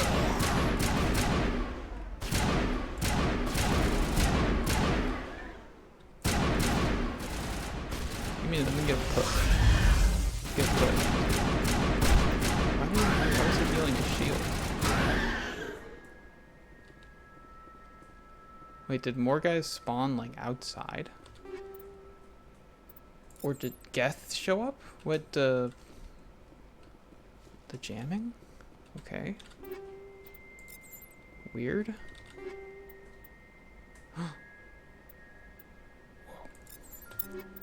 Oh, hold on. The tsunami. This is probably...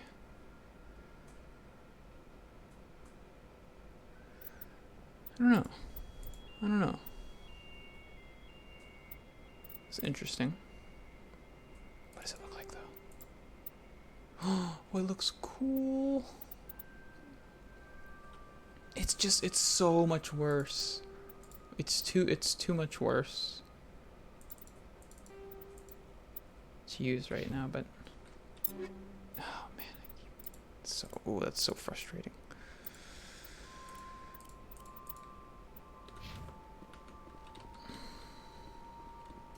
There's a crate over here. I think there's like Geth. I think Geth arrived or something.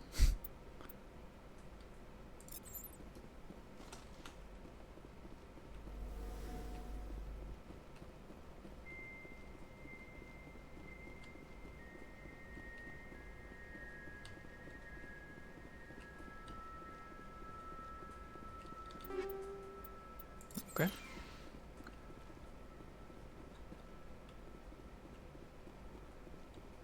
Perimeter secured. Are you sure? The tornado. Oh, so many new toys. The katana, the tornado, the hurricane. This is so, you know, Japanese swords and multiple names for one type of weather effect. What are these? Are these Geth? Yes. I kind of like how almost like point, like scout rifle this thing is. These things are scaring the shit out of me.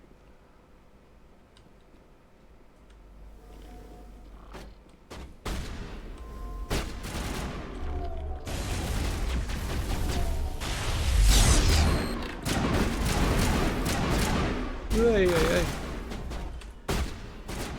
Fire in the hole!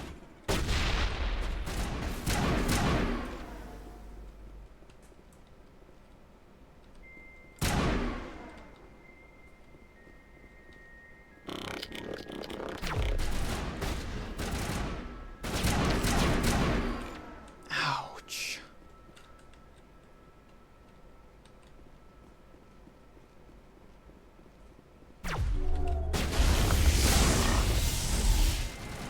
That's probably a bad idea. Oh my god, the boat. This like weird.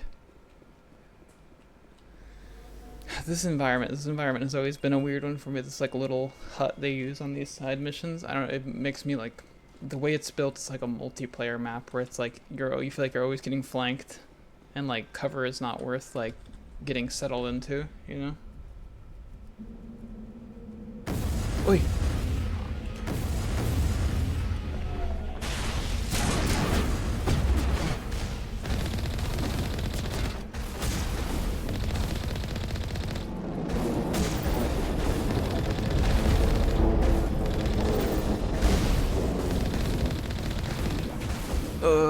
Oh, I see the spikes out here now.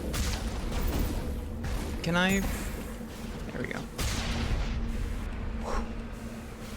Wait. Is something alive? Oh. Strange.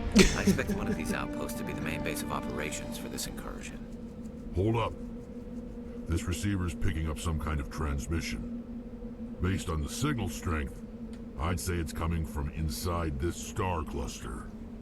It must be a message from the primary Geth base. We can use the signal to lock onto its location and take them out. Good one, team. That's my boys. So smart. I didn't notice these outside before. I feel like an idiot. Were these out here?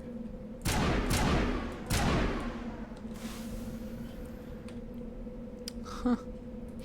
Well. Okay. Good enough for me. Whee! I feel like this should have like big like metal pipe hitting the floor noises when I'm bouncing around and shit.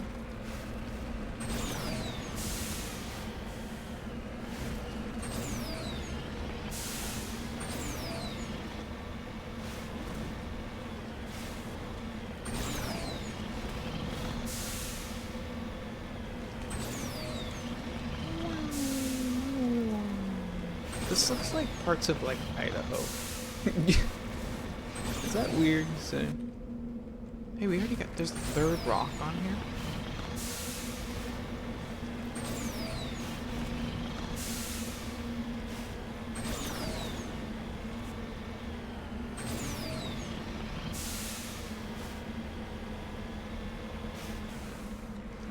Is it crashed escape pod, it said?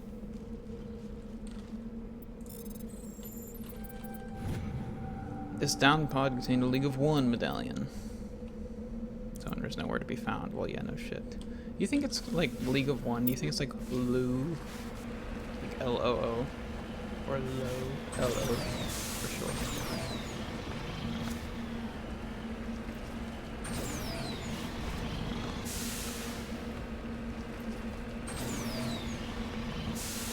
Oh. Whoa. You little rocks. Oh ho ho. How cute.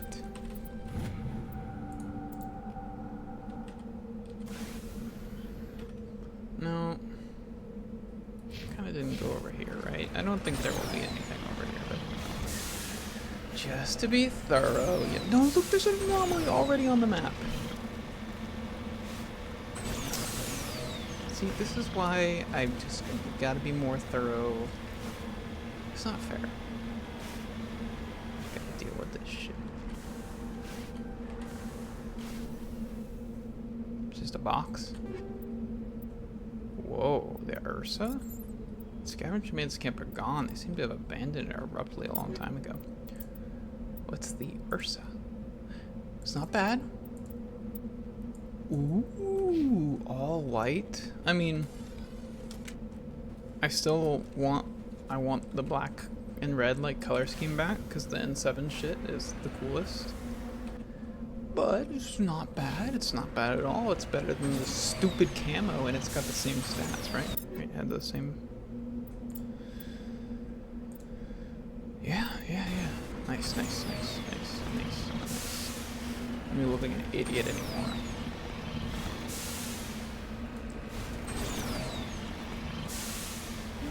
Look, another anomaly. This place is crazy. There's so much shit on it. Or have I been missing stuff all over? I don't even know. I hope not, because I wanted to get all the stupid little side stuff.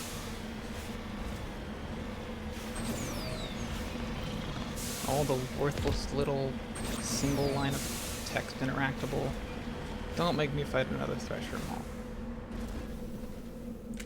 Don't do it. The burnt corpses. Evidently a mom and pop independent salvage team show signs of close range hits from Geth heavy particle beams. Damn. No probe hacking. No. Well, ain't that a shame. Anyways, bye-bye.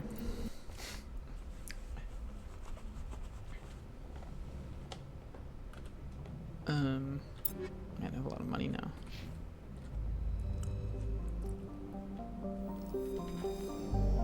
So wait, where's the Geth thing? Oh, and Grissom.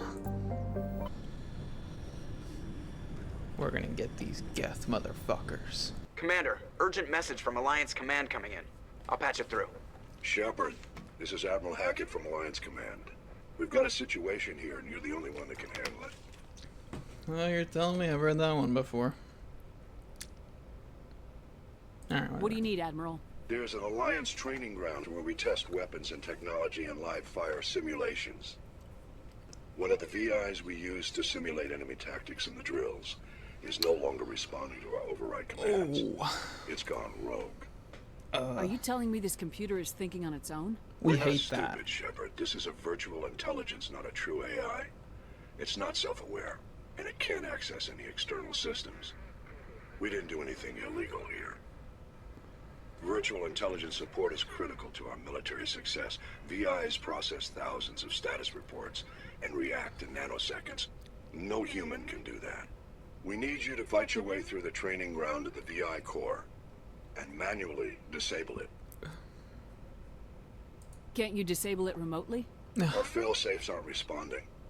The VI operates on a closed network. It can't affect any external systems, but we don't have any direct access to its processes. We could bomb it from orbit, but the damage to the facility would be catastrophic. We'd prefer to have someone shut down the core. Someone like you. I know Spectres answer the Council, but you're still human. You're still part of the Alliance military. I almost forgot, to be honest. Right now, we need you. The VI controls all the facility's weapons, I want to drones, become an and automated honorary defenses. Krogan at all costs. You're the only one that can pull this off, Shepard. Good luck. Alright. I thought this was where the...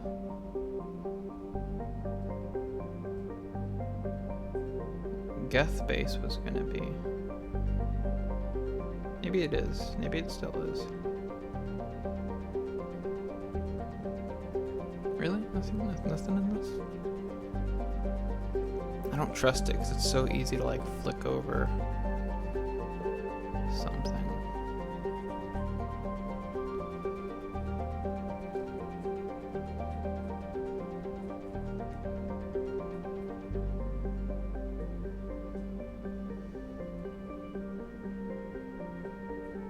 Really? Nothing.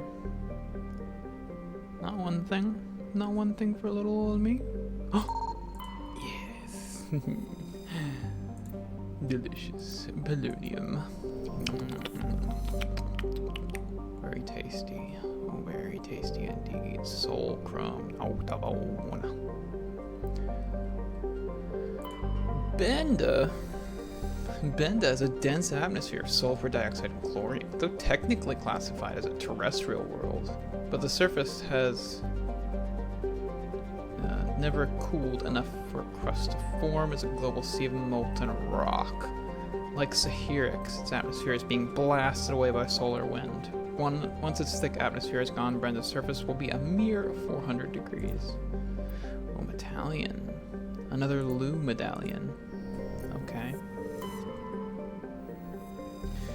Whoa. Zahirix's nitrogen-argon atmosphere is being blasted away by solar winds over the blue giant Grissom. Its surface contains seas of loose silica dust, some kilometers deep, which periodically swirl into global sandstorms. Many unmanned probes to Zahirix have been lost over the years, though investigation has attributed all to mechanical computational error. What is this? A popular extranet meme insists the entire planet is composed of dormant nanotechnology. Created millennia ago by a race even more advanced than the Protheans. According to the story, Zahirix's silica dusts actually disassembler robots which periodically awaken to defend themselves. Though discounted by every reputable science, the theory has been popularized by a series of sensationalistic text by Asari author Dulce Orthiza. What a shit poster. Large deposit of beryllium. Okay. That's funny. Well, that's... What the hell was that? I swear I like scrolled over something. Okay, never mind. Notenbon is a hydrogen-helium gas giant with traces of ammonia. Molecular nitrogen is present in the highest levels of the atmosphere, even the planet. Its odd violet tint looks cool as fuck. The upper levels of Notenbon's atmosphere are inhabited by shoals of tiny ammonia-based life forms, no larger or more complex than the plankton of Earth's oceans. Aloft by air pressure and wind, these bioluminescent creatures constantly flee from approach of the Terminator. Should they be exposed to the light and heat of Grissom, they die. Okay. And Soul Crumb. Ooh, level 1 heat hazard. Okay, this is what it is. Sulcrum is the largest moon of the gas giant Notanban.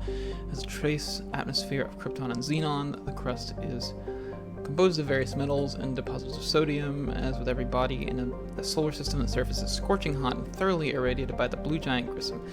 Surface excursions without proper protective gear are certain to prove fatal. On the approach to Notanban, Normandy's passive sensor array intercepted a fragmentary coded transmission from the surface of Sulcrum. Attempts to decrypt the message were fruitless. It does not appear to be in any software coding language used by the Citadel races. Alright, take us in. And keep going with the boys since companions don't matter too much on these missions. Oh, look at those winds.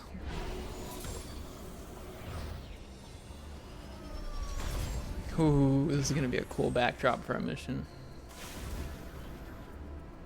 Yeah. Oh, that looks cool. Look at it. That's a cool effect. It's a cool effect. Where am I? This is such a weird spot to start in. I'm gonna head over this way.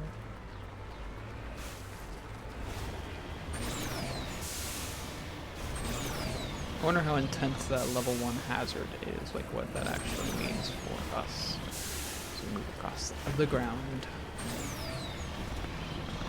I know it's like a meter that drains, but I don't know like how serious it is.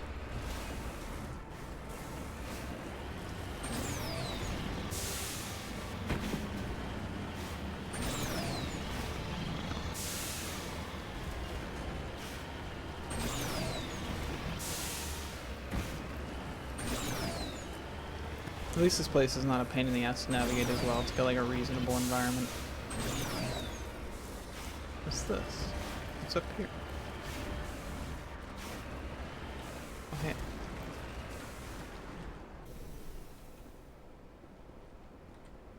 A sorry capsule?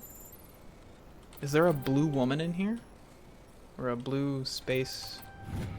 I don't know. Oh, writings. Oh, Dillanaga. Of course. There were several artifacts or whatever stored here, all worthless crap except for one of my girl matriarch Dillanaga's writings. Whether it was uncovered at this dig site or elsewhere is unclear. Who cares? Put that shit in the pocket. Where's the surface hazard? Was I supposed to be taking damage? I don't know. Maybe I have to be in the sunlight. That would be interesting.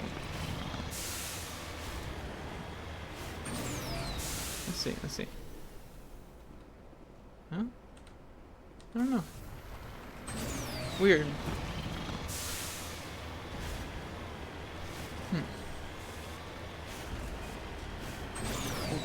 Debris. Was this here? I think this was here when we started. This was not. This was already marked on the map. I actually don't think debris is ever suddenly found. I think it's always marked on the map.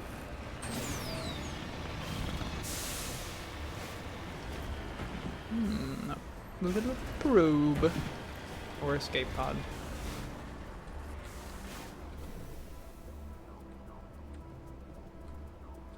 What is it? Crash probe. All your information is now mine. Okay, whatever. Useless crap.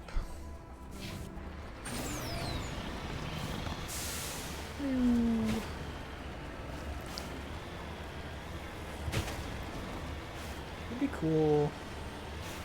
I don't know, I feel like I'm trying to think of what couldn't, if you had to like keep these sequences mostly the same gameplay wise, just wanted to make them a little more entertaining by some means. Like I'm trying to think of ways you could do that.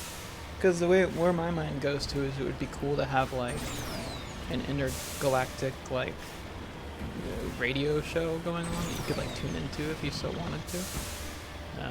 And they would have like talk about like news and stuff, almost like a little podcast or a radio show. The thing before podcasts. But it might be a bit tacky, but it's so easy to make, right? You just get like a halfway decent voice actor or two and write up like 8 hours, have them record essentially what's like 8 hours of podcast material. Do that 3 times with like 3 different groups. Like, so you have like 3 different shows. And then just have those play depending on what region of the galaxy you're in. Like you can listen to those just to something to fill the air while you're driving around doing nothing of all that much interest inside the Mako.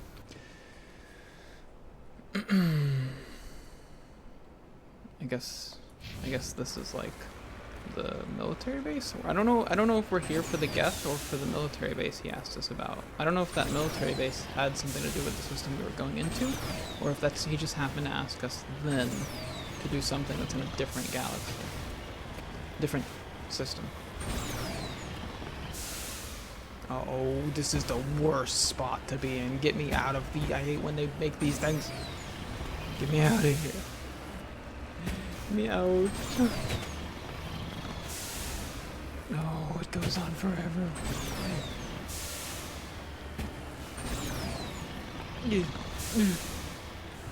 Oh hey, I see some tough guys. Some tough things. Geth aren't guys. They aren't boys or girls. They're meanie heads. Okay, I need to like figure out how to get out of here. Over here. Over here.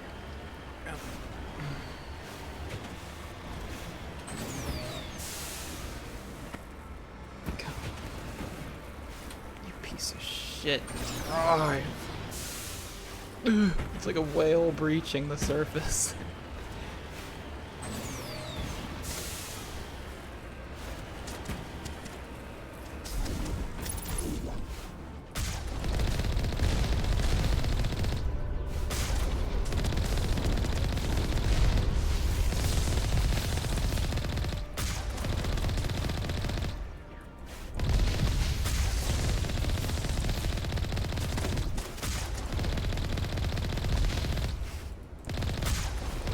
I know, riveting, it's riveting stuff. Ooh, nice.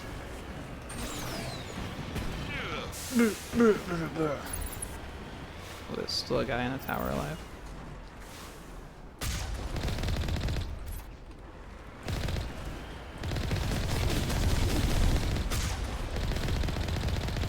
Can I ram you? Whoa, you can. That's so good. Wait, that's so powerful. Just completely disrupts him. Ragdoll. You fool.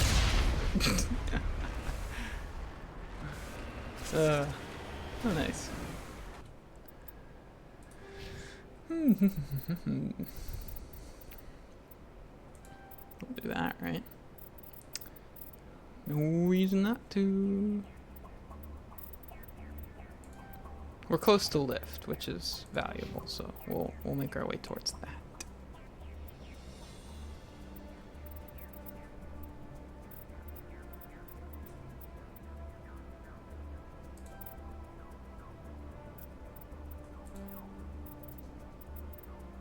Oh, okay. Wait, oh, it's going down to 1 point now? Uh-oh.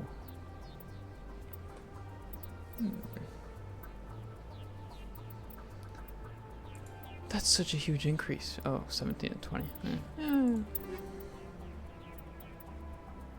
Oh, these are getting into like where the IVs and the VIs are like starting to mentally blend together for me. Hold on.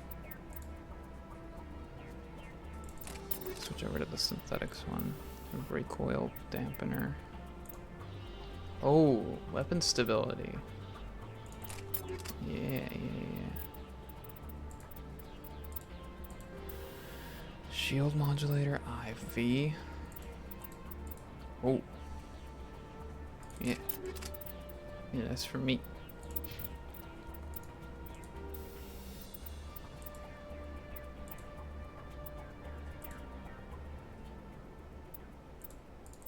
Put this on. I know we're getting into bug. We're getting into robot territory. What am I talking about?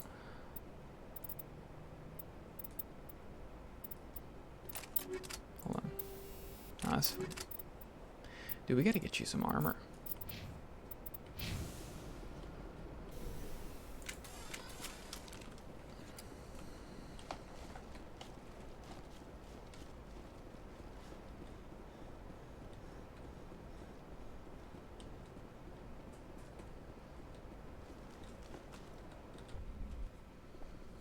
Alright. What in the fuck was that?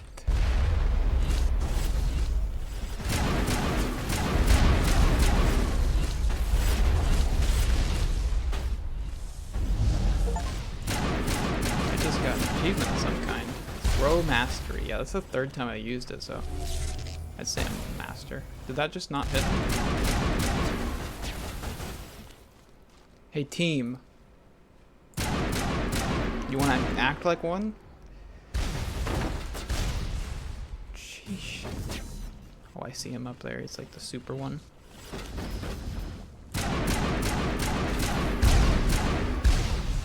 Couldn't tell if that was gonna hit me or not.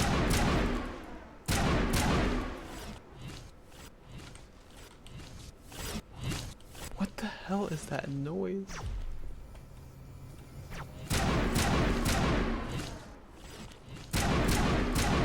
It's these fucking things.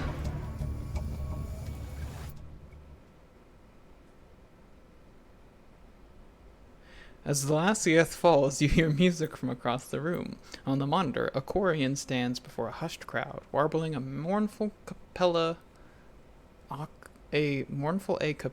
Probably a cappella of worlds and innocence lost. I don't understand the way what these words are exactly conveying. The recorded song is dispatched to the Geth worlds. Behind the Perseus veil, the transmitter shuts down. Oh, that's great. Don't walk on that, guys. This makes you freak out. I didn't think I killed that big, strong guy up there. I thought he was gonna come down. That's why I was so, like, frazzled by... you know. New armor. New sniper. Shredder rounds. Whoa. Oh, God. So many upgrades. Oh, yeah, that's better. Put that on. Whoa. That's pretty cool. That's pretty cool. What does he have? He has this on. Whoa. The energized weave.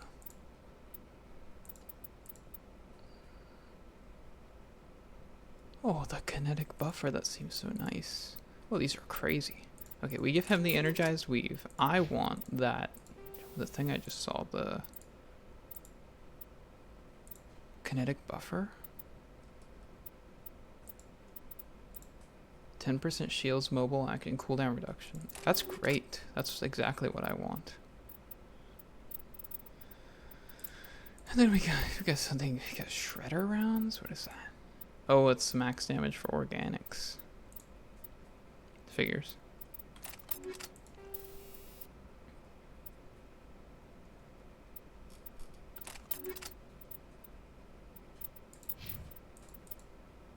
Naginata V. High caliber barrel. Improved sighting.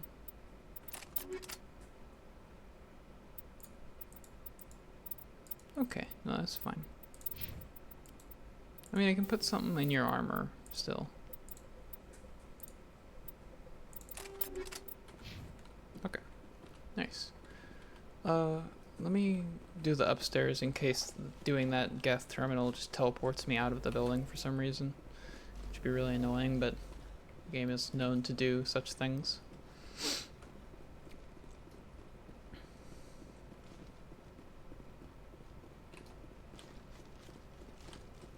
I feel like a snow trooper right now.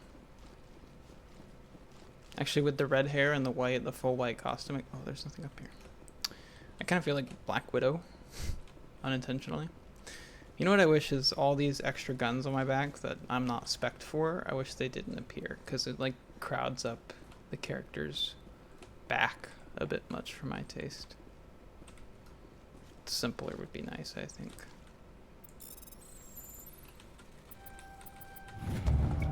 You discover a number of encrypted Geth data files in the proper hands. They can reveal much about the evolution of the Geth since the banishment of the Quarians. Well, lucky me. Oh, I thought Garrus was a Geth coming in and flanking.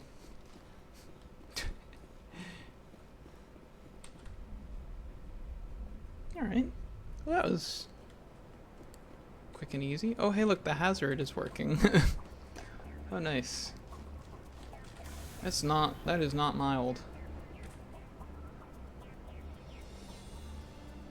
We did this. We need to just go up here now. That's the only place we haven't gone.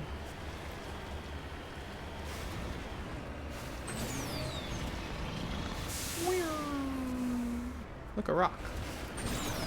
I love rocks.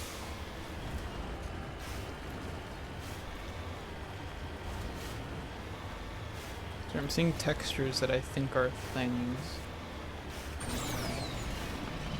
But I think we're good.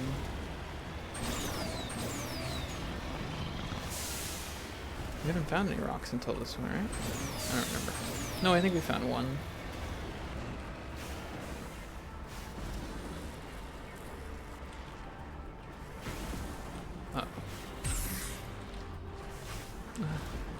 Calm down. There we go. Nice.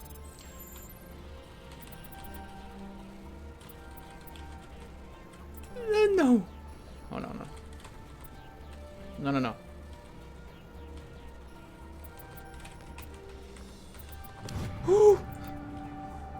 Okay. I don't know why I was fucking joking so hard on that. That was get away from the uranium.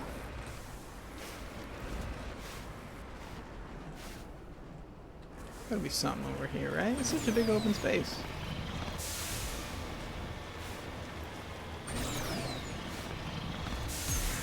No, it's not looking good.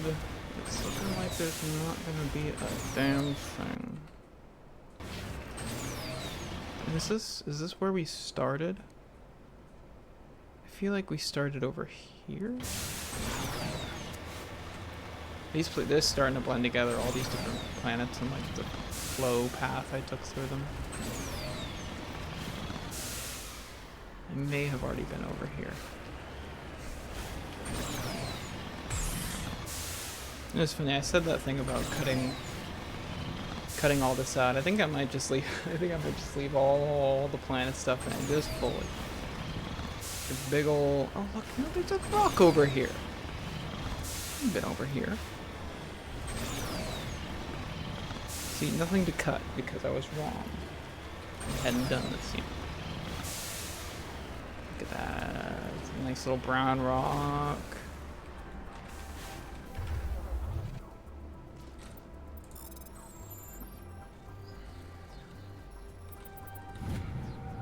That's a rare one.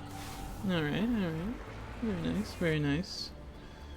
Last place would be over here-ish.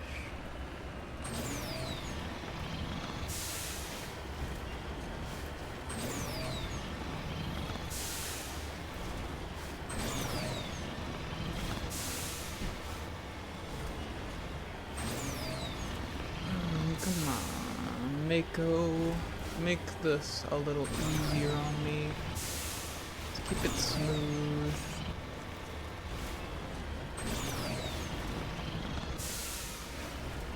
Almost done. We're so close.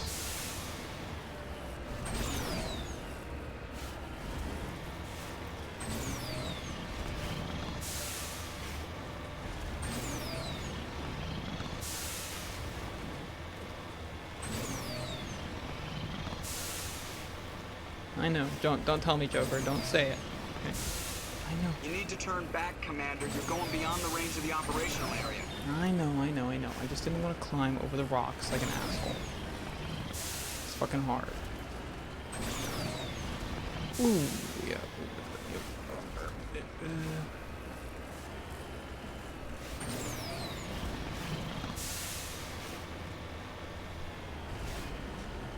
No, nothing over here.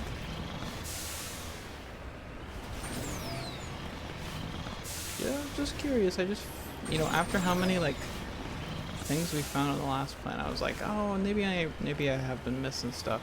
You never know.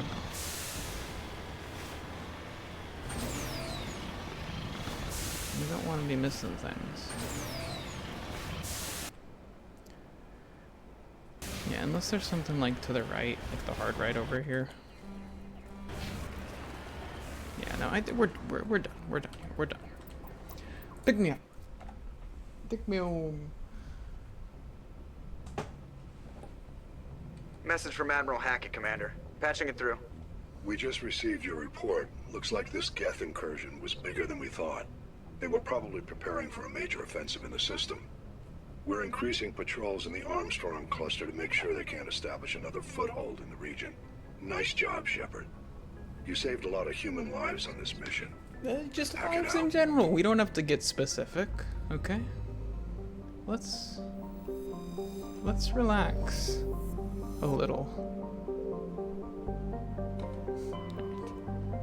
Well, there we go. That's the Armstrong Nebula. Unless another one. I know other ones can appear in a place you've already beaten. So I'm not like keep treating this list of thing done as thing true done, just we did what it was available at the start.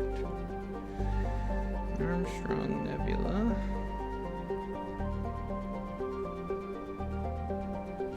Done.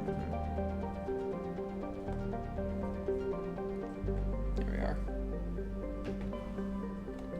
Alright, so we've done Hawking, Kepler, and Armstrong, which I feel like it felt like more. There's, oh, look at this, there's this, there's this, there's this, there's, oh my goodness. To the Argos Row. This just looks like a cool explosion. There's two systems here.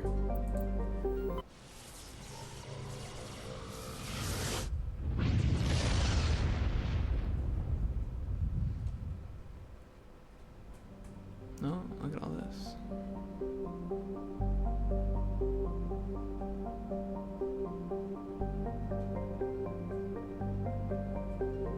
I'm just looking closely to see if there's any little things to highlight.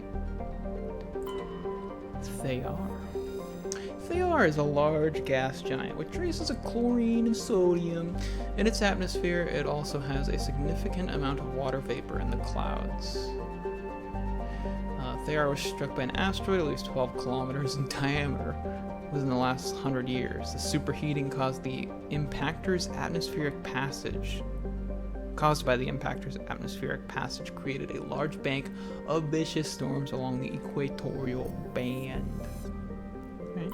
Hi, Sibba. Oh, you're pretty. Sibba is a standard Neptune-type gas giant. The upper cloud decks of its hydrogen-helium atmosphere tinted a dramatic blue by traces of methane. There's gas? It's a gas giant. Come on. Come on, get it together. Whoa. Canrum is a small rocky world with a trace atmosphere of methane and krypton. Its surface mainly composed of magnesium and silicates, I think, with deposits of carbon. Canrum was the site of the warlord Shiagur's defeat by Turian peacekeeping forces during the Krogan rebellions. While this band was not especially powerful, Shiagur was a female warlord, and one of the few remaining fertile females at that. She had, through viciousness and cunning, parlayed her unique value into a position of power. Krogan males competed for the right to join her band and lie with her.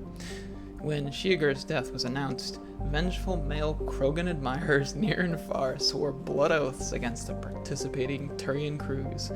In the end, several thousand of the Turian participants were killed in open combat or through assassination. To this day, many Krogan proudly proclaim that they have the blood of Shiagur. Yeah, Turian peacekeeping forces. Oh, a Turian insignia. I suppose that makes sense. Dangerous levels of radiation coming from orbit.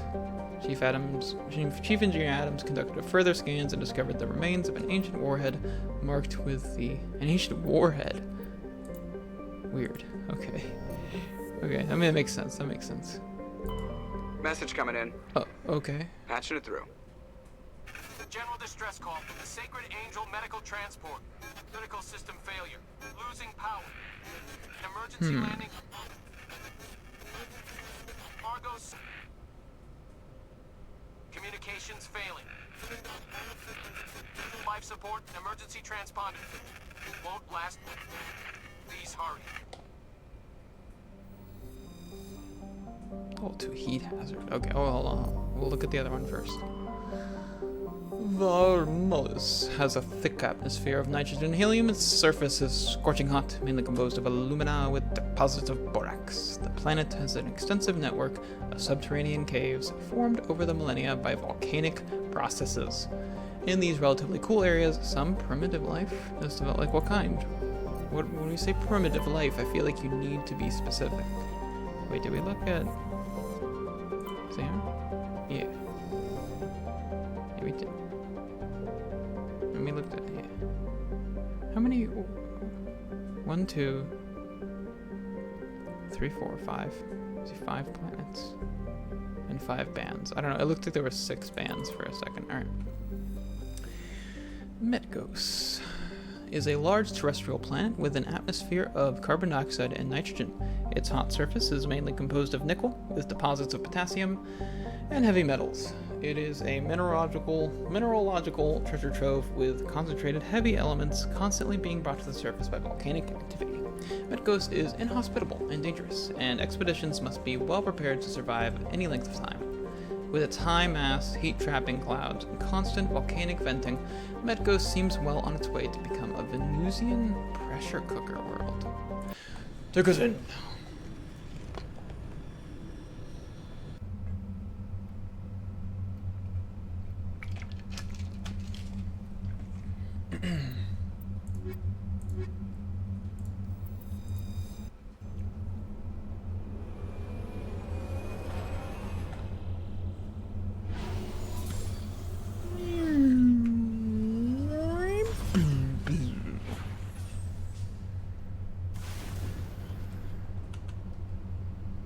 This looks like evil. The ambience is like insane. This is like in a, I mean, it lives up to the description, but in a in like a dark, like grimdark fantasy, when you're getting to the land of the evil lord. This is like what it looks like. I feel like there should be like a big castle in the distance, like a big horrible evil castle.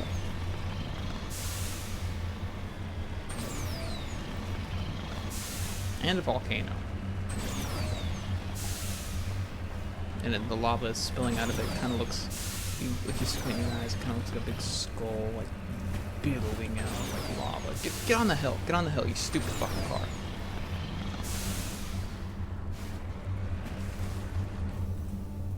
What is this? Turian corpse? This is a big thing, not a corpse. I see the corpse on the ground, but that's not what you're pointing at. Turian insignia. The Gothis colony insignia. That's great. That's great. I'm about to burn alive.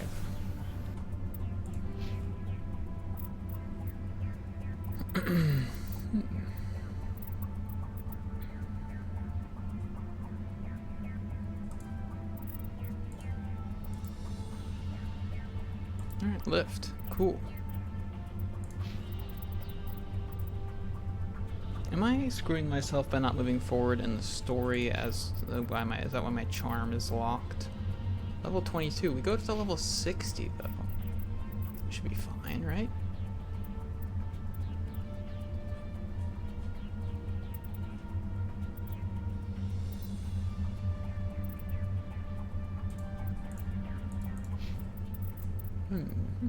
Fit in this. Why don't you fit in this whole tongue of mine into your big Krogan mouth? Okay.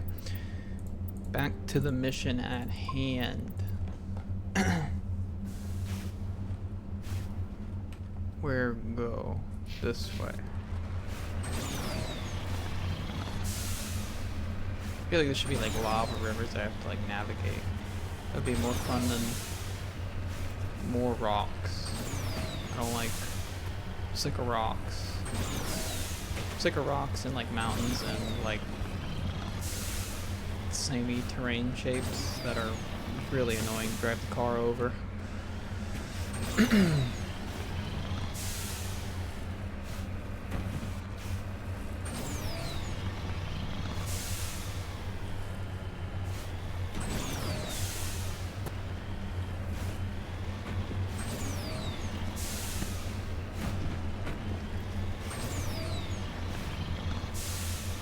As you can see, when I'm playing a game that's not a Souls game, the appeal of doing...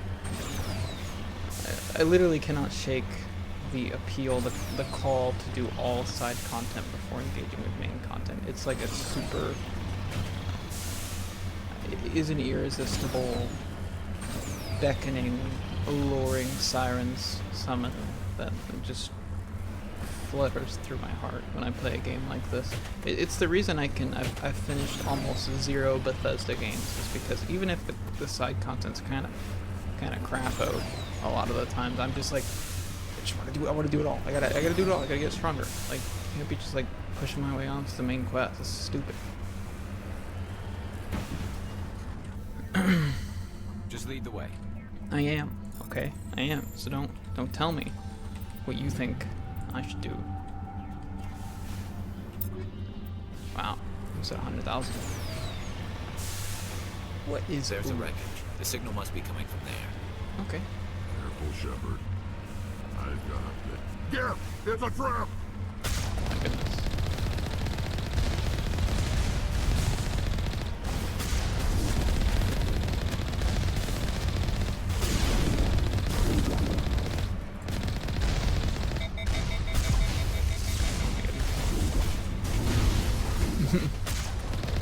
The fucking rocket drones. I didn't know this was a thing that could happen to me.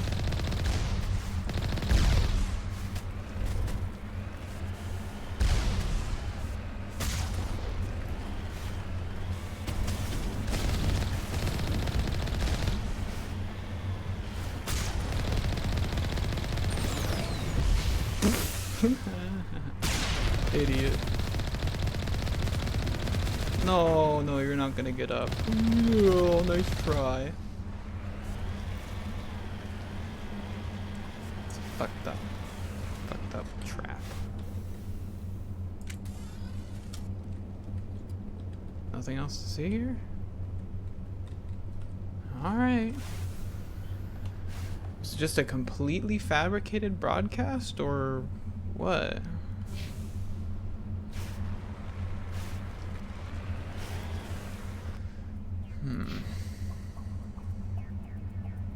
Did I not hit this? Debris, right? Oh, this is what I've already hit. This is where I need to go.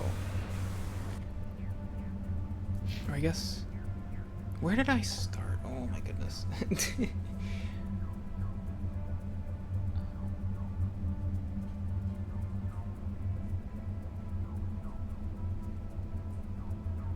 I must have started... No, I got this. I can't have been down here. I need to pay attention to the starting point. Like, I need to like laser in on it right at the beginning and drill it into my mind where the starter point is so that I don't forget it.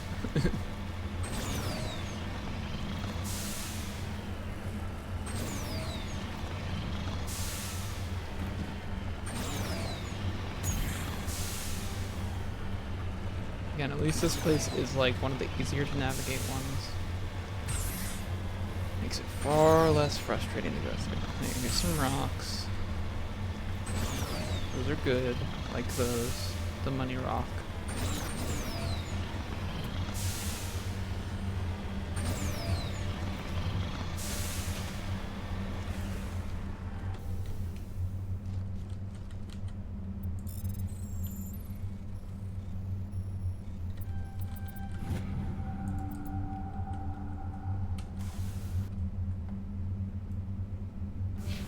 There's nothing over here?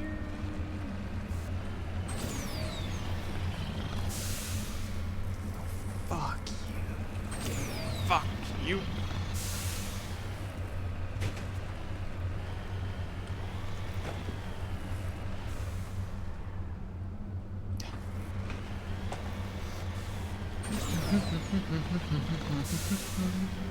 Yeah,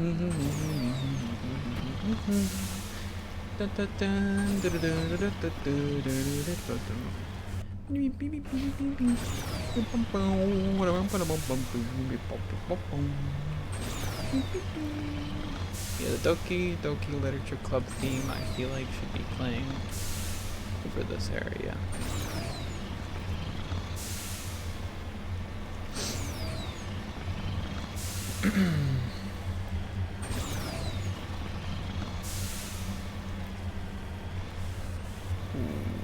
Don't need to be falling. A good use of the jump jet, Nate. Okay, oh, bad use of the jump jet. Right away, right after. Just can't help yourself. Oh, I hate when this thing gets turned around. Go forward. Yeah.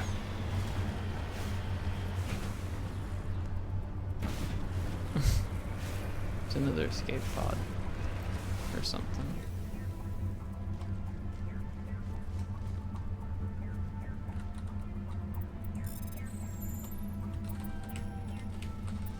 No. Fuck. Always move my mouse during this. It's always my mistake. Oh, fuck. Rail extension. I think that's good for Rex. I think Rex can use that on his shotgun. He's using like the earlier version of that. Oh.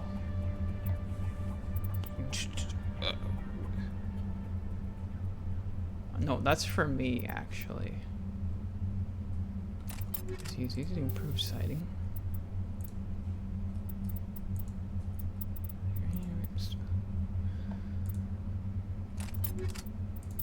Hold on. I want that.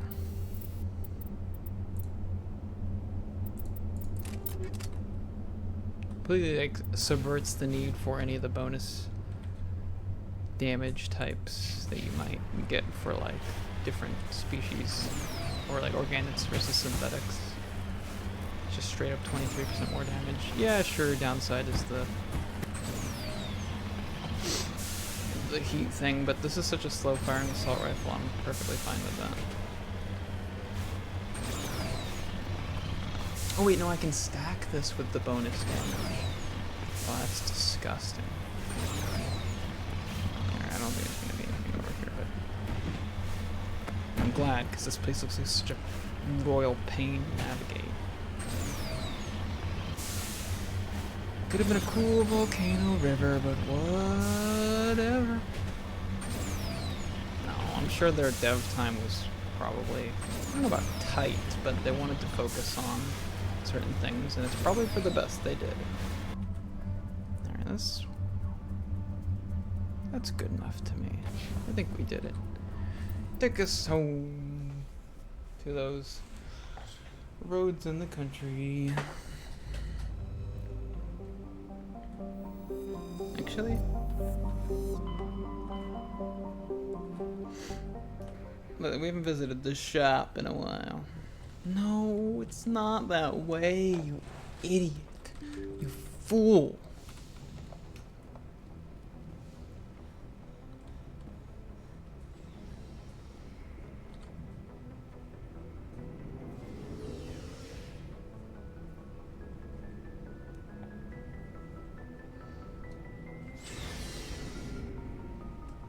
Looking for supplies? Let's see what you got. Looking for me? Yes, RoboCop. I am looking for you.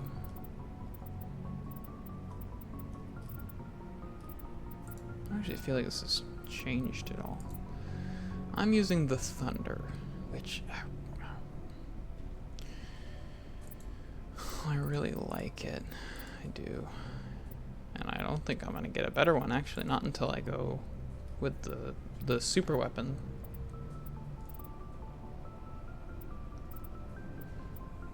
I can't wear most of these things. I kind of want to go. I'm like tempted to go back to the Citadel to go look at the stuff they have there. Let's see what to see how much it may have changed, right? Sort by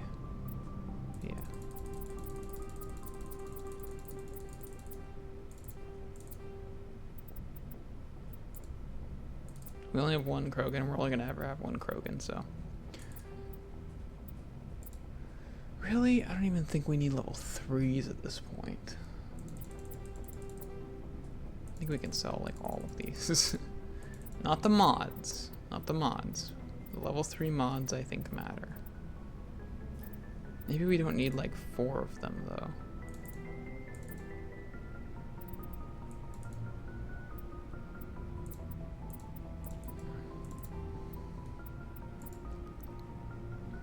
I don't like radioactive rounds.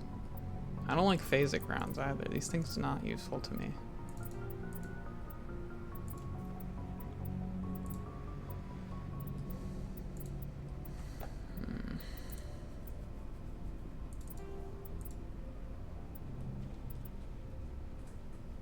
I don't like the combat sensor.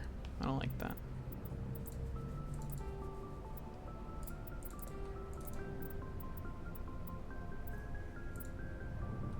This one's awesome. I like this. Polonium.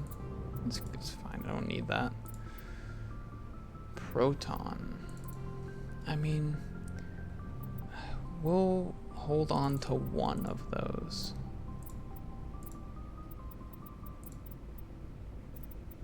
Which one is this? The Naginata. This is like the quick one.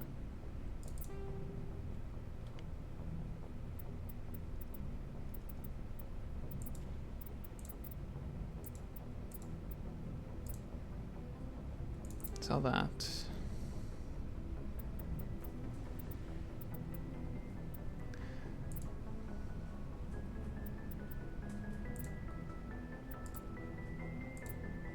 And that. Okay.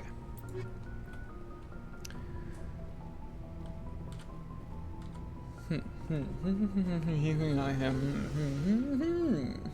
Yes. The thoughts going through my mind. What exactly I want to do.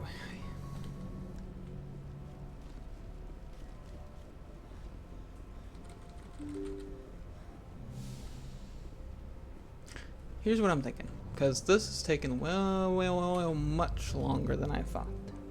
So, let's finish the Argos Row cluster. And once we do, we'll head back to the Citadel, see if there's anything new there, both shop-wise and maybe side mission-wise. And if there isn't, well, regardless if there is or isn't, we'll call it there. Because it's already been a really long episode, and it's just the side content stuff. We did get really strong. That's true. Nothing. I don't believe you. I don't believe you.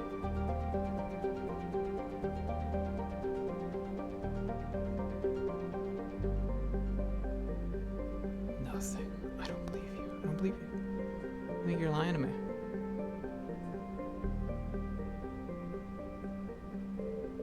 Yes! Give me that. Prothean data disk. What the hell? During a scan of the Phoenix system asteroid field, you detected an odd energy reading that Tally determined was Quarian in nature. She led a recon team into the asteroid field when she discovered an abandoned freighter. The team could not determine why the ship was there, but they did find a Prothean data disk. That's like a whole side story that we just missed out on. Oh, this is the one we can land on. Okay. Let's see. Sile Salto is a standard hydrogen helium gas giant. It has no remarkable features. It's green. It's a very pretty green. Vebinok is a small terrestrial world with a thin atmosphere of krypton and xenon. Its frozen surface is mainly composed of carbonaceous material, water ice, and low-density silicates. Rare but concentrated loads of light metals have been deposited by asteroid impacts. One hemisphere of Vebinok is covered by surface deposits of oxidized copper, Approximately 270 years ago, a Turian bulk gas transport was attacked by pirates in the Phoenix system. Damaged, it made a rough landing on Vebanok. The heat of the landing melted significant quantities of surface ice, and ruptured ship containers spilled lochs across across the surface. Before this evaporated and escaped Vebanok's weak gravity, it reacted to cause widespread rust. Okay. Interesting. About Patashi. Patashi is a sun-blasted terrestrial world whose atmosphere was, well, blasted away millions of years ago by the star Phoenix. The surface is scorching hot and mainly composed of iron with deposits of tin. Due to its relatively low density, Patashi is tidally locked to Phoenix. Seas of molten light metals cover much of the sunward side. That's cool.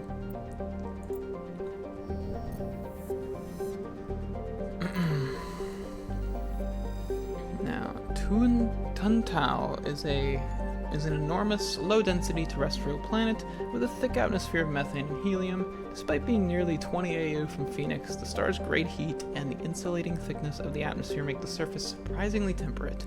The crust is mainly composed of sodium and silicon dioxide with deposits of various light metals. While Tuntao is not habitable, the relative pleasantness of the surface conditions make it a popular location for small ships traveling through the Argos Row cluster to land for drive discharge. Alright. It doesn't look temperate, but I should have looked at the temperature. Because I want to know now. Because it looked cold, but maybe it's just the way the ground looks. It's not actually cold. No, it looks cool. Wait, is this dust or ice? Yeah, this looks cold.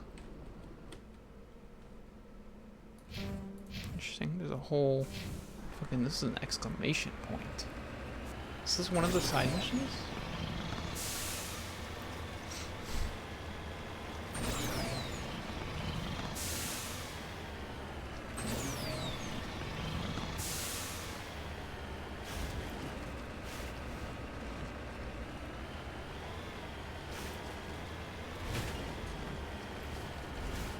What's over here? I see a little antenna, I think.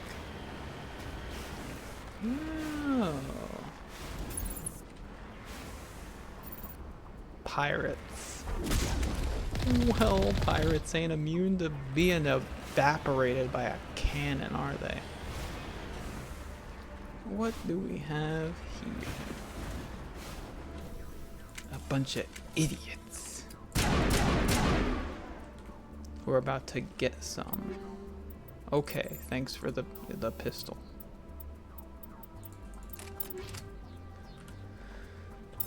I should probably switch everyone back over.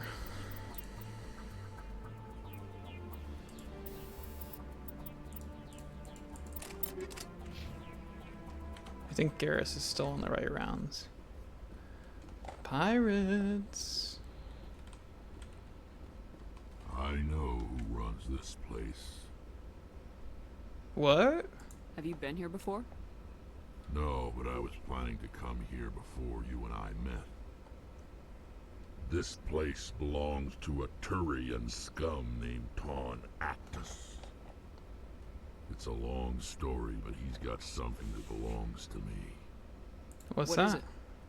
Family armor. Whoa. It's been with us for over 5 generations. Turian military took it from my father's father after the war. Somehow this ass wound up with it. I want it back. Oh, I'm right We'll get it with back. you. Now let's move. Right behind you. Interesting. No.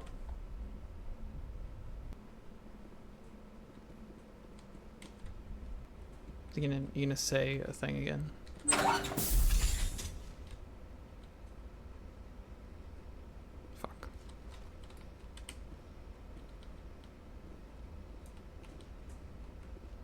Because they're gonna come.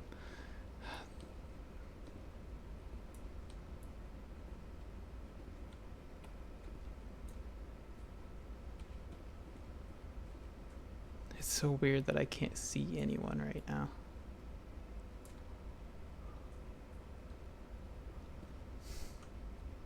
Is there stealth, like, at all? I don't even know. I don't think so. Where are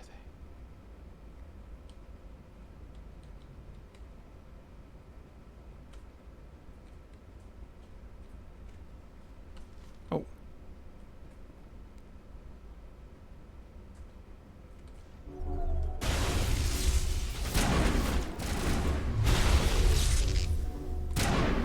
Garrus, get out of the way.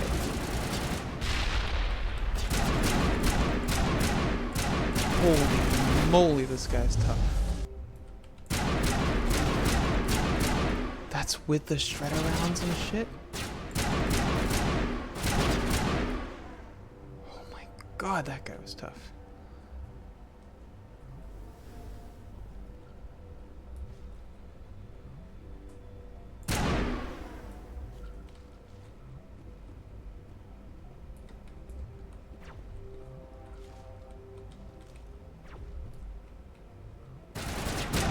Scared me.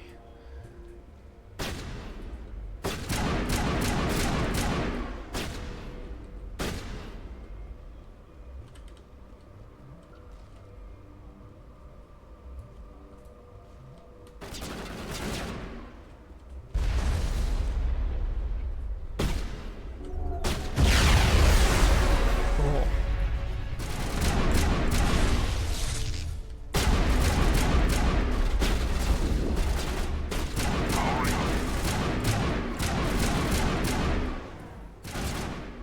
Dude.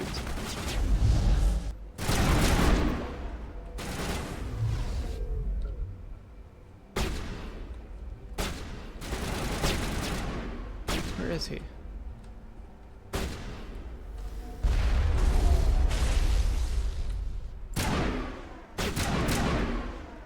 I thought his gun was...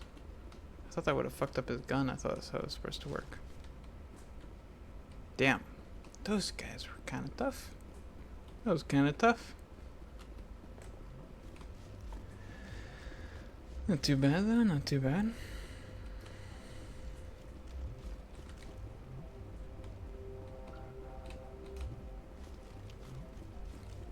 Let's get your digs, bro.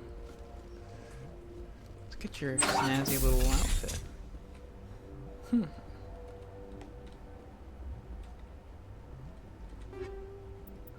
Rail extension, okay. Shredder rounds, proton rounds. Tungsten rounds. I'm guessing that's like the high version of synthetic. Ooh, I've been really needing one of those. And... oh. This is it. Oh, nice. I can't believe my ancestors ever wore this piece of crap. Oh, I thought you really wanted it. At least I've got it back. That's I'm great. glad we could help you get it back. I might just be starting to like you, Shepard. What? Really? Like, you mean that? Okay. I don't know what to say. Rex touches his grandfather's armor. His expression, thoughtful, perhaps? Krogan are hard to read. Then he shakes off his bemusement and grips his gun with renewed purpose. Let's get moving. Whoa. Did we not, is it not something you can wear? Oh, what? Dude. Well, this is like super important. Put this on.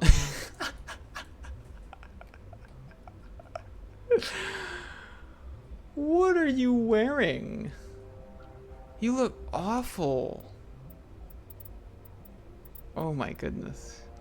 I can't. This is both like not getting the cool ancient armor and then getting that is like, whoa. Well, put that on. How is this worse?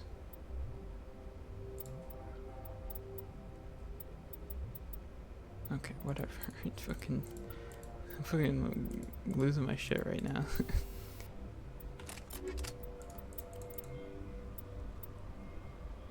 Avenger, Ivy, whatever, man. I only want my thing. The rail extension. Yeah. So fucking.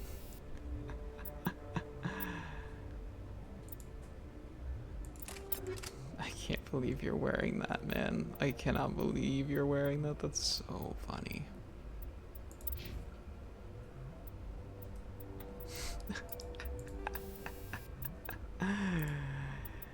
Oh my god. It's so good. Fuck accuracy. Put this shit on. Alright, big boy.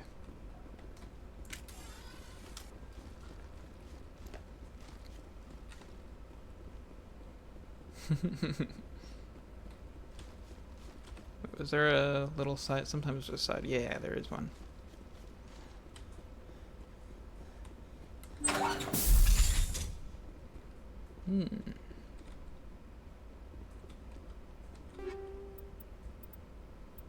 Okay. Ooh, this is one that would be like really hard to get into without right stuff. Ooh, okay, maybe we can make you not look like a jackass. Maybe you're about to get lucky. Alright? Maybe. You better hope this shit is better. It's kind of barely better. I can't. I take him seriously when he's wearing the other one. That is so fucking, I can't. It's so bad. It's so ugly. I cannot believe that. All these assault rifles I'm not gonna use. That's what I like to see.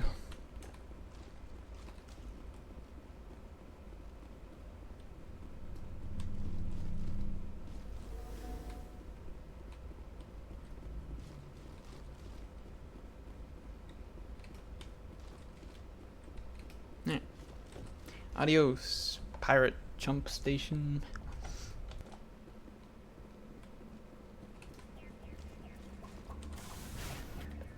Alright, well that was a great first stop.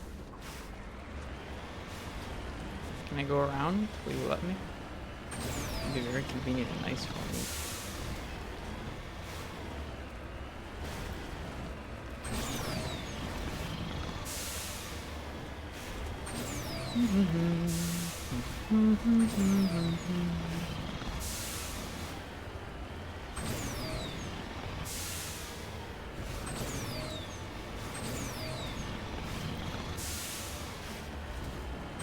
Whoa. That is a big open field. Fucking ice dragon from Giant's Mountaintop is gonna appear out here. Borealis or whatever his dumb name is. Hate that motherfucker.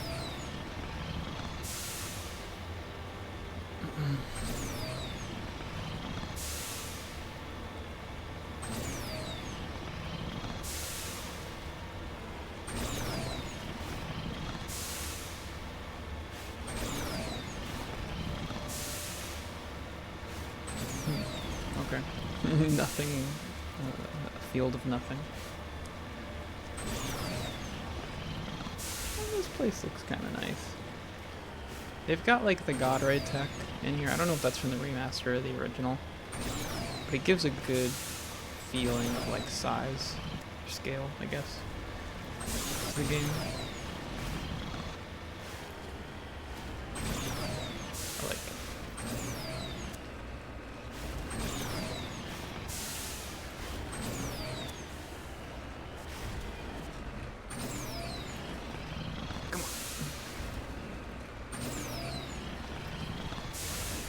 What an annoying place to put a rock. Whatever dev put this here, I hope you still think about it. I hope you still think about your mistake. Putting this rock here. You're gonna make Joker send me a message for no good reason. On the rock. Thanks. For the money. I can't believe Joker didn't say anything, to be honest.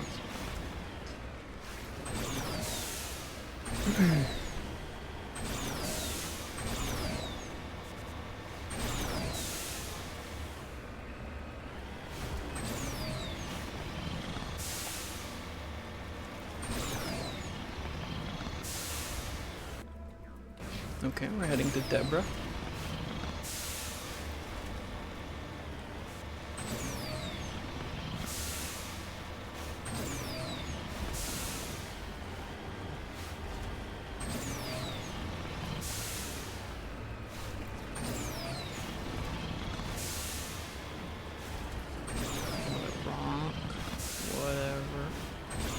Whatever, man.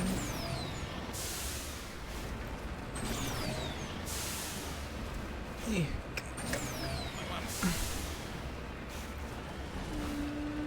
Oh, it was down here. Well, shit. Isn't that embarrassing?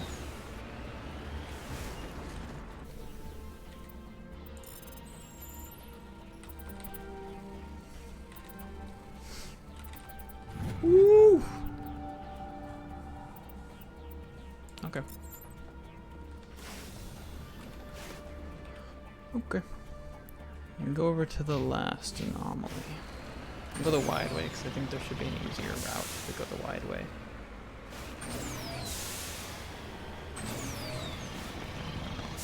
Should be able to ride out this flat ground for a breathing moment, perhaps.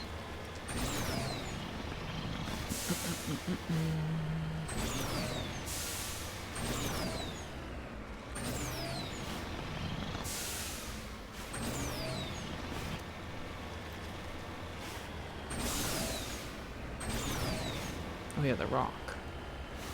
Shit. I forgot about the rock. Gotta go up and get it. I gotta do it.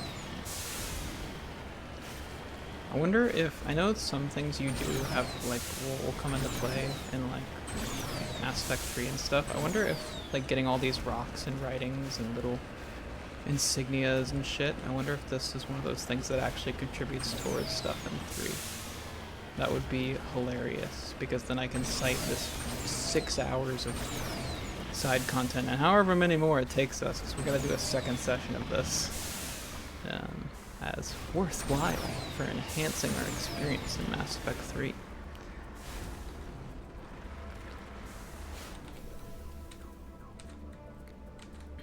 Do it! Come on.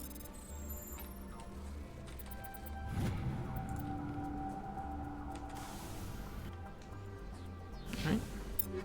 157,000. We're like so close to one of the super guns, I almost don't want to like go for anything else. I just gotta figure out what armor name gives me like the N7, like the black and red look, because it's so good. It's the best. And it's canon to like Shepard. She's an N7. Not that it comes up too much in this first game. Is that a pyramid? I'm starting to hallucinate. I'm starting to see things. I'm getting like snow blindness. Don't fucking make me fight the Thresher Maul. I don't want to.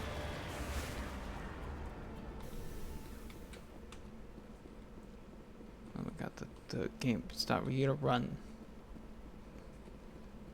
Like a 14-year-old game. Relax.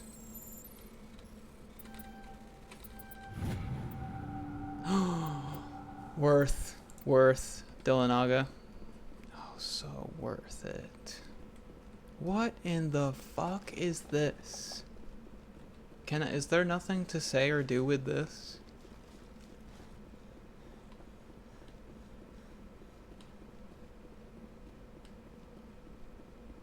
I can go up it.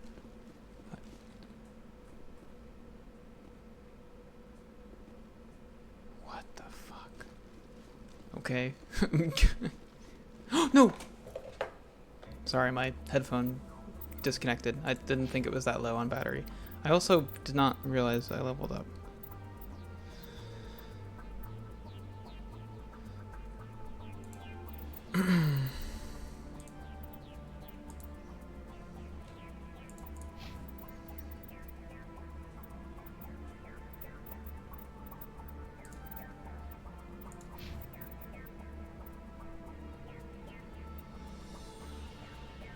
I see no reason. I'll just make him super tough.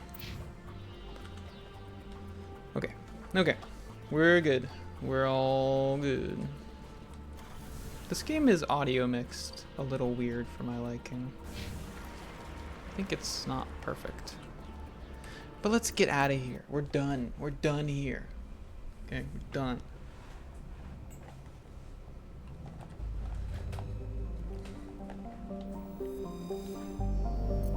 Take me home. Alright, so what is that? With Argos, Row, that's this as well. That's 4 systems. That was no small sauce shit. I cannot believe that took as long as it did.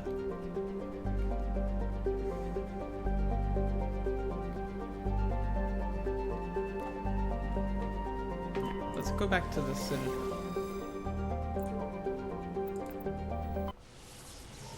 I assume, I don't think there's no, like, we wouldn't be allowed or anything. I think we can go back just fine. Anytime.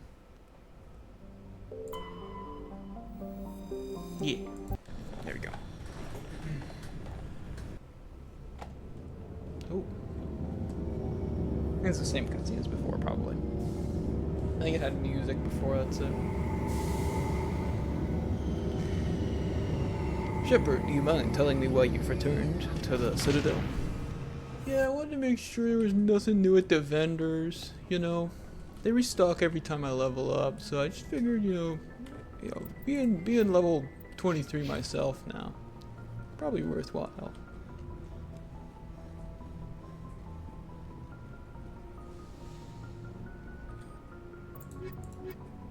Come with me, gang.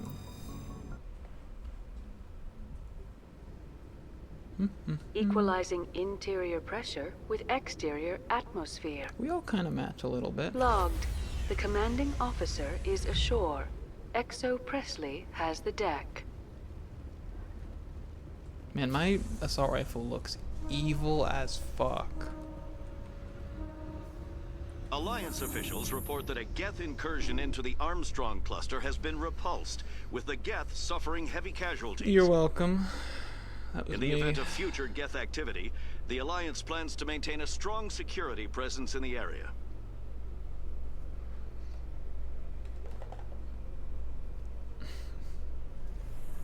Rex, I gotta admit, you look like a big action figure in that thing, if I'm being fully honest. Well, here we got a shop right away. Wait, it's on the... Just look. It is on the left. It's on the right. The green square. That is a shop. I need to remember that. Hello again. Hello, Commander. Now, show me what you've got. You have unique things, right? I'll open the rare stocks for you, Commander. Enjoy. Is this different?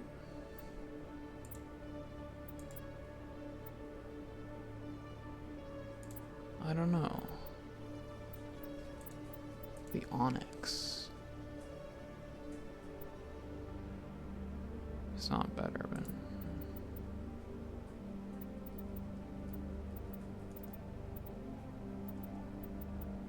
Hey, what the hell? It costs how much? 5K? Alright, I guess. Jeesh.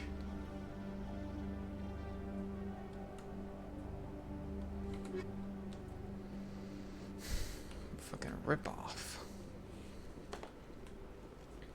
I'm gonna go to the lower... I'm gonna go to the lower area first. I feel like there was better money there.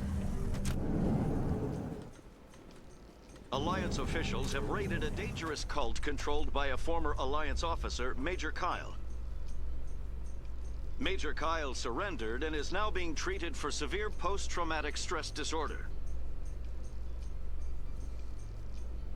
Well, that's good. A Major Kyle moment, perhaps, but I'm glad he's getting the treatment he needs, you know?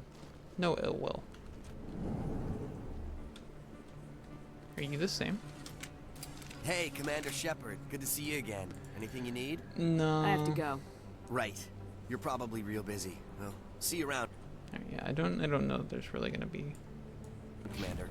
all that much new new stuff.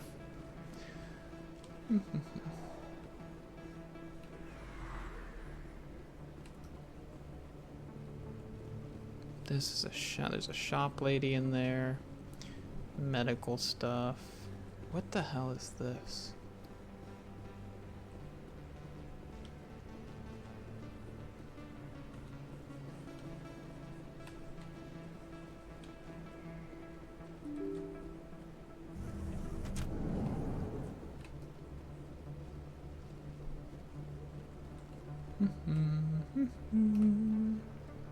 No. Hey, expat. Welcome back, Earthclad. Yes. Show me what you got.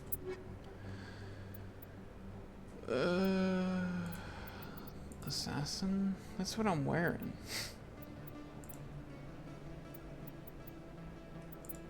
Metagel upgrade. It's pretty cheap. Probably get those things. Hey, Conrad. This dude's back. Hey, Commander Shepard, it's me, Conrad Werner. Remember me? Yeah. There are rumors on the extranet that you've been made the first human Spectre. That's incredible.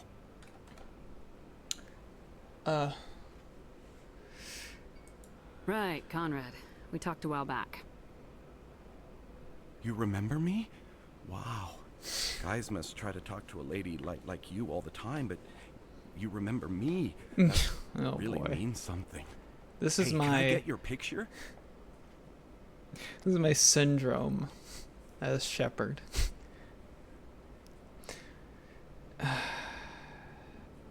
I guess... I don't have a problem with it, but why?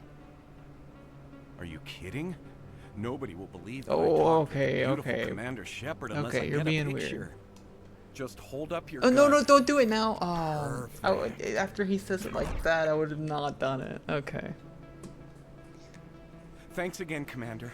I'm gonna hang this in my living room. My wife will love it. Does this guy have actually have a wife? There's no way, right?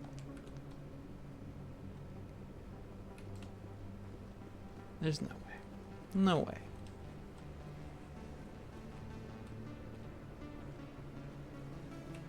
Moorland? Hello there. Welcome to Moorland's famous shop. You want many good supplies, yes? I do. Let me see what you I have. do. Oh, you will be pleased, I think. Very good things I have. You will see. Show me the standard items, because I know there'll be... What's he got? 38 and 200 is better. Sounds cool too, the Warlord. Ah, these little things. These things are gonna eat through my money. Oh, still not better. This Thunder IV is insane. The Hurricane V. Who is he? He's using the katana, which is very good. I might come back and get this for him. Well, show me your Hello non-human there. armors. Welcome to Moorland's Oh, you will be pleased, I think.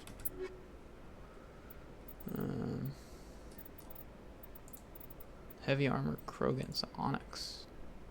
Well, that's shit.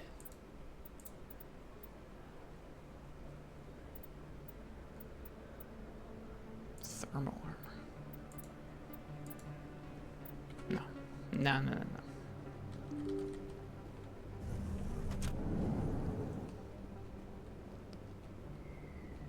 I don't think there's any reason to go in there, right?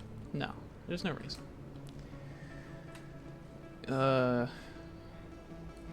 I think it's different shops. There's one in the Presidium. Over up in here. Huh. Okay, there we go.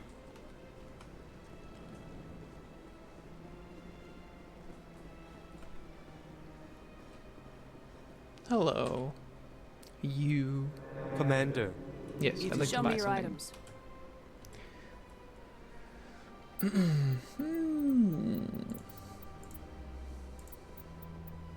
The Firestorm. It's a little better. It's a little better. It's very expensive though.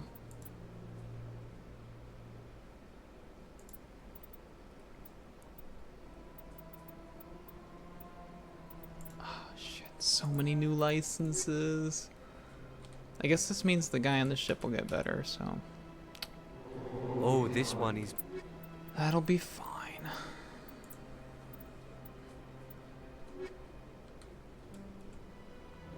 Show me your items. There we go.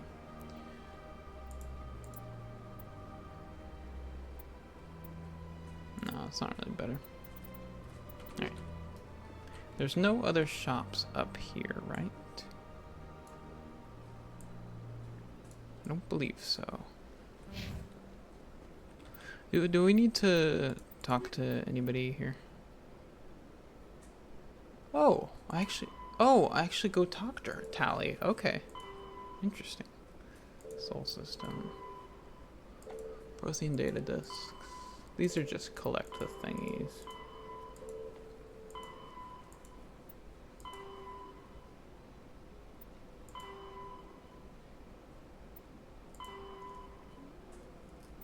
Okay.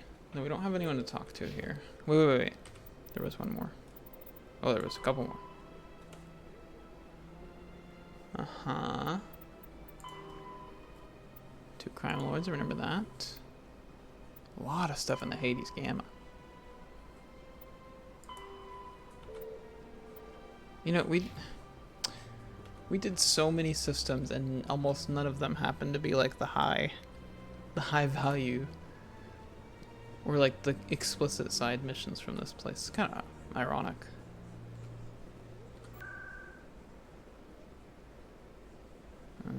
I guess Ward.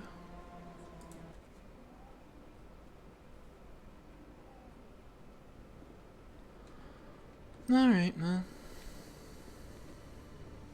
You lose some, So how you lose about some. it, Garrus? Is this better than C-Sec? Fighting a rogue specter with countless lives at stake and no regulations to get in the way, I'd say that beats C-Sec. There may just be hope for you yet, Turian. Say the big, bold, I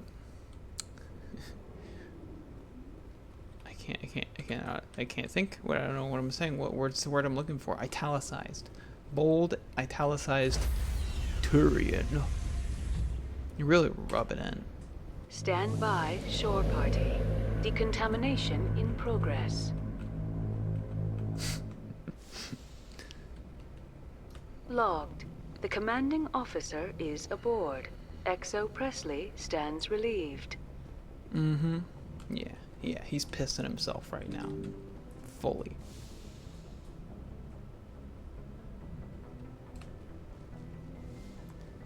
Beep beep beep beep beep beep beep beep beep beep beep beep beep beep beep beep. So many new licenses.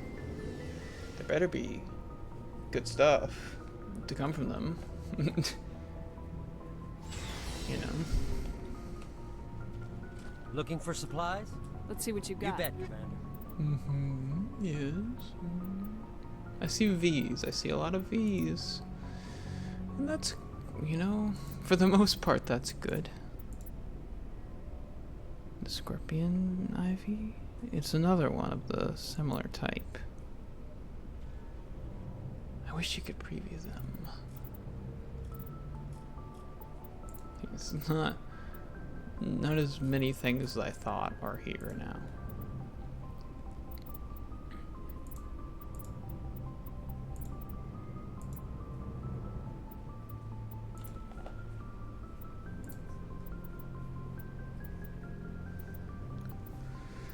Let's do something.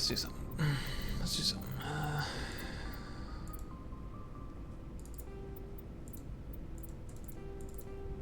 I probably should have kept a couple of those actually. I had so many of these.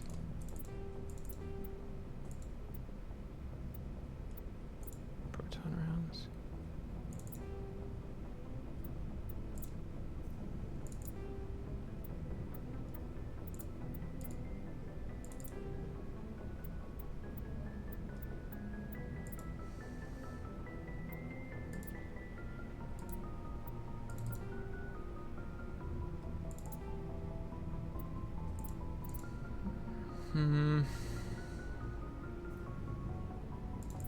I'm just like wondering if I can get to the amount, that I want.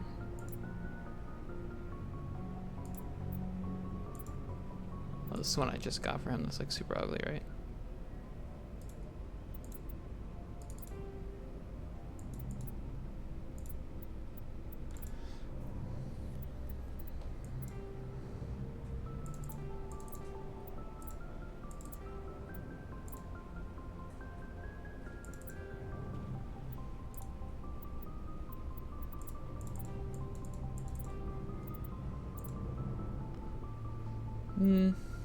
Probably won't be able to make enough money, I don't think.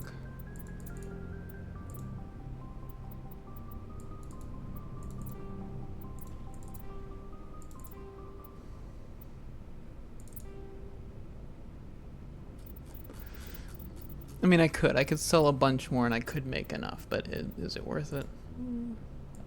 Get rid of that. It's not very useful. This thing actually kind of sucks.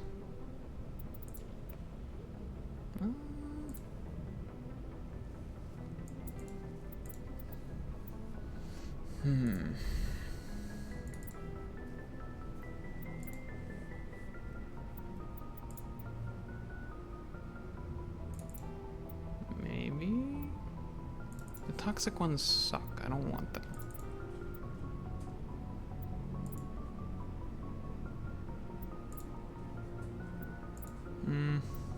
It's close. I don't think it'll be enough. He already is wielding one, so we can sell that. Hurricane sucks. Tornado sucks. The Reaper IV sucks. He might be, I think he's wielding a Raptor V right now, I think.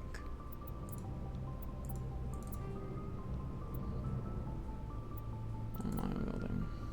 Oh yeah, fuck the Lancer. I think we can do it.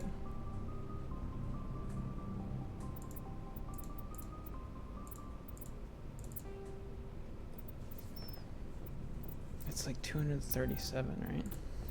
237. Make 10 more K real quick.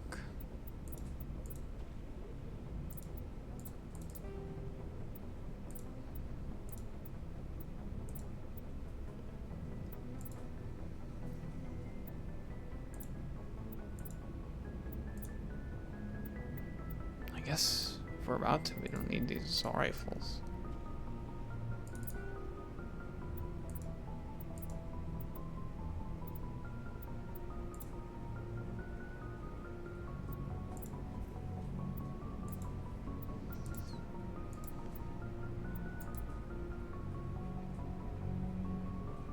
Wait, what happened to my super valuable Omni tool?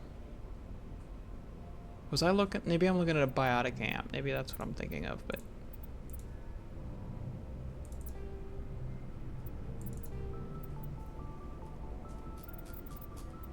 Weird.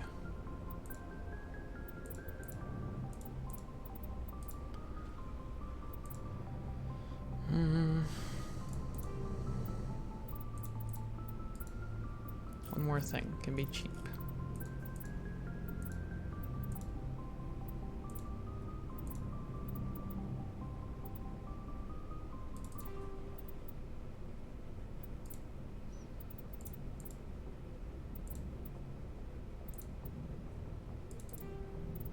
Is that enough? Oh, like 200. Should I have done this? Probably not. It's probably a bad idea.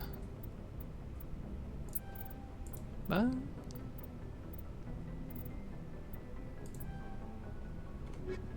fuck it.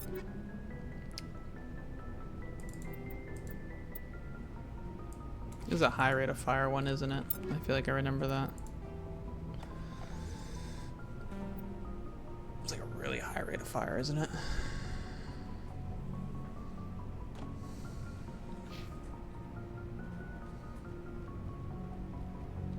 We could, nah, actually I think we'll call it there. We'll talk to Tally after we get back. Wow. Oh, wow, that was like 6 hours. Oh, that was like 6 hours. Oh, And that was so not all that much. Sheesh. Well, if you're still here, you've got some endurance, and I appreciate being your second monitor. Hell, maybe even your third monitor. I don't care, really. You're still here, and that's pretty cool. I appreciate that. I'm obviously very tired. It's 9:30 right now. I started this at like 1. But yeah, thank you. Thank you so much for joining. Thank you so much for watching. And, well, I'll see you next time. Bye-bye.